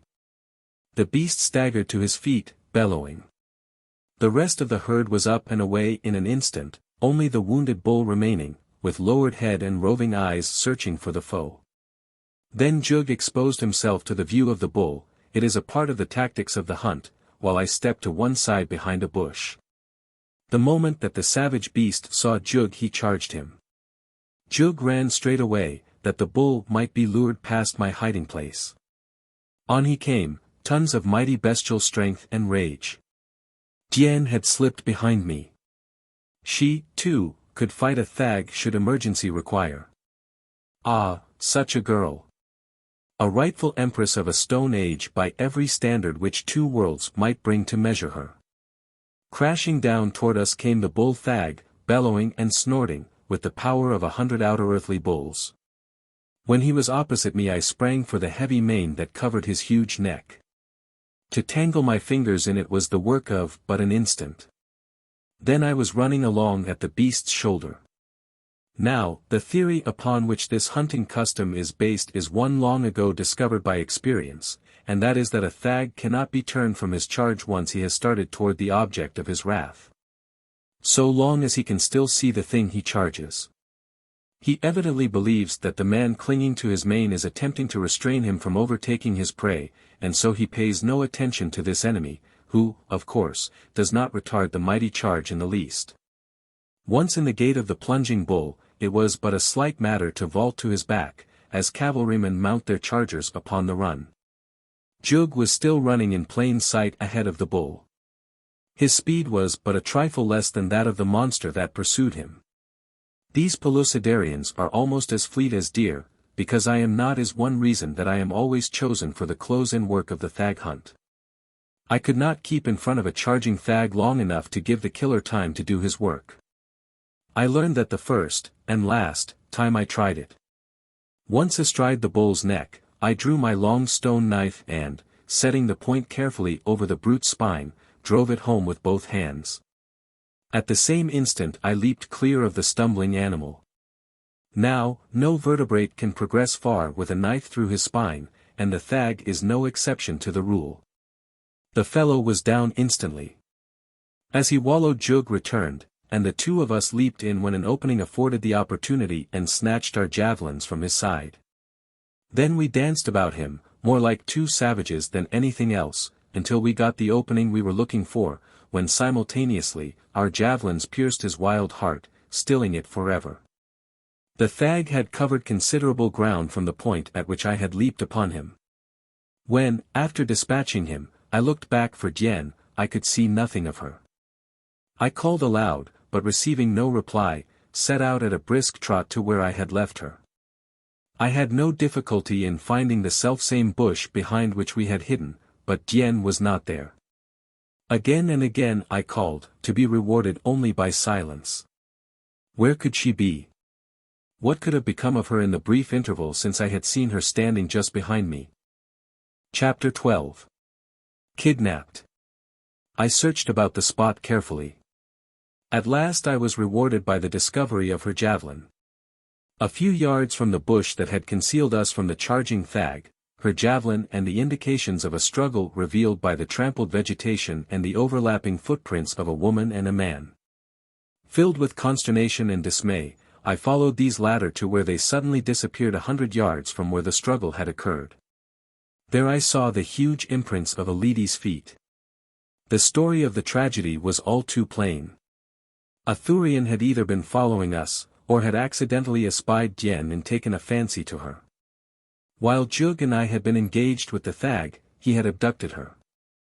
I ran swiftly back to where Jug was working over the kill.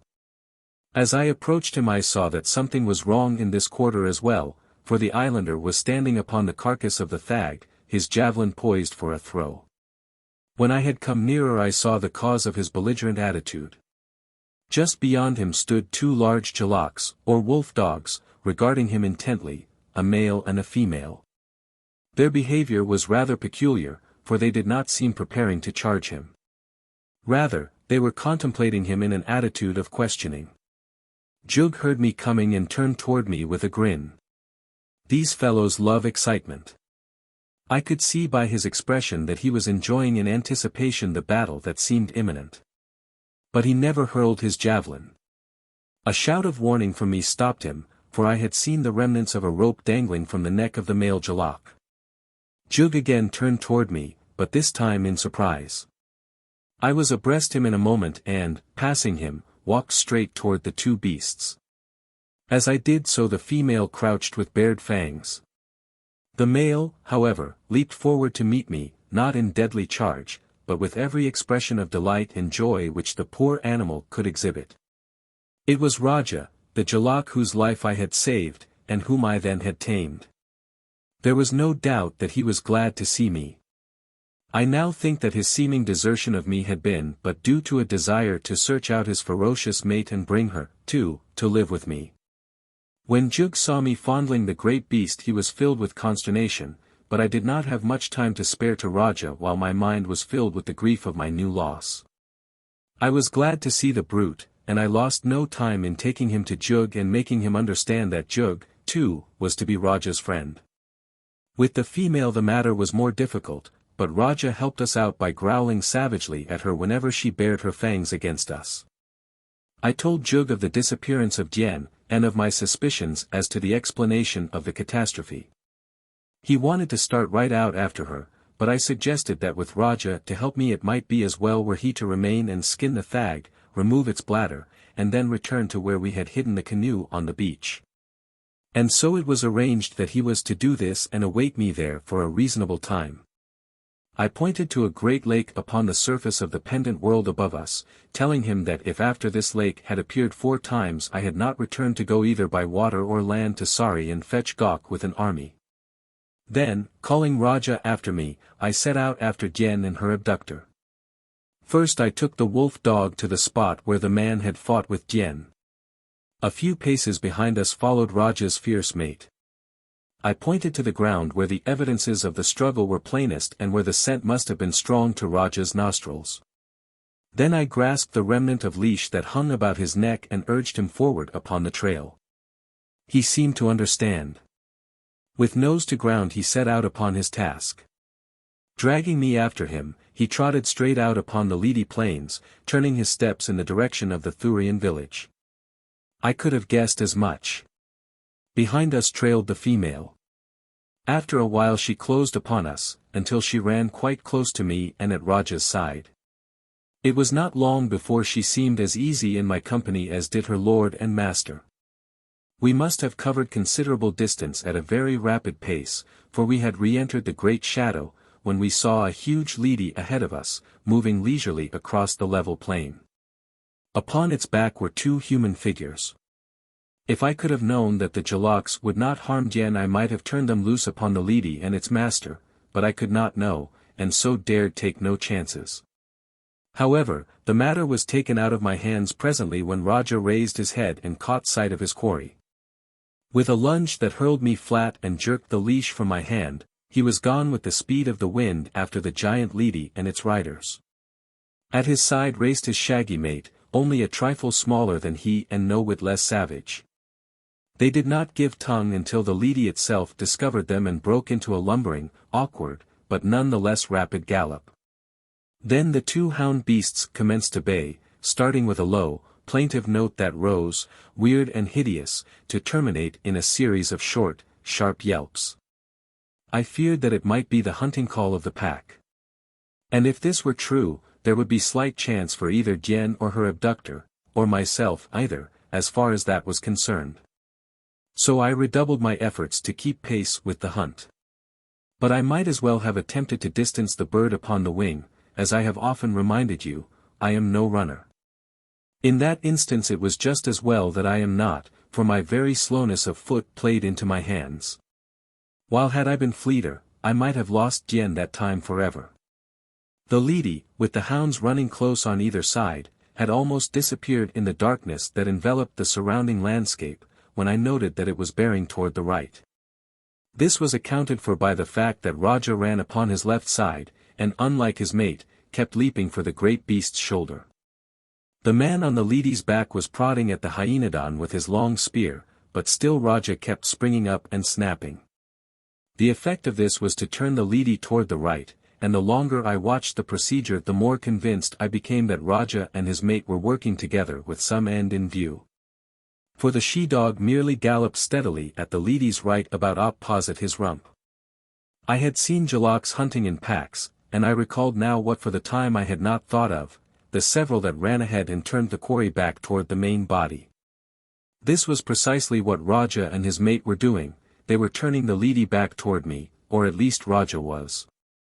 Just why the female was keeping out of it I did not understand, unless it was that she was not entirely clear in her own mind as to precisely what her mate was attempting. At any rate, I was sufficiently convinced to stop where I was and await developments, for I could readily realize two things. One was that I could never overhaul them before the damage was done if they should pull the leady down now. The other thing was that if they did not pull it down for a few minutes it would have completed its circle and returned close to where I stood. And this is just what happened. The lot of them were almost swallowed up in the twilight for a moment. Then they reappeared again, but this time far to the right and circling back in my general direction. I waited until I could get some clear idea of the right spot to gain that I might intercept the leady. But even as I waited I saw the beast attempt to turn still more to the right, a move that would have carried him far to my left in a much more circumscribed circle than the hyenodons had mapped out for him. Then I saw the female leap forward and head him, and when he would have gone too far to the left, Raja sprang, snapping at his shoulder and held him straight. Straight for me the two savage beasts were driving their quarry. It was wonderful.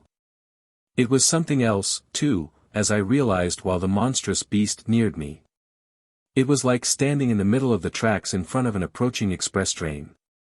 But I didn't dare waver. Too much depended upon my meeting that hurtling mass of terrified flesh with a well-placed javelin. So I stood there, waiting to be run down and crushed by those gigantic feet, but determined to drive home my weapon in the broad breast before I fell. The leady was only about 100 yards from me when Raja gave a few barks in a tone that differed materially from his hunting cry. Instantly both he and his mate leaped for the long neck of the ruminant. Neither missed. Swinging in mid-air, they hung tenaciously, their weight dragging down the creature's head and so retarding its speed that before it had reached me it was almost stopped and devoting all its energies to attempting to scrape off its attackers with its forefeet. Dian had seen and recognized me, and was trying to extricate herself from the grasp of her captor, who, handicapped by his strong and agile prisoner, was unable to wield his lance effectively upon the two Jalaks. At the same time I was running swiftly toward them. When the man discovered me he released his hold upon Dian and sprang to the ground, ready with his lance to meet me. My javelin was no match for his longer weapon, which was used more for stabbing than as a missile. Should I miss him at my first cast, as was quite probable, since he was prepared for me, I would have to face his formidable lance with nothing more than a stone knife. The outlook was scarcely entrancing. Evidently I was soon to be absolutely at his mercy. Seeing my predicament, he ran toward me to get rid of one antagonist before he had to deal with the other two. He could not guess, of course, that the two Jalaks were hunting with me. But he doubtless thought that after they had finished the leady they would make after the human prey. The beasts are notorious killers, often slaying wantonly. But as the Thurian came Raja loosened his hold upon the leady and dashed for him, with the female close after. When the man saw them he yelled to me to help him, protesting that we should both be killed if we did not fight together. But I only laughed at him and ran toward Dian. Both the fierce beasts were upon the Thurian simultaneously. He must have died almost before his body tumbled to the ground. Then the female wheeled toward Dian. I was standing by her side as the thing charged her, my javelin ready to receive her. But again Raja was too quick for me. I imagined he thought she was making for me, for he couldn't have known anything of my relations toward Dian. At any rate he leaped full upon her back and dragged her down. There ensued forthwith as terrible a battle as one would wish to see if battles were gauged by volume of noise and riotousness of action. I thought that both the beasts would be torn to shreds. When finally the female ceased to struggle and rolled over on her back, her forepaws limply folded, I was sure that she was dead. Raja stood over her, growling, his jaws close to her throat. Then I saw that neither of them bore a scratch. The male had simply administered a severe drubbing to his mate. It was his way of teaching her that I was sacred. After a moment he moved away and let her rise, when she set about smoothing down her rumpled coat, while he came stalking toward Dian and me. I had an arm about Dian now. As Raja came close I caught him by the neck and pulled him up to me. There I stroked him and talked to him, bidding Dian do the same, until I think he pretty well understood that if I was his friend, so was Dian. For a long time he was inclined to be shy of her, often baring his teeth at her approach, and it was a much longer time before the female made friends with us. But by careful kindness, by never eating without sharing our meat with them, and by feeding them from our hands, we finally won the confidence of both animals. However, that was a long time after. With the two beasts trotting after us, we returned to where we had left Jug. Here I had the Dickens' own time keeping the female from Jug's throat. Of all the venomous, wicked, cruel-hearted beasts on two worlds, I think a female hyenodon takes the palm. But eventually she tolerated Jug as she had Dian and me, and the five of us set out toward the coast, for Jug had just completed his labors on the thag when we arrived. We ate some of the meat before starting, and gave the hounds some. All that we could we carried upon our backs.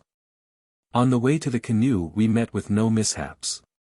Dian told me that the fellow who had stolen her had come upon her from behind while the roaring of the thag had drowned all other noises, and that the first she had known he had disarmed her and thrown her to the back of his leady, which had been lying down close by waiting for him. By the time the thag had ceased bellowing the fellow had got well away upon his swift mount. By holding one palm over her mouth he had prevented her calling for help. I thought, she concluded, that I should have to use the viper's tooth, after all. We reached the beach at last and unearthed the canoe. Then we busied ourselves stepping a mast and rigging a small sail, Jug and I, that is, while Dien cut the fag meat into long strips for drying when we should be out in the sunlight once more. At last all was done. We were ready to embark.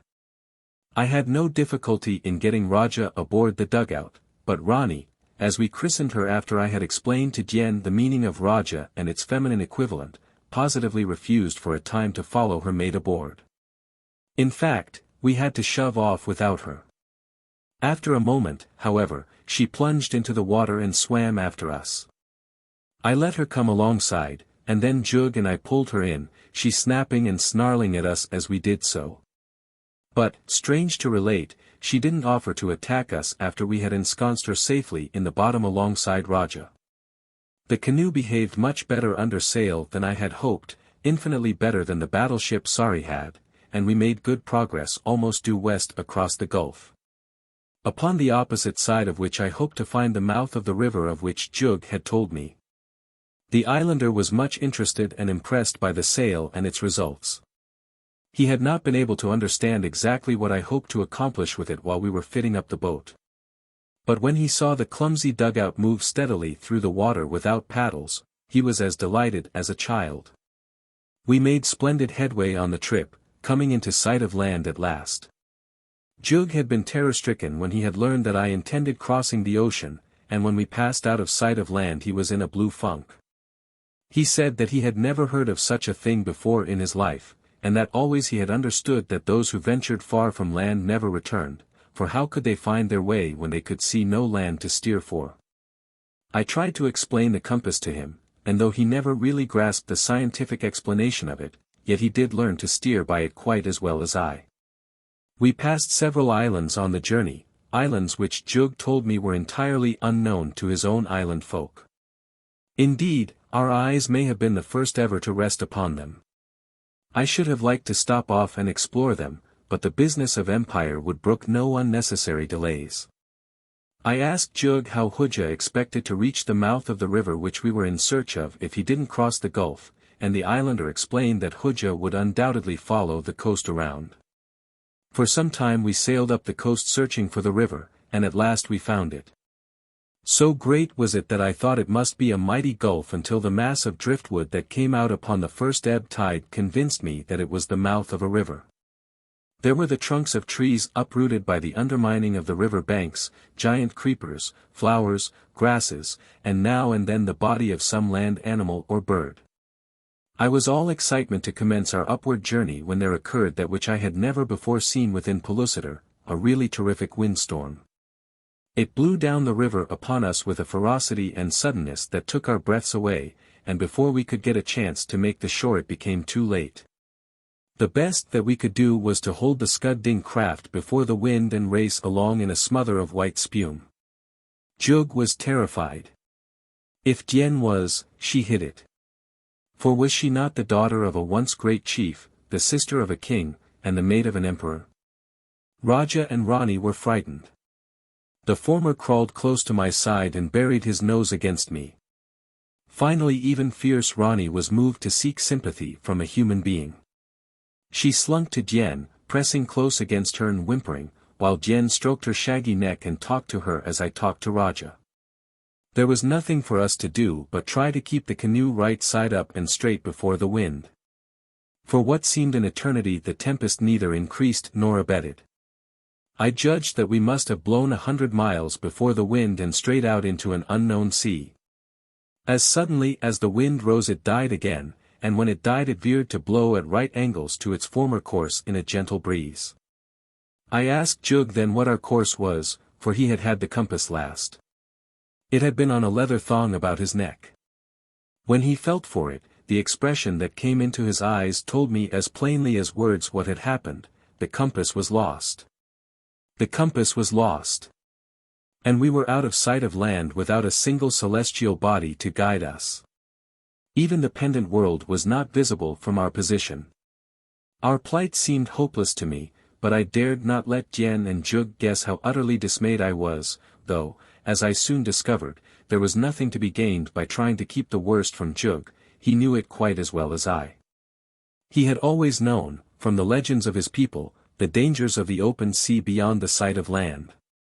The compass, since he had learned its uses from me, had been all that he had to buoy his hope of eventual salvation from the watery deep.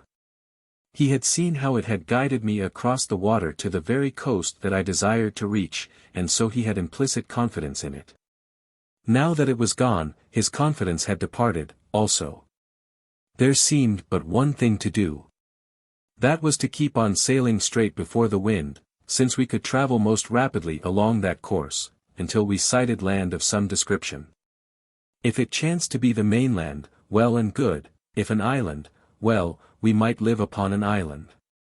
We certainly could not live long in this little boat, with only a few strips of dried thag and a few quarts of water left.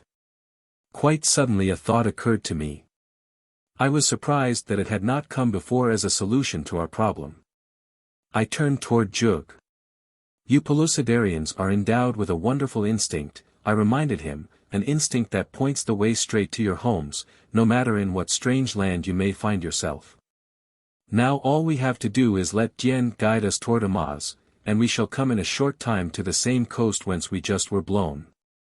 As I spoke I looked at them with a smile of renewed hope, but there was no answering smile in their eyes. It was Tien who enlightened me. We could do all this upon land, she said. But upon the water that power is denied us. I do not know why. But I have always heard that this is true, that only upon the water may a Pellucidarian be lost. This is, I think, why we all fear the great ocean so, even those who go upon its surface in canoes. Jug has told us that they never go beyond the sight of land. We had lowered the sail after the blow while we were discussing the best course to pursue. Our little craft had been drifting idly, rising and falling with the great waves that were now diminishing. Sometimes we were upon the crest, again in the hollow. As Tien ceased speaking she let her eyes range across the limitless expanse of billowing waters. We rose to a great height upon the crest of a mighty wave. As we topped it Tien gave an exclamation and pointed astern. Boats, she cried. Boats. Many, many boats. Jug and I leaped to our feet. But our little craft had now dropped to the trough, and we could see nothing but walls of water close upon either hand. We waited for the next wave to lift us, and when it did we strained our eyes in the direction that Tien had indicated. Sure enough, scarce half a mile away were several boats, and scattered far and wide behind us as far as we could see were many others.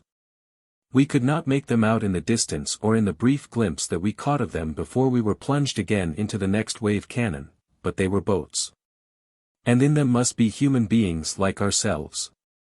Chapter 13. Racing for Life. At last the sea subsided, and we were able to get a better view of the armada of small boats in our wake. There must have been 200 of them. Jug said that he had never seen so many boats before in all his life. Where had they come from? Jug was first to hazard a guess. Hooja, he said, was building many boats to carry his warriors to the great river and up it toward Sari. He was building them with almost all his warriors and many slaves upon the island of trees. No one else in all the history of Pellucidar has ever built so many boats as they told me Hooja was building. These must be Hooja's boats. And they were blown out to sea by the great storm just as we were, suggested Tien. There can be no better explanation of them, I agreed. What shall we do? Asked Jug. Suppose we make sure that they are really Hooja's people, suggested Tien. It may be that they are not, and that if we run away from them before we learn definitely who they are, we shall be running away from a chance to live and find the mainland. They may be a people of whom we have never even heard, and if so we can ask them to help us, if they know the way to the mainland. Which they will not, interposed Jug. Well, I said, it can't make our predicament any more trying to wait until we find out who they are. They are heading for us now. Evidently they have spied our sail, and guessed that we do not belong to their fleet. They probably want to ask the way to the mainland themselves, said Jug, who was nothing if not a pessimist. If they want to catch us, they can do it if they can paddle faster than we can sail, I said. If we let them come close enough to discover their identity, and can then sail faster than they can paddle, we can get away from them anyway, so we might as well wait. And wait we did. The sea calmed rapidly, so that by the time the foremost canoe had come within 500 yards of us we could see them all plainly. Everyone was headed for us. The dugouts, which were of unusual length, were manned by 20 paddlers, 10 to a side. Besides the paddlers there were 25 or more warriors in each boat. When the leader was 100 yards from us, Jen called our attention to the fact that several of her crew were Sagoths. That convinced us that the flotilla was indeed Hooja's. I told Jug to hail them and get what information he could, while I remained in the bottom of our canoe as much out of sight as possible. Jen lay down at full length in the bottom. I did not want them to see and recognize her if they were in truth Hooja's people. "Who are you?" shouted Jug, standing up in the boat and making a megaphone of his palms. A figure arose in the bow of the leading canoe, a figure that I was sure I recognized even before he spoke. "I am Hooja," cried the man, in answer to Jug. For some reason he did not recognize his former prisoner and slave, possibly because he had so many of them. "I come from the island of trees," he continued. 100 of my boats were lost in the great storm and all their crews drowned. Where is the land? What are you, and what strange thing is that which flutters from the little tree in the front of your canoe? He referred to our sail, flapping idly in the wind. "We, too, are lost," replied Jug. "We know not where the land is. We are going back to look for it now." So saying he commenced to scull the canoe's nose before the wind, while I made fast the primitive sheets that held our crude sail. We thought it time to be going. There wasn't much wind at the time, and the heavy, lumbering dugout was slow in getting under way. I thought it never would gain any momentum. And all the while Hooja's canoe was drawing rapidly nearer, propelled by the strong arms of his 20 paddlers. Of course, their dugout was much larger than ours, and, consequently, infinitely heavier and more cumbersome. Nevertheless, it was coming along at quite a clip, and ours was yet but barely moving. Jen and I remained out of sight as much as possible, for the two craft were now well within bowshot of one another, and I knew that Hooja had archers. Hooja called to Jug to stop when he saw that our craft was moving. He was much interested in the sail, and not a little awed, as I could tell by his shouted remarks and questions. Raising my head, I saw him plainly. He would have made an excellent target for one of my guns, and I had never been sorrier that I had lost them. We were now picking up speed a trifle, and he was not gaining upon us so fast as at first. In consequence, his requests that we stop suddenly changed to commands as he became aware that we were trying to escape him. "Come back," he shouted. "Come back, or I'll fire." I use the word fire because it more nearly translates into English the Pellucidarian word trag, which covers the launching of any deadly missile. But Jug only seized his paddle more tightly, the paddle that answered the purpose of rudder, and commenced to assist the wind by vigorous strokes. Then Hooja gave the command to some of his archers to fire upon us. I couldn't lie hidden in the bottom of the boat, leaving Jug alone exposed to the deadly shafts, so I arose and, seizing another paddle, set to work to help him. Jen joined me, though I did my best to persuade her to remain sheltered. But being a woman, she must have her own way. The instant that Hooja saw us he recognized us. The whoop of triumph he raised indicated how certain he was that we were about to fall into his hands. A shower of arrows fell about us. Then Hooja caused his men to cease firing, he wanted us alive. None of the missiles struck us, for Hooja's archers were not nearly the marksmen that are Mycerians and Amazites. We had now gained sufficient headway to hold our own on about even terms with Hooja's paddlers. We did not seem to be gaining, though, and neither did they. How long this nerve-wracking experience lasted I cannot guess, though we had pretty nearly finished our meager supply of provisions when the wind picked up a bit and we commenced to draw away. Not once yet had we sighted land, nor could I understand it, since so many of the seas I had seen before were thickly dotted with islands. Our plight was anything but pleasant, yet I think that Hooja and his forces were even worse off than we, for they had no food nor water at all.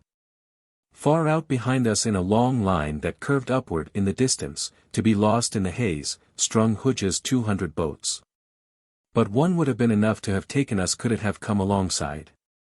We had drawn some 50 yards ahead of Hooja. There had been times when we were scarce 10 yards in advance and were feeling considerably safer from capture. Hooja's men, working in relays, were commencing to show the effects of the strain under which they had been forced to work without food or water, and I think their weakening aided us almost as much as the slight freshening of the wind. Hooja must have commenced to realize that he was going to lose us, for he again gave orders that we be fired upon. Volley after volley of arrows struck about us.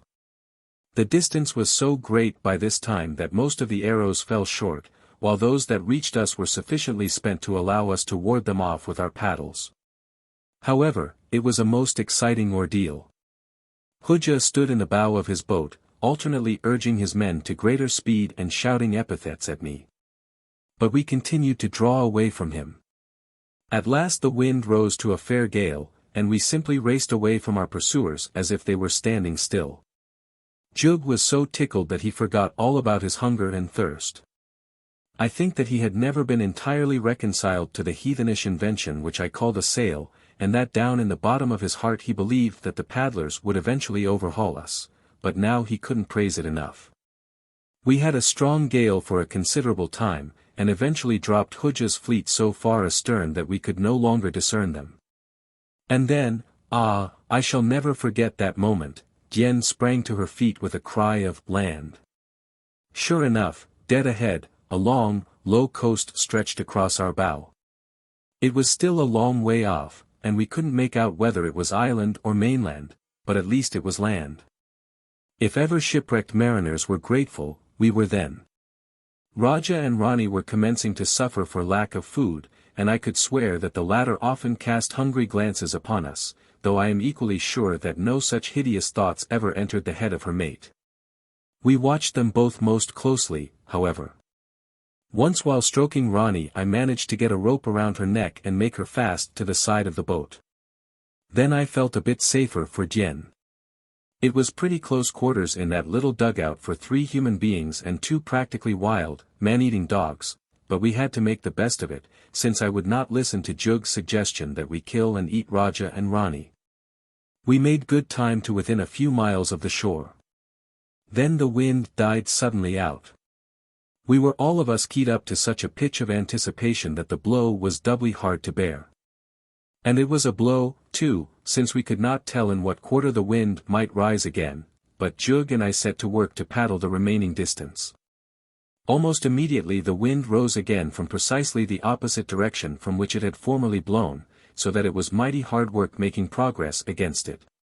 Next it veered again so that we had to turn and run with it parallel to the coast to keep from being swamped in the trough of the seas. And while we were suffering all these disappointments Hooja's fleet appeared in the distance.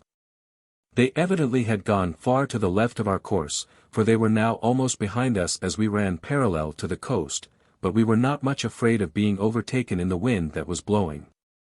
The gale kept on increasing, but it was fitful, swooping down upon us in great gusts and then going almost calm for an instant. It was after one of these momentary calms that the catastrophe occurred. Our sail hung limp and our momentum decreased, and of a sudden a particularly vicious squall caught us. Before I could cut the sheets the mast had snapped at the thwart in which it was stepped. The worst had happened. Jug and I seized paddles and kept the canoe with the wind, but that squall was the parting shot of the gale, which died out immediately after, leaving us free to make for the shore, which we lost no time in attempting. But Hooja had drawn closer and toward shore than we, so it looked as if he might head us off before we could land. However, we did our best to distance him, Jen taking a paddle with us. We were in a fair way to succeed when there appeared, pouring from among the trees beyond the beach, a horde of yelling, painted savages, brandishing all sorts of devilish-looking primitive weapons. So menacing was their attitude that we realized at once the folly of attempting to land among them. Hooja was drawing closer to us. There was no wind. We could not hope to out-paddle him. And with our sail gone, no wind would help us, though, as if in derision at our plight, a steady breeze was now blowing. But we had no intention of sitting idle while our fate overtook us, so we bent to our paddles and, keeping parallel with the coast, did our best to pull away from our pursuers. It was a grueling experience. We were weakened by lack of food. We were suffering the pangs of thirst. Capture and death were close at hand. Yet I think that we gave a good account of ourselves in our final effort to escape. Our boat was so much smaller and lighter than any of Hooja's that the three of us forced it ahead almost as rapidly as his larger craft could go under their 20 paddles. As we raced along the coast for one of those seemingly interminable periods that may draw hours into eternities where the labor is soul-searing and there is no way to measure time, I saw what I took for the opening to a bay or the mouth of a great river a short distance ahead of us. I wished that we might make for it, but with the menace of Hooja close behind and the screaming natives who raced along the shore parallel to us, I dared not attempt it. We were not far from shore in that mad flight from death. Even as I paddled I found opportunity to glance occasionally toward the natives. They were white, but hideously painted. From their gestures and weapons I took them to be a most ferocious race. I was rather glad that we had not succeeded in landing among them. Hooja's fleet had been in much more compact formation when we sighted them this time than on the occasion following the tempest. Now they were moving rapidly in pursuit of us, all well within the radius of a mile. 5 of them were leading, all abreast, and were scarce 200 yards from us. When I glanced over my shoulder I could see that the archers had already fitted arrows to their bows in readiness to fire upon us the moment that they should draw within range. Hope was low in my breast. I could not see the slightest chance of escaping them, for they were overhauling us rapidly now, since they were able to work their paddles in relays, while we three were rapidly wearying beneath the constant strain that had been put upon us. It was then that Jug called my attention to the rift in the shoreline which I had thought either a bay or the mouth of a great river. There I saw moving slowly out into the sea that which filled my soul with wonder. Chapter 14. Gore and Dreams. It was a 2-masted felucca with lateen sails. The craft was long and low. In it were more than 50 men, 20 or 30 of whom were at oars with which the craft was being propelled from the lee of the land. I was dumbfounded. Could it be that the savage, painted natives I had seen on shore had so perfected the art of navigation that they were masters of such advanced building and rigging as this craft proclaimed? It seemed impossible. And as I looked I saw another of the same type swing into view and follow its sister through the narrow strait out into the ocean. Nor were these all. One after another, following closely upon one another's heels, came 50 of the trim, graceful vessels. They were cutting in between Hooja's fleet and our little dugout. When they came a bit closer my eyes fairly popped from my head at what I saw, for in the eye of the leading felucca stood a man with a sea-glass leveled upon us. Who could they be? Was there a civilization within Pellucidar of such wondrous advancement as this?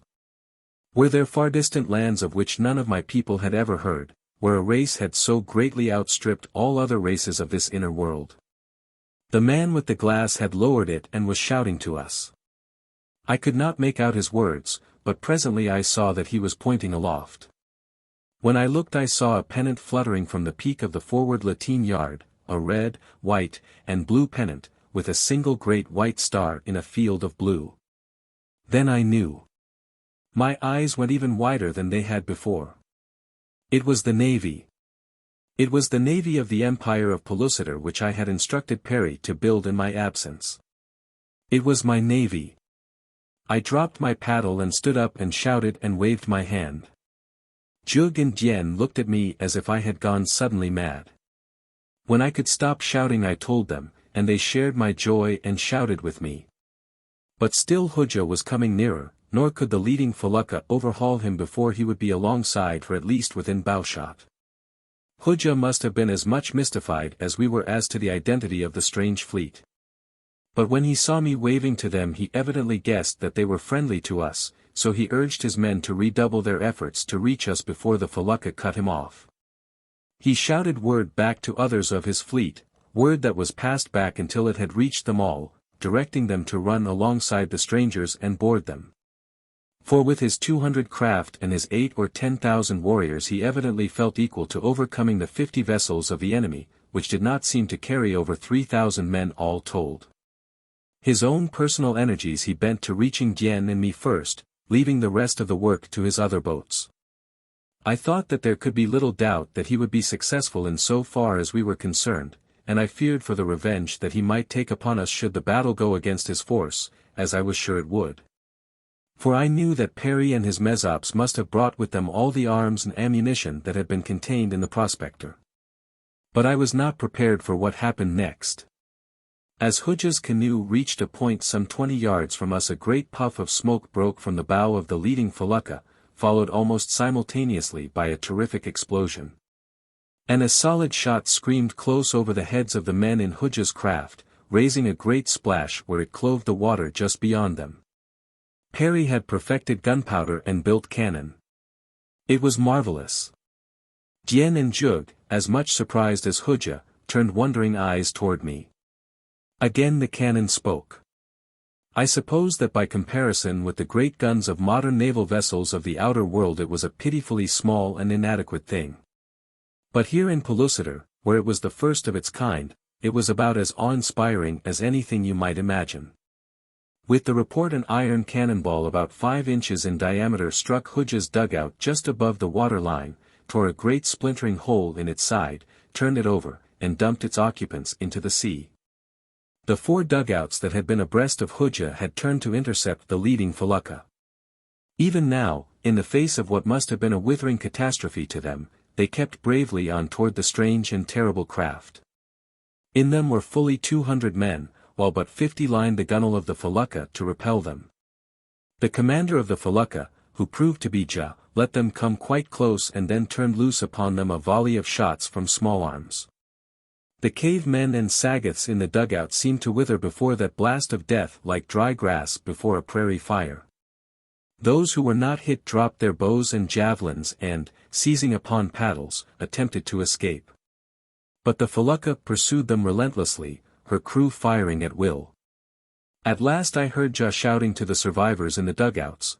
They were all quite close to us now, offering them their lives if they would surrender. Perry was standing close behind Ja, and I knew that this merciful action was prompted, perhaps commanded, by the old man, for no Pellucidarian would have thought of showing leniency to a defeated foe. As there was no alternative save death, the survivors surrendered and a moment later were taken aboard the Amaz, the name that I could now see printed in large letters upon the felucca's bow. And which no one in that whole world could read except Perry and I. When the prisoners were aboard, Ja brought the felucca alongside our dugout. Many were the willing hands that reached down to lift us to her decks.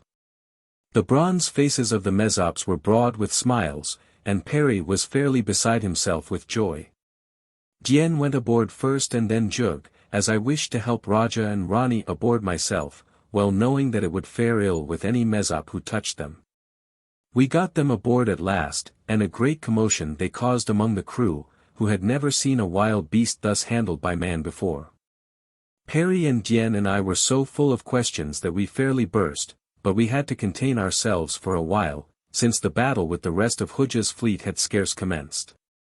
From the small forward decks of the felucca's Perry's crude cannon were belching smoke, flame, thunder, and death.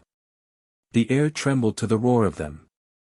Hooja's horde, intrepid, savage fighters that they were closing in to grapple in a last death struggle with the mesops who manned our vessels.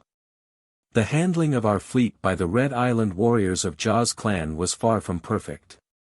I could see that Perry had lost no time after the completion of the boats in setting out upon this cruise.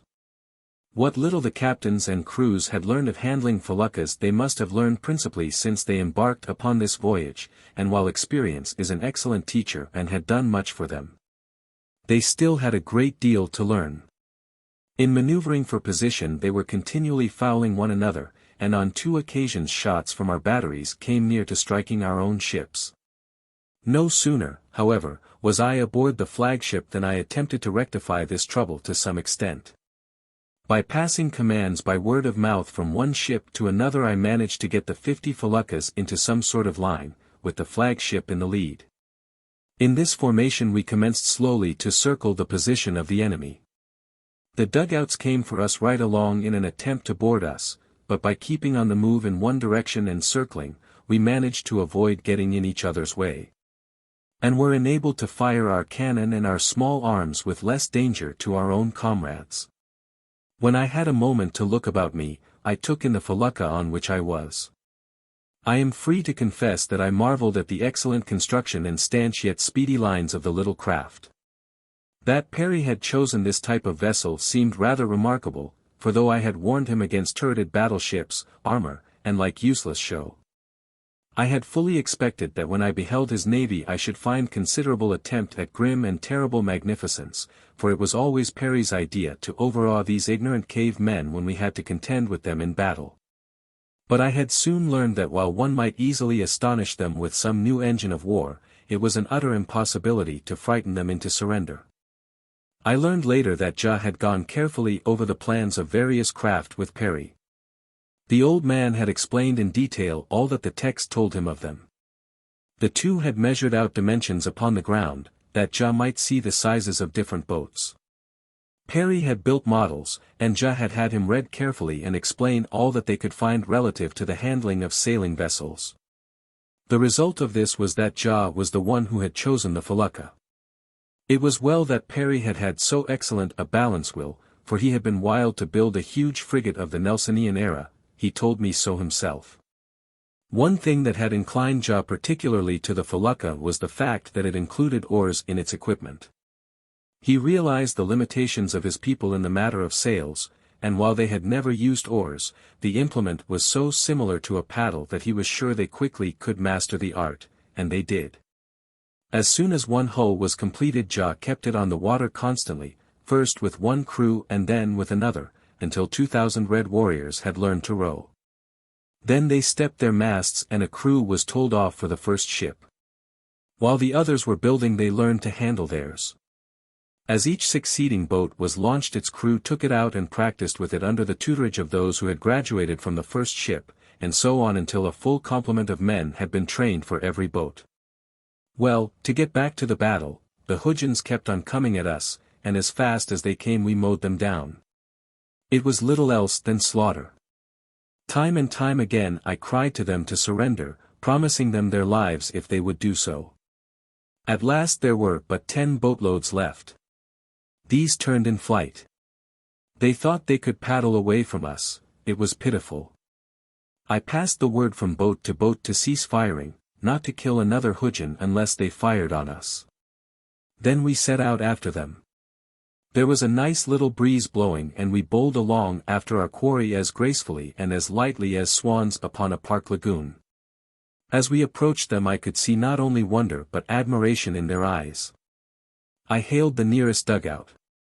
"Throw down your arms and come aboard us," I cried, "and you shall not be harmed. We will feed you and return you to the mainland. Then you shall go free upon your promise never to bear arms against the Emperor of Pellucidar again." I think it was the promise of food that interested them most. They could scarce believe that we would not kill them. But when I exhibited the prisoners we already had taken, and showed them that they were alive and unharmed, a great Sagoth in one of the boats asked me what guarantee I could give that I would keep my word. "None other than my word," I replied. "That I do not break." The Pellucidarians themselves are rather punctilious about this same matter, so the Sagoth could understand that I might possibly be speaking the truth. But he could not understand why we should not kill them unless we meant to enslave them, which I had as much as denied already when I had promised to set them free. Ja couldn't exactly see the wisdom of my plan either. He thought that we ought to follow up the 10 remaining dugouts and sink them all, but I insisted that we must free as many as possible of our enemies upon the mainland. "You see," I explained, "these men will return at once to Hooja's island, to the Mahar cities from which they come, or to the countries from which they were stolen by the Mahars. They are men of two races and of many countries. They will spread the story of our victory far and wide, and while they are with us, we will let them see and hear many other wonderful things which they may carry back to their friends and their chiefs. It's the finest chance for free publicity, Perry, I added to the old man, that you or I have seen in many a day. Perry agreed with me. As a matter of fact, he would have agreed to anything that would have restrained us from killing the poor devils who fell into our hands. He was a great fellow to invent gunpowder and firearms and cannon. But when it came to using these things to kill people, he was as tender-hearted as a chicken. The Sagoth who had spoken was talking to other Sagoths in his boat. Evidently they were holding a council over the question of the wisdom of surrendering. "What will become of you if you don't surrender to us?" I asked. "If we do not open up our batteries on you again and kill you all, you will simply drift about the sea helplessly until you die of thirst and starvation. You cannot return to the islands, for you have seen as well as we that the natives there are very numerous and warlike. They would kill you the moment you landed." The upshot of it was that the boat of which the Sagoth speaker was in charge surrendered. The Sagoths threw down their weapons, and we took them aboard the ship next in line behind the Amaz. First Jah had to impress upon the captain and crew of the ship that the prisoners were not to be abused or killed. After that the remaining dugouts paddled up and surrendered. We distributed them among the entire fleet lest there be too many upon any one vessel.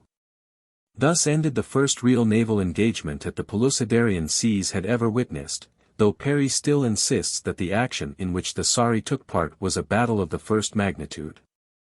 The battle over and the prisoners disposed of and fed, and do not imagine that Dien, Jug, and I, as well as the two hounds were not fed also, I turned my attention to the fleet.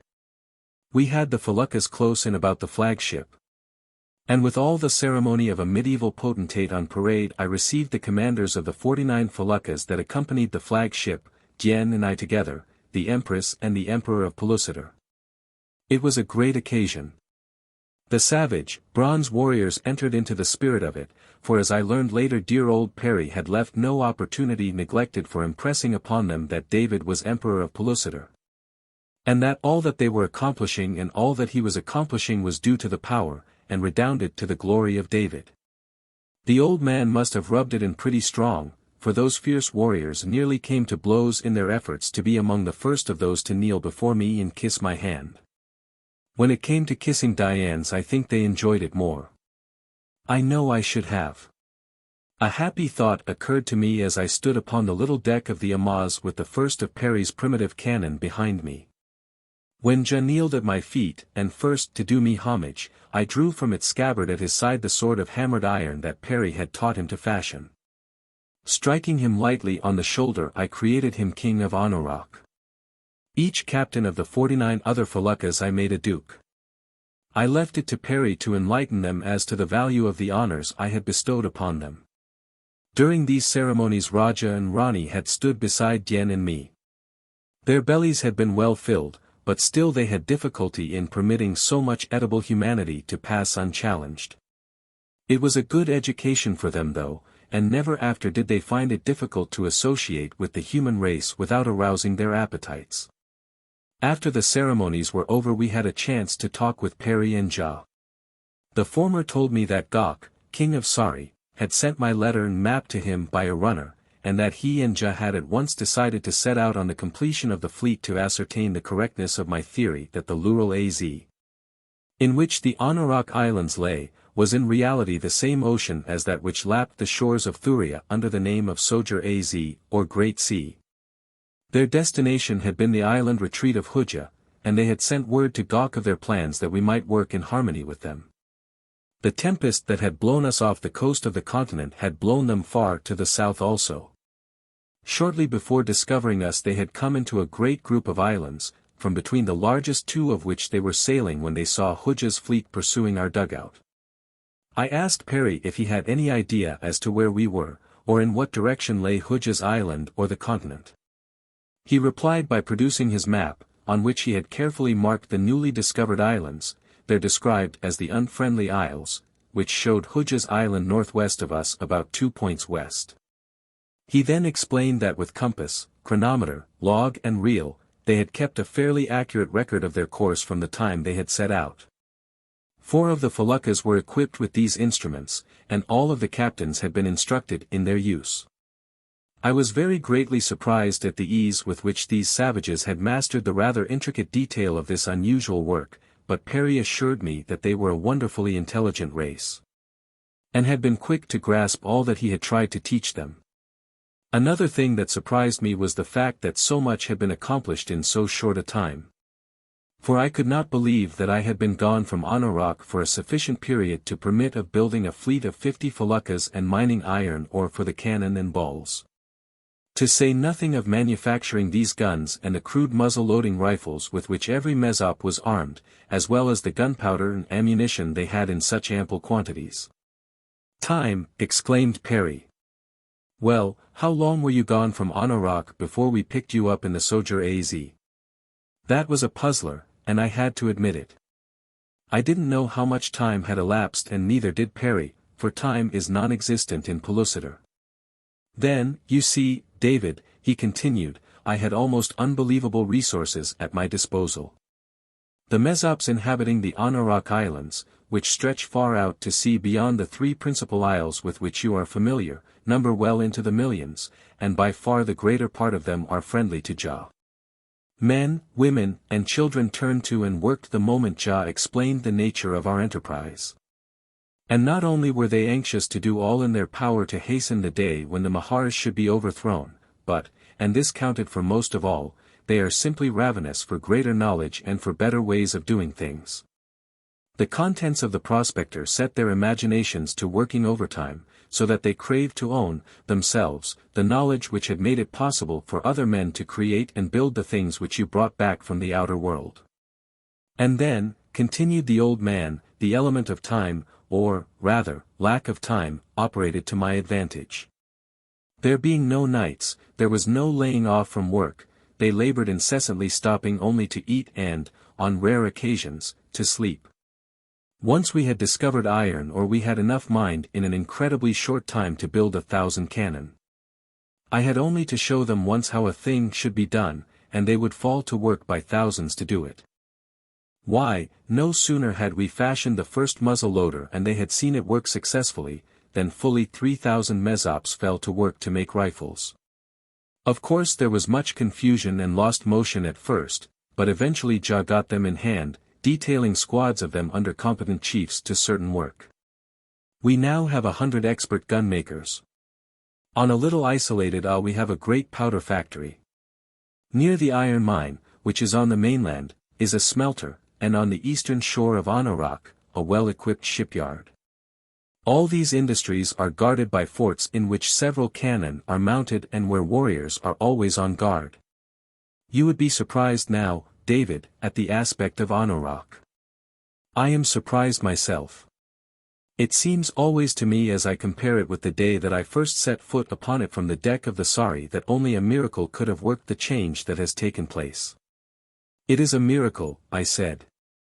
It is nothing short of a miracle to transplant all the wondrous possibilities of the 20th century back to the Stone Age.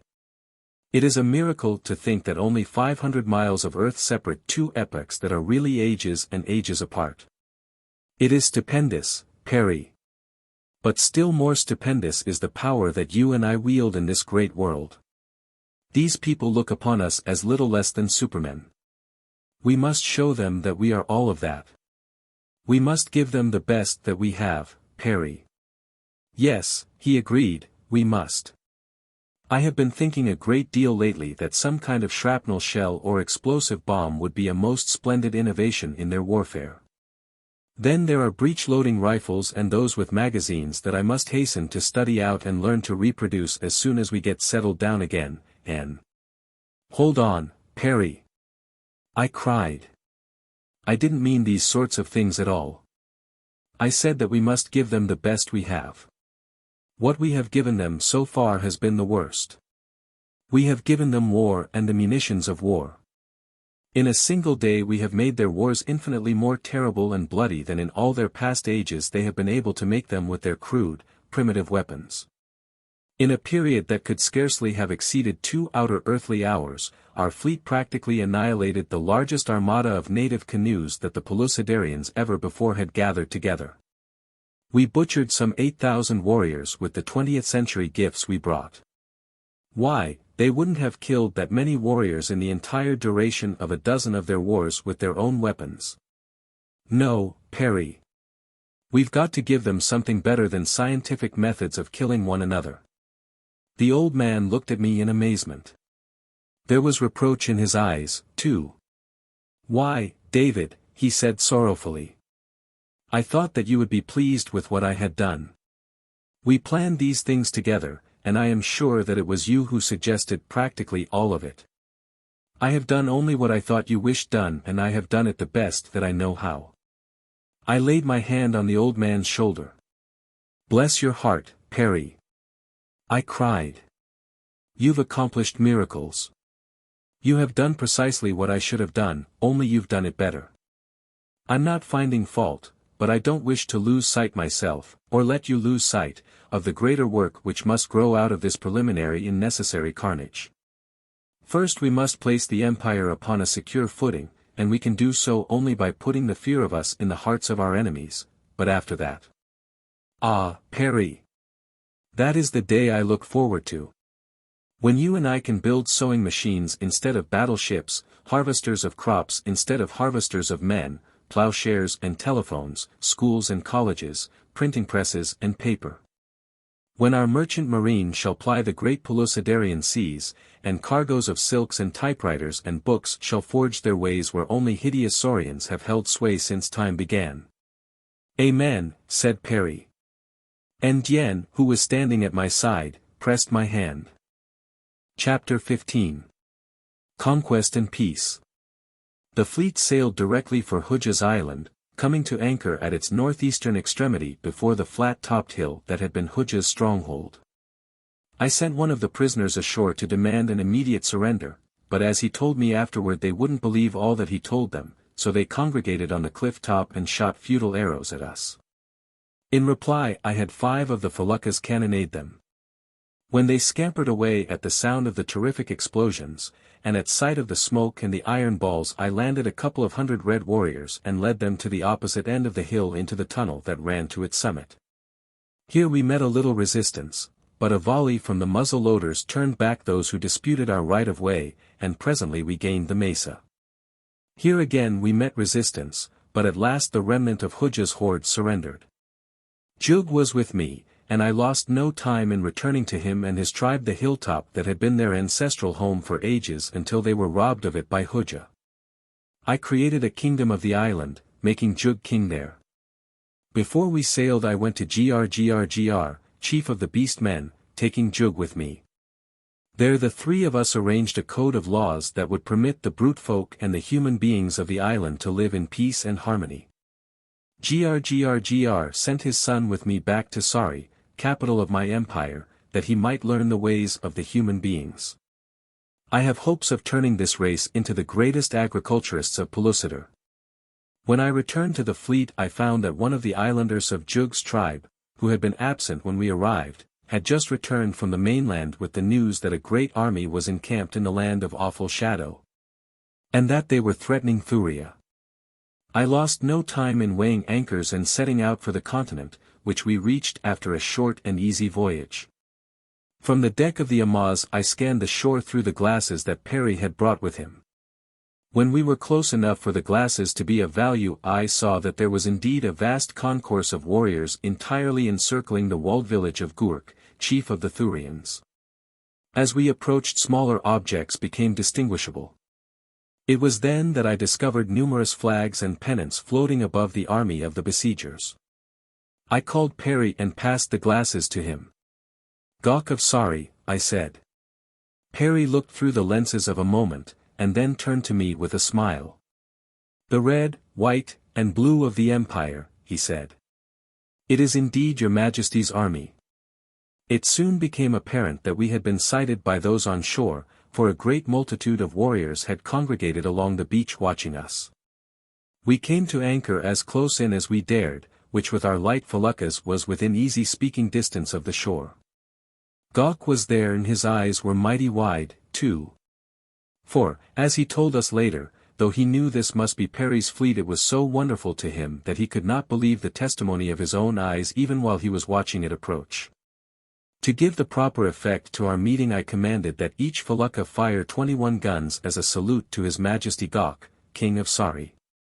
Some of the gunners, in the exuberance of their enthusiasm, fired solid shot. But fortunately they had sufficient good judgment to train their pieces on the open sea, so no harm was done. After this we landed, an arduous task since each felucca carried but a single light dugout. I learned from Gok that the Thurian chieftain, Gurk, had been inclined to haughtiness, and had told Gok, the hairy one, that he knew nothing of me and cared less.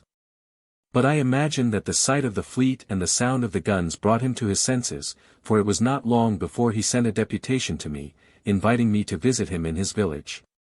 Here he apologized for the treatment he had accorded me, very gladly swore allegiance to the empire, and received in return the title of king. We remained in Thuria only long enough to arrange the treaty with Gurk, among the other details of which was his promise to furnish the imperial army with 1,000 lidi, or Thurian beasts of burden, and drivers for them. These were to accompany Gok's army back to Sari by land, while the fleet sailed to the mouth of the great river from which Dien, Jug, and I had been blown. The voyage was uneventful. We found the river easily, and sailed up it for many miles through as rich and wonderful a plain as I have ever seen. At the head of navigation we disembarked, leaving a sufficient guard for the feluccas, and marched the remaining distance to Sari. Gok's army, which was composed of warriors of all the original tribes of the Federation, showing how successful had been his efforts to rehabilitate the empire, marched into Sari some time after we arrived. With them were the 1,000 lidi from Thuria. At a council of the kings it was decided that we should at once commence the great war against the Mahars, for these haughty reptiles presented the greatest obstacle to human progress within Pellucidar. I laid out a plan of campaign which met with the enthusiastic endorsement of the kings. Pursuant to it, I at once dispatched 50 lidi to the fleet with orders to fetch 50 cannon to Sari. I also ordered the fleet to proceed at once to Anorak, where they were to take aboard all the rifles and ammunition that had been completed since their departure. And with a full complement of men to sail along the coast in an attempt to find a passage to the inland sea near which lay the Mahar's buried city of Phutra. Ja was sure that a large and navigable river connected the Sea of Phutra with the Lural Az, and that, barring accident, the fleet would be before Phutra as soon as the land forces were. At last the great army started upon its march. There were warriors from every one of the federated kingdoms. All were armed either with bow and arrows or muzzle loaders, for nearly the entire Mezop contingent had been enlisted for this march, only sufficient having been left aboard the feluccas to man them properly.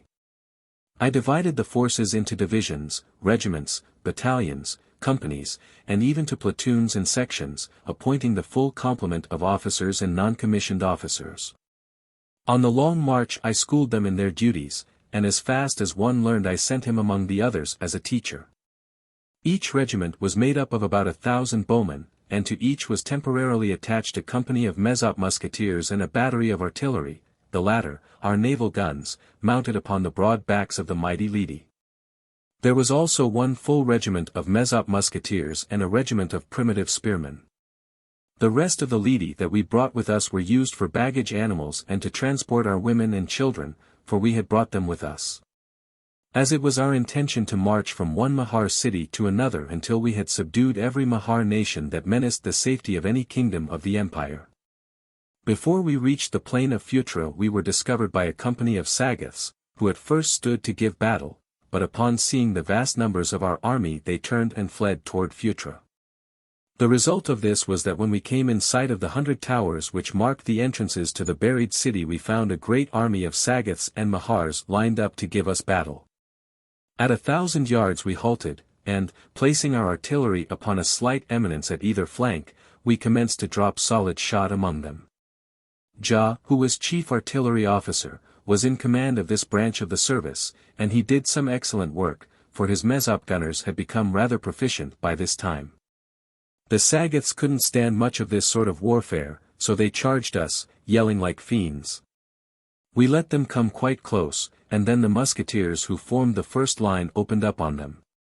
The slaughter was something frightful, but still the remnants of them kept on coming until it was a matter of hand-to-hand fighting. Here our spearmen were of value, as were also the crude iron swords with which most of the imperial warriors were armed. We lost heavily in the encounter after the Sagoths reached us. But they were absolutely exterminated, not one remained even as a prisoner. The Mahars, seeing how the battle was going, had hastened to the safety of their buried city. When we had overcome their guerrilla men we followed after them. But here we were doomed to defeat, at least temporarily. For no sooner had the first of our troops descended into the subterranean avenues than many of them came stumbling and fighting their way back to the surface, half choked by the fumes of some deadly gas that the reptiles had liberated upon them. We lost a number of men here. Then I sent for Perry, who had remained discreetly in the rear, and had him construct a little affair that I had had in my mind against the possibility of our meeting with a check at the entrances to the underground city. Under my direction he stuffed one of his cannon full of powder, small bullets, and pieces of stone, almost to the muzzle. Then he plugged the muzzle tight with a cone-shaped block of wood, hammered and jammed in as tight as it could be. Next he inserted a long fuse. A dozen men rolled the cannon to the top of the stairs leading down into the city, first removing it from its carriage. One of them then lit the fuse and the whole thing was given a shove down the stairway, while the detachment turned and scampered to a safe distance. For what seemed a very long time nothing happened. We had commenced to think that the fuse had been put out while the piece was rolling down the stairway, or that the Mahars had guessed its purpose and extinguished it themselves, when the ground about the entrance rose suddenly into the air. To be followed by a terrific explosion and a burst of smoke and flame that shot high in company with dirt, stone, and fragments of cannon. Perry had been working on 2 more of these giant bombs as soon as the first was completed. Presently we launched these into 2 of the other entrances. They were all that were required, for almost immediately after the third explosion a stream of Mahars broke from the exits furthest from us, rose upon their wings, and soared northward. 100 men on Lidi were dispatched in pursuit, each Lidi carrying 2 riflemen in addition to its driver. Guessing that the inland sea, which lay not far north of Phutra, was their destination, I took a couple of regiments and followed. A low ridge intervenes between the Phutra plain where the city lies, and the inland sea where the Mahars were wont to disport themselves in the cool waters. Not until we had topped this ridge did we get a view of the sea. Then we beheld a scene that I shall never forget so long as I may live. Along the beach were lined up the troop of Lidi, while 100 yards from shore the surface of the water was black with the long snouts and cold, reptilian eyes of the Mahars. Our savage Mezop riflemen, and the shorter, squatter, white-skinned Thurian drivers, shading their eyes with their hands, were gazing seaward beyond the Mahars, whose eyes were fastened upon the same spot. My heart leaped when I discovered that which was chaining the attention of them all. 20 graceful feluccas were moving smoothly across the waters of the sea toward the reptilian horde. The sight must have filled the Mahars with awe and consternation, for never had they seen the like of these craft before. For a time they seemed unable to do aught but gaze at the approaching fleet. But when the Mezops opened on them with their muskets the reptiles swam rapidly in the direction of the feluccas, evidently thinking that these would prove the easier to overcome. The commander of the fleet permitted them to approach within 100 yards.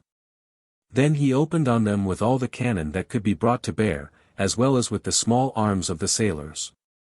A great many of the reptiles were killed at the first volley. They wavered for a moment, then dived, nor did we see them again for a long time. But finally they rose far out beyond the fleet, and when the feluccas came about and pursued them they left the water and flew away toward the north.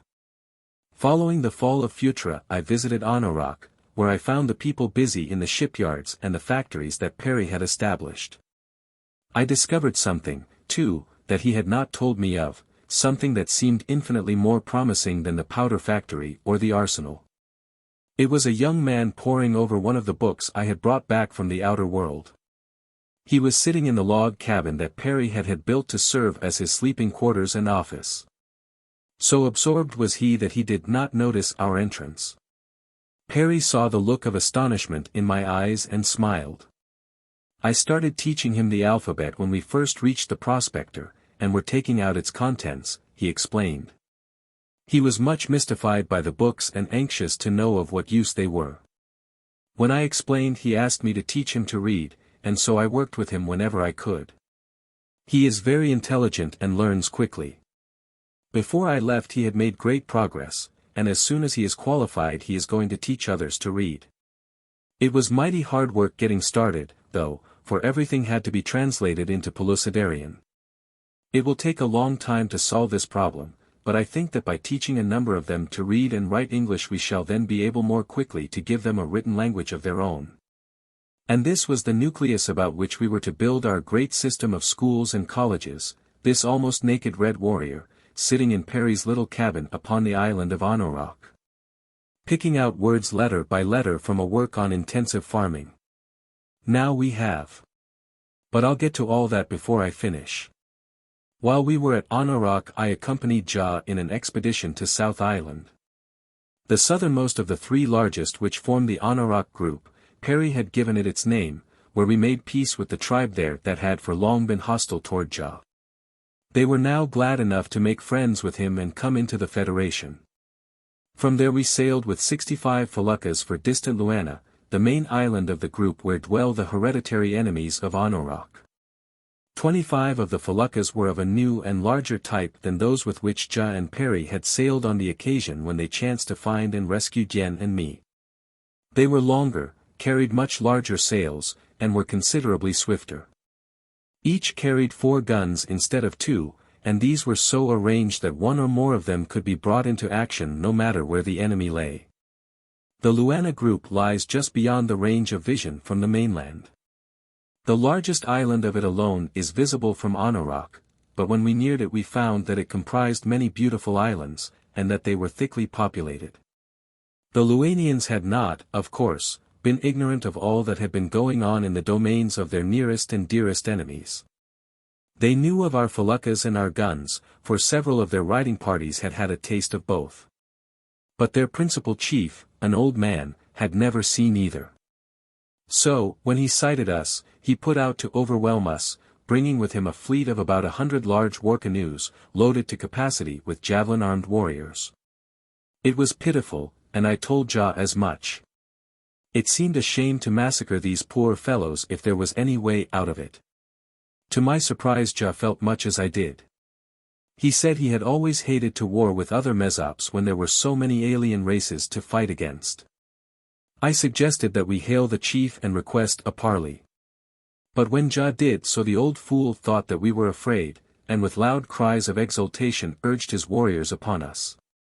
So we opened up on them, but at my suggestion centered our fire upon the chief's canoe. The result was that in about 30 seconds there was nothing left of that war dugout but a handful of splinters, while its crew, those who were not killed, were struggling in the water, battling with the myriad terrible creatures that had risen to devour them.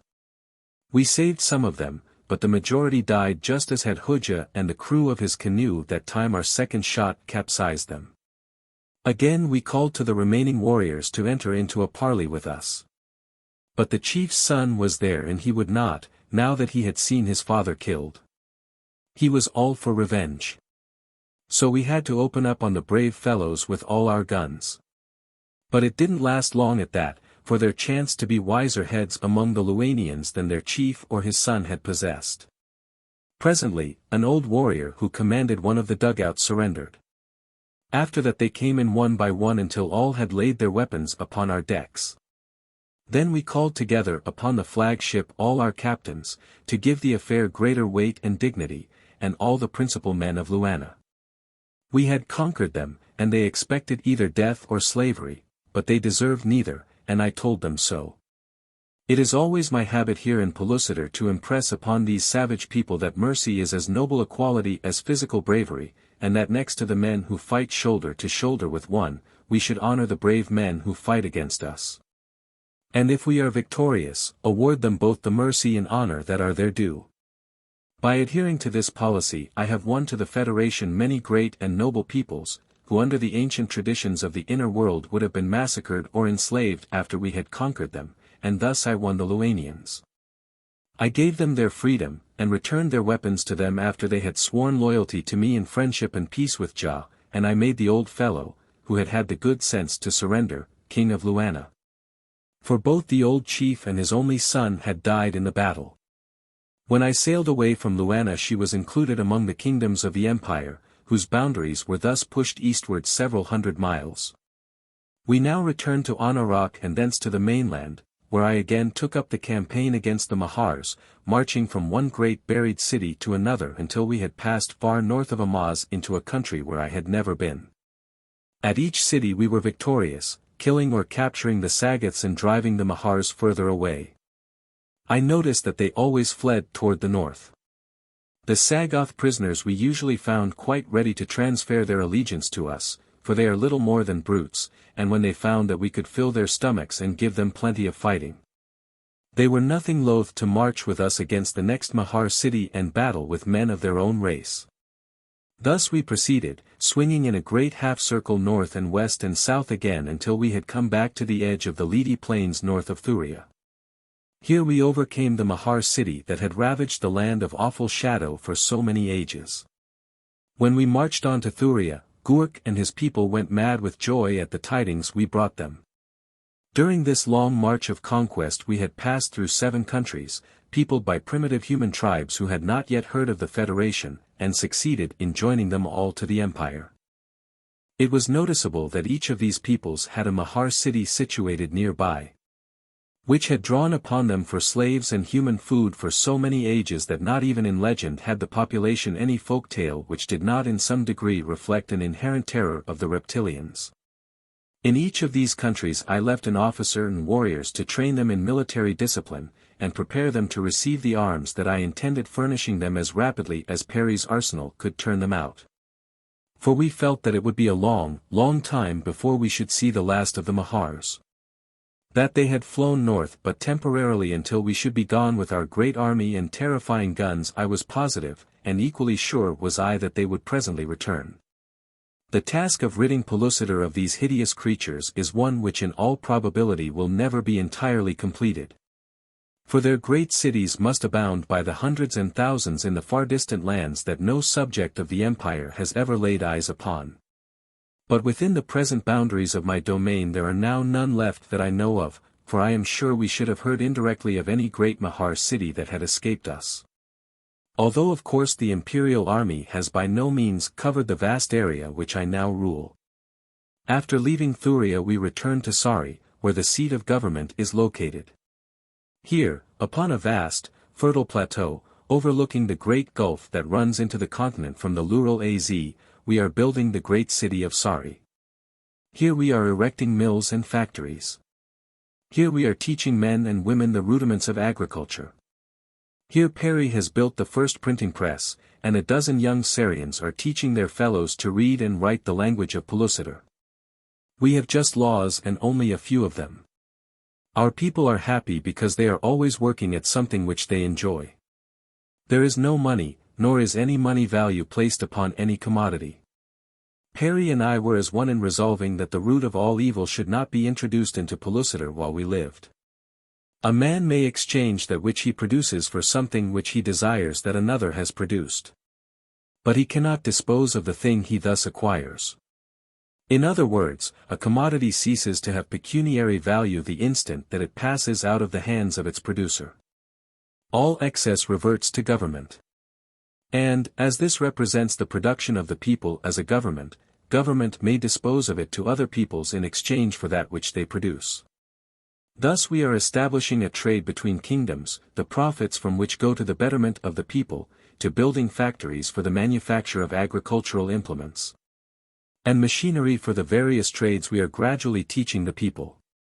Already Anauroch and Luana are vying with one another in the excellence of the ships they build. Each has several large shipyards. Anauroch makes gunpowder and mines iron ore, and by means of their ships they carry on a very lucrative trade with Thuria, Sari, and Amaz. The Thurians breed Lidi, which, having the strength and intelligence of an elephant, make excellent draft animals. Around Sari and Amaz the men are domesticating the great striped antelope, the meat of which is most delicious. I am sure that it will not be long before they will have them broken to harness and saddle. The horses of Pellucidar are far too diminutive for such uses, some species of them being little larger than fox terriers. Jien and I live in a great palace overlooking the gulf. There is no glass in our windows, for we have no windows, the walls rising but a few feet above the floor line, the rest of the space being open to the ceilings. But we have a roof to shade us from the perpetual noonday sun. Perry and I decided to set a style in architecture that would not curse future generations with the white plague, so we have plenty of ventilation. Those of the people who prefer, still inhabit their caves, but many are building houses similar to ours. At Greenwich we have located a town and an observatory, though there is nothing to observe but the stationary sun directly overhead. Upon the edge of the land of awful shadow is another observatory, from which the time is flashed by wireless to every corner of the empire 24 times a day. In addition to the wireless, we have a small telephone system in Sari. Everything is yet in the early stages of development. But with the science of the outer world 20th century to draw upon we are making rapid progress, and with all the faults and errors of the outer world to guide us clear of dangers.